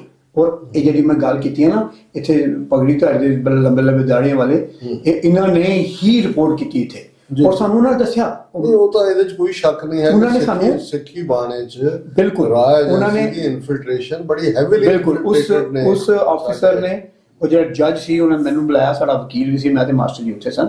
ਉਹ ਕਹਿੰਦਾ ਕਿ ਵੀ ਮੈਂ ਕਲੀਅਰ ਹਾਂ ਕਿ ਇੱਥੇ ਇੱਕ ਹੱਬ ਬਣ ਰਿਹਾ ਟੈਰਰਿਜ਼ਮ ਦਾ। ਜਿਹੜੇ ਅਸੀਂ ਉਹਨੂੰ ਸਾਰੀ ਗੱਲ ਦੱਸੀ ਨਾ, ਤੇ ਉਹ ਬਹੁਤ ਮਤਲਬ ਕਿ ਆਰਗੂਮੈਂਟਸ ਦਿੱਤੇ ਉਹਨੂੰ ਸਾਰੇ, ਉਹਦਾ ਬਿਲਕੁਲ ਚੇਂਜ ਹੋ ਗਿਆ ਵਿਊ। ਉਹ ਕਹਿੰਦਾ ਤੇ ਇੱਥੇ ਹਰ ਬੰਦੇ ਨੂੰ ਇੱਥੇ ਹੱਕ ਹੈਗਾ ਬੋਲਣ ਦਾ, ਇਹ ਜਾਂ ਤੇ ਹੈਗਾ ਤੁਸੀਂ ਕੋਈ ਵੈਪਨਸ ਬੀਡੀਆਂ ਜਾਂ ਕੁਝ ਚੀਜ਼ਾਂ ਹੈ। ਉਹਨਾਂ ਨੇ ਸਾਨੂੰ ਉਹ ਕਹਿੰਦਾ ਕਿ ਬਈ ਮੈਂ ਬੜਾ ਇੰਪ੍ਰੈਸ ਹਾਂ ਤੁਹਾਡੇ ਤੋਂ।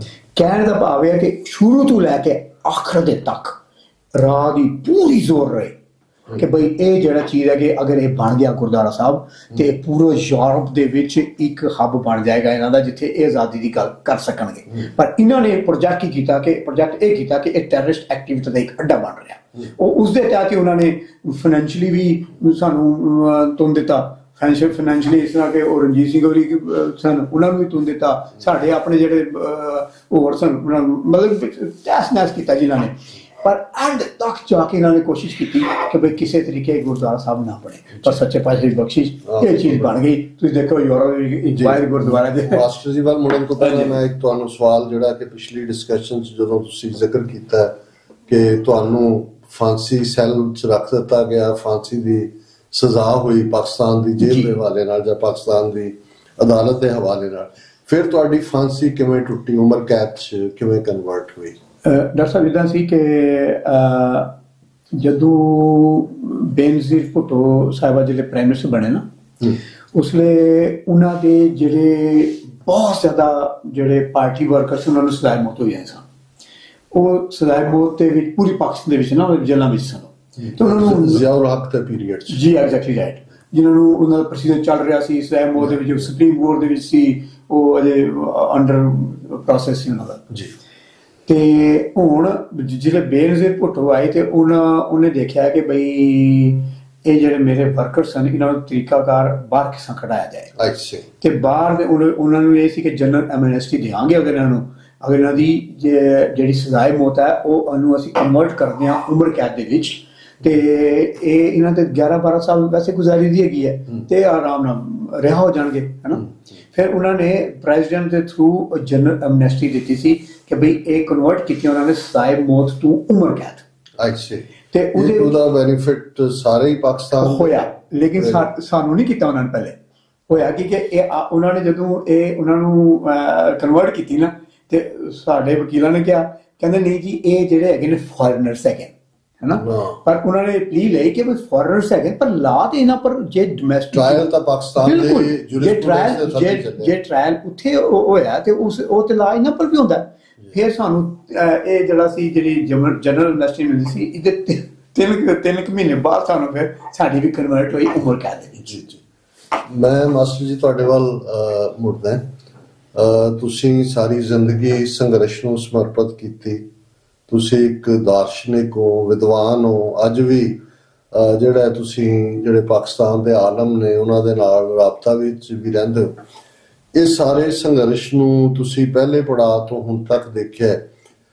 ਅੱਜ ਜਦੋਂ ਕਿ ਮਾਹੌਲ ਦੇ ਵਿੱਚ ਇੱਕ ਨਵੀਂ ਆਸ ਬੱਝੀ ਹੈ, ਭਾਵੇਂ ਭਾਰਤ ਨੇ ਇੱਕ ਜ਼ੁਲਮ ਦਾ ਸਹਾਰਾ ਲੈਂਦਿਆਂ ਬਾਹਰਲੇ ਸਿੱਖਾਂ ਨੂੰ ਸ਼ਰੇਆਮ ਹੀ ਟਾਰਗੇਟ ਕਰਨਾ ਸ਼ੁਰੂ ਕੀਤਾ ਹੈ, ਹਾਲਾਂਕਿ ਕਰਤੇ ਉਹ ਪਿਛਲੇ 40 ਸਾਲ ਤੋਂ ਹੀ ਰਹੇ ਸੀ, ਪਰ ਇਸ ਨੇ ਭਾਰਤ ਦਾ ਇੱਕ ਅਗਲੀ ਚਿਹਰਾ, ਗੰਦਾ ਚਿਹਰਾ ਰੋਗ ਸਟੇਟ ਦਾ, ਉਹ ਦੁਨੀਆ ਦੇ ਸਾਹਮਣੇ ਲਿਆਂਦਾ ਹੈ। ਦੁਨੀਆ ਦੇ ਮੀਡੀਆ 'ਚ ਜਿੰਨੀ ਕਵਰੇਜ ਸਿੱਖ ਇਸ਼ੂਜ਼ ਦੀ ਇਸ ਵੇਲੇ ਹੋ ਰਹੀ ਹੈ, ਖਾਲਿਸਤਾਨ ਦੀ, ਇਸ ਸਾਰੇ ਦੇ ਚੱਲਦਿਆਂ ਤੁਹਾਨੂੰ ਕੀ ਲੱਗਦਾ ਹੈ ਔਰ ਤੁਸੀਂ ਕੀ ਕਹਿਣਾ ਚਾਹੋਗੇ ਪੰਥ ਦੇ ਨਾਲ, ਕਿਉਂਕਿ ਤੁਸੀਂ ਪਹਿਲਾਂ ਵੀ ਇਸ਼ਾਰਾ ਕਰ ਰਹੇ ਸੀ ਕਿ ਤੁਸੀਂ ਕੁਝ ਕਹਿਣਾ ਚਾਹੁੰਦੇ ਹੋ? ਗੱਲਾਂ ਦੋ ਨੇ ਜੀ ਕਿ ਅਸੀਂ ਗੁਰੂ ਪਾਤਸ਼ਾਹ ਦੇ ਹੁਕਮਾਂ ਅਨੁਸਾਰ, ਗੁਰੂ ਗ੍ਰੰਥ ਸਾਹਿਬ ਦੇ ਹੁਕਮਾਂ ਅਨੁਸਾਰ, ਸੰਤ ਜਰਨੈਲ ਸਿੰਘ ਜੀ ਖਾਲਸਾ ਪਿੰਡਾਂ ਵਾਲੇ ਹੁਕਮਾਂ ਦੇ ਮੁਤਾਬਕ ਉਹਨਾਂ ਦੀ ਸ਼ਾਨ ਆਨ ਤੇ ਉਹਨਾਂ ਦਾ ਜਿਹਾਦ ਤੇ ਉਹਨਾਂ ਦੀ ਕੁਰਬਾਨੀ ਤੇ ਉਹਨਾਂ ਦੇ ਵਿਚਾਰ, ਉਹ ਐਸੀ ਸ਼ਖਸੀਅਤ ਦੁਨੀਆ ਦੇ ਜਿਹੜੇ ਉਹ ਜੋ ਕਹਿੰਦੇ ਸੀ ਉਸ ਉੱਪਰ ਹੀ ਅਮਲ ਹੁੰਦਾ ਸੀ ਜੀ। ਤੇ ਬੜੀ ਹਿਸਟੋਰੀਕਲ ਗੱਲ ਹੈ ਕਿ ਗਲਤੀ ਦੇ ਨਾਲ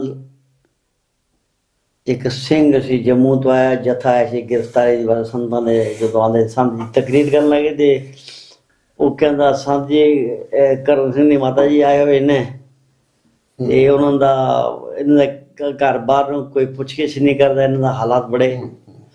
ਸੰਤ ਦੀ ਅੱਖਾਂ ਲਾਲ ਹੋ ਗਈਆਂ। ਉਹ ਆਏ ਕਹਿੰਦੇ ਤੂੰ ਕੌਣ ਹੈਗਾ? ਤੂੰ ਪਤਾ ਨਹੀਂ ਕੀ ਖਾ ਖਾ ਕੇ ਨਾ ਬਾਜ਼ਾਰੀ ਖਾ ਖਾ ਕੇ ਮੂੰਹ ਲਾਲ ਕੀਤਾ, ਮੈਨੂੰ ਪਤਾ ਕਰਨ ਸਿੰਘ ਦੇ ਪਰਿਵਾਰ ਵਾਸਤੇ ਮੈਂ ਕੀ ਕਰਨਾ ਹੈਗਾ। ਤੂੰ ਉਹ ਡਰ ਗਿਆ, ਪੈਰ ਮੱਥਾ ਟੇਕਿਆ ਸੰਤਾਂ ਦੇ ਕੋਲ, ਪੈਰਾਂ ਵਿੱਚ ਡਿੱਗ ਪਿਆ। ਫਿਰ ਸੰਤ ਜੀ ਆਏ, ਮਾਂ ਜੀ ਨੂੰ ਮਿਲੇ, ਕਹਿਣ ਦਾ ਭਾਵ ਹੈਗਾ ਸੰਤਾਂ ਦੇ ਵਿਚਾਰ ਇਤਨੇ ਟਾਪ ਦੇ, ਸਾਡੇ ਲਈ ਵਿਚਾਰ ਸੰਤਾਂ ਦੀ ਸੋਚ ਦੇ ਮੁਤਾਬਕ।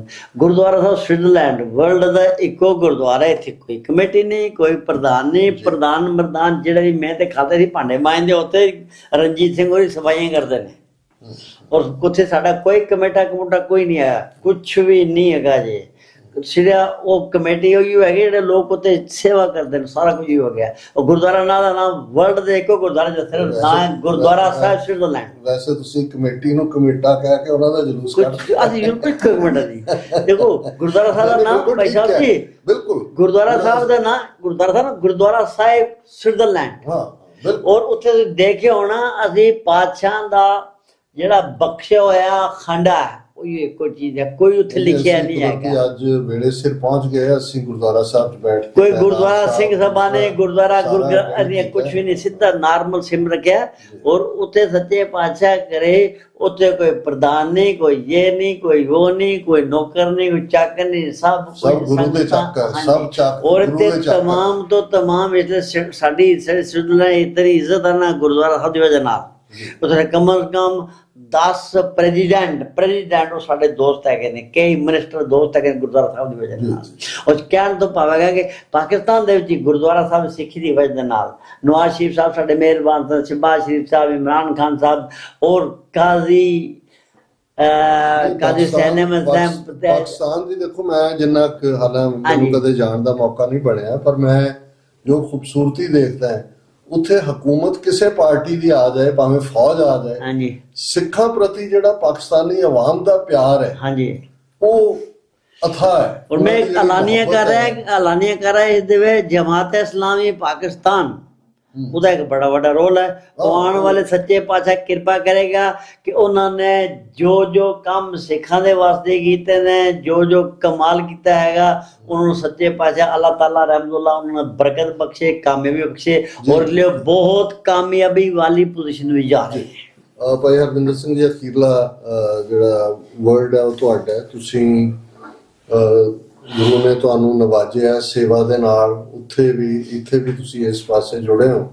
ਅਸੀਂ ਪਰਿਵਾਰ 'ਚ ਬੈਠੇ ਹਾਂ, ਤੁਹਾਡੇ ਬੱਚੇ ਵੀ ਉਹ ਸਿੱਖੀ ਮਾਰਗ ਤੇ ਨੇ, ਸੇਵਾ ਦੇ ਰਾਹ ਤੇ ਨੇ।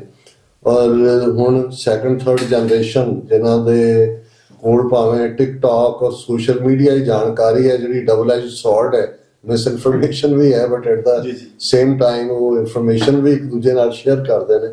ਔਰ ਤੁਸੀਂ ਬਾਹਰ ਬੈਠੇ ਆ, ਸਿੱਖ ਕੌਮ ਦੇ ਲਈ ਕੀ ਸੁਨੇਹਾ ਦੇਣਾ ਚਾਹੋਗੇ? TV 84 ਜਿਹੜਾ ਲਗਭਗ 12 ਸਾਲ ਪਹਿਲਾਂ ਜਿਸ ਦੀ ਸ਼ੁਰੂਆਤ ਹੋਈ, ਇਸ ਵੇਲੇ ਗਲੋਬਲ ਵਿਊਅਰਸ਼ਿਪ ਹੈ, ਇਸ ਦੇ ਨਾਲ ਪੰਥਕ ਮੁੱਦਿਆਂ ਨੂੰ ਅਸੀਂ ਆਧਾਰ ਬਣਾ ਕੇ ਡਿਸਕਸ਼ਨਸ ਨੂੰ ਵੀ ਐਨਕਰੇਜ ਕਰਦੇ। ਔਰ ਤੁਸੀਂ ਸਿੱਖ ਕੌਮ ਦੇ ਨਾਲ ਇਸ ਮਾਧਿਅਮ ਰਾਹੀਂ ਕੀ ਸੁਨੇਹਾ ਦੇਣਾ ਚਾਹੋਗੇ? ਦੇਖੋ ਡਾਕਟਰ ਸਾਹਿਬ, ਜਿਹੜੀ ਗੱਲ ਤੁਸੀਂ ਨਵੀਂ ਜਨਰੇਸ਼ਨ ਦੀ ਕੀਤੀ ਹੈ ਨਾ, ਇਹਦੇ 'ਚ ਪਹਿਲੀ ਗੱਲ ਤਾਂ ਇਹ ਹੈ ਕਿ ਇਹ ਤਾਂ ਬਿਲਕੁਲ ਸਪਸ਼ਟ ਹੈ ਕਿ ਜਿਹੜਾ ਅਸੀਂ ਸੰਘਰਸ਼ ਨੂੰ ਲੈ ਕੇ ਤੁਰਦੇ ਹਾਂ ਨਾ, ਉਹਦੇ ਵਿੱਚ ਕੋਈ ਵੀ ਕੋਈ ਸਾਨੂੰ ਕਹੇ ਇਹਦੇ 'ਚ ਕੋਈ ਆ ਕੇ ਸਾਡੇ ਨਾਲ ਮਤਲਬ ਕਿ ਬਹਿ ਕੇ ਗੱਲ ਤੇ ਇੱਕ ਡਿਫਰੈਂਟ ਚੀਜ਼ ਹੈ, ਕੋਈ ਗੁੰਜਾਇਸ਼ ਨਹੀਂ ਹੈ, ਸਿਰਫ ਆਜ਼ਾਦੀ ਸਾਡੀ ਮੰਜ਼ਿਲ ਹੈ। ਹੁਣ ਉਸੀ ਪਲੇਟਫਾਰਮ ਲੈ ਕੇ ਅਸੀਂ ਬੱਚਿਆਂ ਦੇ ਵਿੱਚ ਇਹ ਚੀਜ਼ ਦੱਸੀ ਹੈ ਕਿ ਬਈ ਗੁਰਬਾਣੀ ਸਾਨੂੰ ਕੀ ਸੇਧ ਦਿੰਦੀ ਹੈ। ਗੁਰਬਾਣੀ ਸਾਨੂੰ ਦੱਸਦੀ ਹੈ ਕਿ ਬਈ ਹਾਂ, ਗੁਰੂ ਪਾਤਸ਼ਾਹ ਨੇ ਸਾਨੂੰ ਕਿਹਾ ਕਿ ਤੁਹਾਡਾ ਖਾਲਸਾ ਜਿਹੜਾ ਹੈ ਇੱਕ ਆਜ਼ਾਦ ਅਰਸੀ ਦਾ ਮਾਲਕ ਹੈ। ਖਾਲਸਾ ਬਾਦਸ਼ਾਹ ਜਾਂ ਬਾਗੀ ਬਿਲਕੁਲ ਡਿਫਾਈਨ ਕੀਤਾ ਹੋਇਆ ਸਿੱਖ। ਔਰ ਇਹ ਫਿਰ ਸਾਨੂੰ ਸਾਰੀਆਂ ਕੁਐਸਚਨਸ ਵਗੈਰਾ ਹਰ ਚੀਜ਼ ਕਰਦੇ ਹਨ।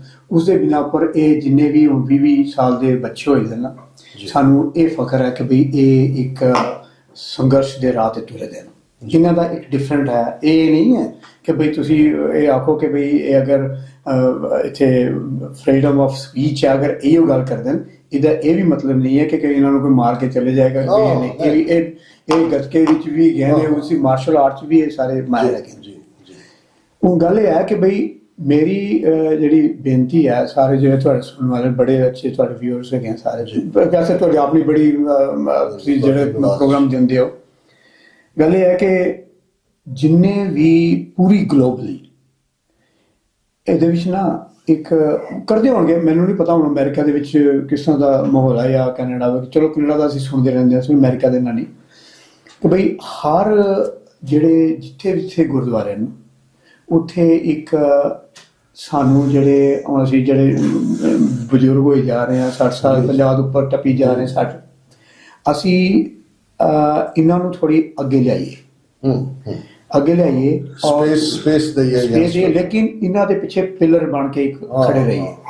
ਕਿਉਂਕਿ ਜਿਸ ਤਰ੍ਹਾਂ ਅਸੀਂ ਇੱਕ ਬੱਚੇ ਨੂੰ ਕਾਰ ਸਿਖਾਉਂਦੇ ਆ ਨਾ, ਤੇ ਫਿਰ ਉਹਨੂੰ ਕਹਿੰਦੇ ਆ ਬਈ ਇੱਥੇ ਸਪੀਡ ਬ੍ਰੇਕਰ, ਇੱਥੇ ਕੈਮਰਾ ਹੈ, ਇੱਥੇ ਓਵਰ ਸਪੀਡ ਨਾ ਚਲਾਈ ਹੈ ਨਾ, ਅਸੀਂ ਉਹਦੇ ਪਿੱਛੇ ਖੜੇ ਰਹਿਣਾ।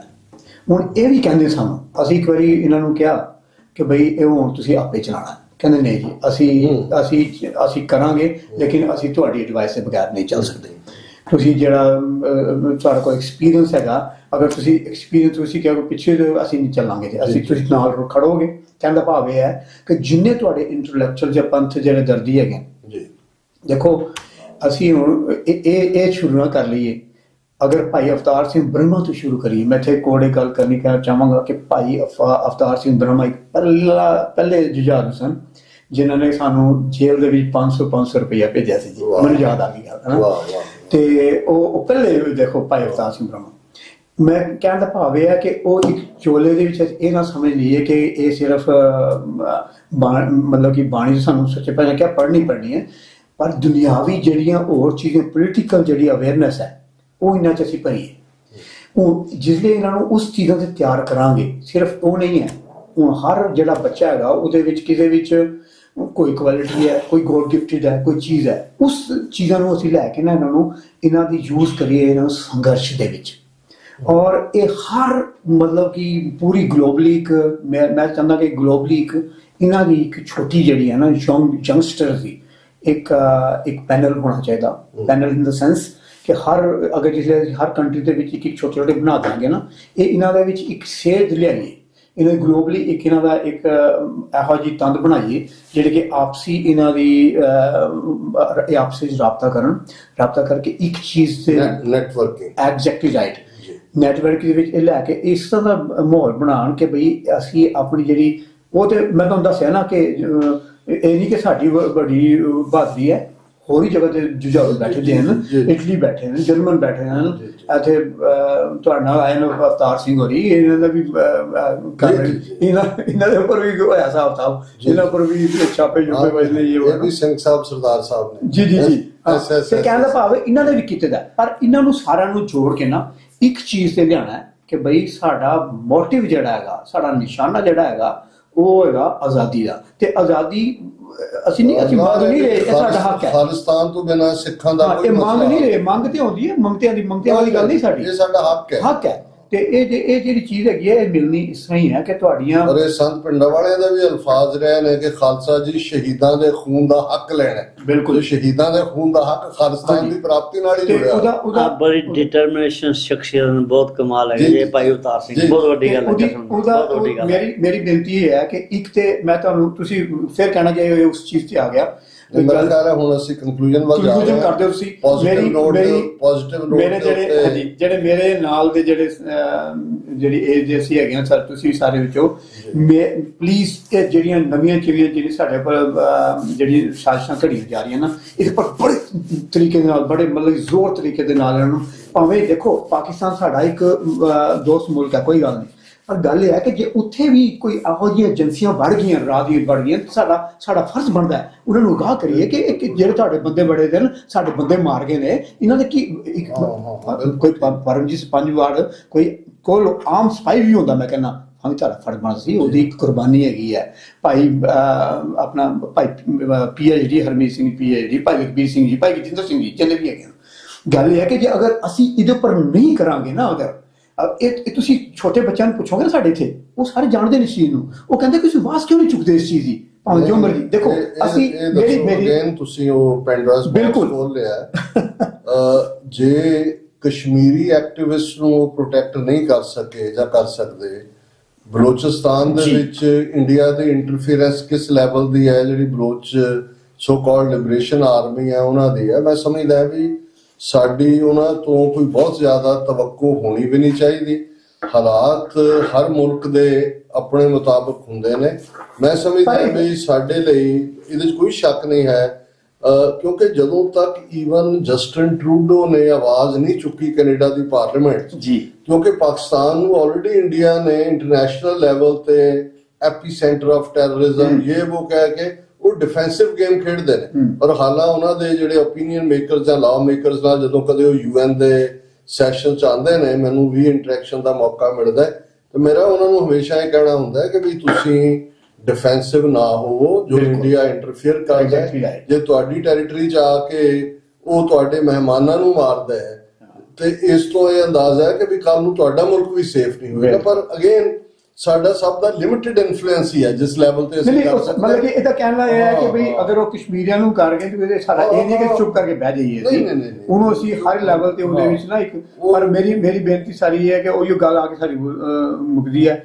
ਕੋ ਕਿਸੇ को राज दे है जो ले है निजबान से ले है। ਅਸੀਂ ਬਿਲਕੁਲ ਹੁਣ ਹਾਲਾਂਕਿ ਇੱਕ ਆਸ ਬੱਝੀ ਹੈ ਜਿਵੇਂ ਅਮਰੀਕਨ ਇੰਟਰਸਟ ਹੈ ਜਾਂ ਕੈਨੇਡੀਅਨ ਜਾਂ ਫਾਈਵ ਆਈਜ਼ ਕੰਟਰੀਜ਼ ਦਾ, ਲੇਕਿਨ ਇਸ ਦੇ ਉੱਤੇ ਵੀ ਸਾਡੀ ਇਹੀ ਟੇਕ ਹੁੰਦੀ ਹੈ ਕਿ ਭਾਈ ਇਹਨਾਂ ਮੁਲਕਾਂ ਦੇ ਬਿਜ਼ਨਸ ਇੰਟਰਸਟ ਪਹਿਲ 'ਚ ਹੁੰਦੇ ਨੇ, ਕਦੋਂ ਇਹਨਾਂ ਨੇ ਤੁਹਾਨੂੰ ਇੱਕ ਬਾਰਗੇਨਿੰਗ ਚਿਪ ਬਣਾ ਲੈਣਾ, ਇਸ ਲਈ ਮਦਦ ਹਰ ਇੱਕ ਦੀ ਲੈਣੀ ਬਣਦੀ ਹੈ। ਮਿਲੇ ਇੰਟਰਨੈਸ਼ਨਲ ਪਾਵਰ ਸਾਡੇ ਨਾਲ ਕੋਈ ਖੜੇ ਤਾਂ ਸਾਡਾ ਕੰਮ ਸੌਖਾ ਹੋਏਗਾ, ਪਰ ਲੜਾਈ ਸਾਨੂੰ ਆਪਣੀ ਆਪ ਲੜਨੀ ਪਏਗੀ, ਆਪਣੀ ਸਟ੍ਰੈਟਜੀ, ਆਪਣੀ ਵਿਉਂਤਬੰਦੀ, ਆਪਣੇ ਰਿਸੋਰਸ ਕ੍ਰੀਏਟ ਕਰਨੇ ਪੈਣਗੇ। ਚਲੋ ਹਾਂਜੀ, ਮੈਂ ਬਸ ਲਾਸਟ ਚੀਜ਼ ਦਾ ਬੇਨਤੀ ਕਰਦੇ ਹਾਂ, ਗੱਲ ਇਹ ਹੈ ਕਿ ਸਾਨੂੰ ਕੋਈ ਇਹ ਵੀ ਨਾ ਸਮਝੇ ਕਿ ਜਿਸ ਤੁਸੀਂ ਟ੍ਰਾਂਸਨੈਸ਼ਨਲ ਰਿਪਰੈਸ਼ਨ ਦੀ ਗੱਲ ਕੀਤੀ ਹੈ ਨਾ, ਸਾਨੂੰ ਇਹ ਨਾ ਕੋਈ ਸਮਝੇ ਕਿ ਬਈ ਅਸੀਂ ਘਬਰਾ ਗਏ ਹਾਂ, ਅਸੀਂ ਡਰ ਗਏ ਹਾਂ। ਅਸੀਂ ਅਵੇਸਲੇ ਨਹੀਂ ਹੋਣੇ ਚਾਹੀਦੇ, ਕੇਅਰਫੁਲ ਹੋਣਾ ਚਾਹੀਦਾ। ਸਾਨੂੰ ਸੱਚੇ ਪਾਤਸ਼ਾਹ ਨੇ ਸਿਖਾਇਆ ਕਿ ਬਈ ਤੈਨੂੰ ਵਕਤ ਵਿਚਾਰੇ ਉਸ ਬੰਦਾ ਹੋਇਆ ਹੈ ਨਾ, ਉਸ ਹਿਸਾਬ ਨਾਲ ਤੂੰ ਉਸ ਨਾਲ ਤੂੰ ਚੱਲਣਾ ਹੈਗਾ। ਤੇ ਇੱਥੇ ਵੀ ਸਾਡੇ ਉੱਪਰ ਸਾਜ਼ਿਸ਼ਾਂ ਅਜੇ ਵੀ ਹੋ ਰਹੀਆਂ, ਇਹਨਾਂ ਨੂੰ ਅਸੀਂ ਲੈ ਕੇ ਆਵਾਂਗਾ ਸਾਹਮਣੇ। ਇੰਡੀਅਨ ਸਿਸਟਮ ਨੂੰ ਅਸੀਂ ਰਿਮਾਈਂਡ ਵੀ ਕਰਵਾਉਂਦੇ ਹਾਂ ਕਿ ਭਾਈ ਅਸੀਂ ਸ਼ਹੀਦ ਊਧਮ ਸਿੰਘ ਦੇ ਵੀ ਵਾਰਿਸ ਹੈ ਜੀ। ਅਸੀਂ ਅਜੇ ਤੱਕ ਦੇਖ ਰਹੇ ਹਾਂ ਵੀ ਇੰਟਰਨੈਸ਼ਨਲ ਲਾਅ ਔਰ ਦੂਜੇ ਥੱਲੇ ਇਹ ਇਸ ਕਿਸਮ ਦੇ ਟ੍ਰਾਂਸਨੈਸ਼ਨਲ ਰਿਪਰੈਸ਼ਨ ਕਰਨ ਵਾਲਿਆਂ ਨੂੰ ਅਕਾਊਂਟੇਬਲ ਬਣਾਇਆ ਜਾਏ ਜੀ। ਫਿਰ ਜੇ ਇਹਨਾਂ ਦਾ ਸਿਸਟਮ ਫੇਲ ਹੋਏਗਾ, ਫਿਰ ਖਾਲਸਾ ਆਪਣੀ ਰਵਾਇਤਾਂ ਅਨੁਸਾਰ ਫਿਰ ਅਸੀਂ ਇਸ ਗੱਲ ਨੂੰ ਅੱਗੇ ਤੋਰਾਂਗੇ। ਇਸ ਬਾਰੇ ਕੋਈ ਲਿਹਾਜ਼ ਨਹੀਂ। ਚਲੋ ਅਸੀਂ ਇਸ ਨੋਟ ਦੇ ਉੱਤੇ ਹੀ ਕਿ ਕਹੂ ਕਿਸੇ ਕੋ ਰਾਜ ਨਾ ਦੇ ਹੈ ਜੋ ਲੈ ਹੈ ਨਿਜ ਬਲ ਸੇ ਲੈ, ਇਸ ਪੋਡਕਾਸਟ ਨੂੰ ਖਤਮ ਕਰਦੇ ਹਾਂ। ਤੁਹਾਡਾ ਬਹੁਤ ਸ਼ੁਕਰੀਆ, ਤੁਸੀਂ ਕਮਾਲਾਤ ਭਰੇ ਸਵਾਲਾਤ ਕੀਤੇ ਨੇ। ਐਕਟ ਤੇ ਸੰਤ ਪਿੰਡਰਾਂ ਵਾਲੇ ਵੀ ਉੱਪਰ ਖੁਸ਼ ਹੋਏ ਦੇ ਨੇ ਤੇ ਬਾਦਸ਼ਾਹ ਤੁਹਾਨੂੰ ਤੇ ਭਾਈ ਸਾਹਿਬਾਨ ਦੇ ਖਾਸ ਕਰ ਉਤਾਰ ਸਿੰਘ ਉਹਨਾਂ ਨੇ ਖਾਲਸਾ ਜੀ ਨੂੰ, ਤੇ ਖਾਲਸਾ ਜੀ ਦਾ ਇੱਕ ਬੜਾ ਵੱਡਾ ਰੋਲ ਹੈ। ਜੇ ਤੁਹਾਨੂੰ ਪਤਾ ਹਿਸਟੋਰੀਕਲੀ ਇਹਨਾਂ ਨੇ ਬਿਲਕੁਲ ਸਜ਼ਾਏ ਮੌਤ ਦੇ ਖਿਲਾਫ ਹੀ ਅਪੀਲ ਬੰਦ ਕਰ ਦਿੱਤੀ। ਈਵਨ ਕਿ ਜ਼ਿਆਉ ਲੱਖ ਸਾਹਿਬ ਵੀ ਪਰੇਸ਼ਾਨ ਹੋ ਗਏ ਸੀ। ਇਹ ਦੇਖੋ ਇਹ ਹਕੀਕਤ ਹੁੰਦਾ ਮੈਂ ਤੁਹਾਨੂੰ ਕਿਹਾ ਗੁਰਬਾਣੀ ਸਿਖਾਉਂਦੀ ਹੈ, ਬਿਲਕੁਲ ਇਹ ਕਹਿ ਕੇ ਮੈਨੇ ਅਪੀਲ ਕਰਨੀ ਹੈ। ਅਪੀਲ ਨੇ ਐਂਡ ਤੱਕ ਵੀ ਬਾਅਦ ਵਿੱਚ ਬੰਦਾ ਜਿਹੜਾ ਕਾਇਮ ਦਾ ਪ੍ਰੈਜ਼ੀਡੈਂਟ ਬਣ ਕੇ ਉਹਦਾ ਵਕੀਲ ਕਹਿੰਦਾ ਕਰਨ ਸਿੰਘ ਜੀ ਇਹ ਸਾਈਨ ਨਹੀਂ ਕਰ ਰਹੇ, ਮੈਂ ਕਿਹਾ ਨਹੀਂ ਕਰਨੇ। ਇਹੀ ਯੋਧਿਆਂ ਦੀਆਂ ਨਿਸ਼ਾਨੀਆਂ ਨੇ। ਮਹਾਰਾਜ ਇਵੇਂ ਹੀ ਤੁਹਾਨੂੰ ਵਾਹਿਗੁਰੂ ਜੀ ਕਾ ਖਾਲਸਾ, ਵਾਹਿਗੁਰੂ ਜੀ ਕੀ ਫਤਿਹ।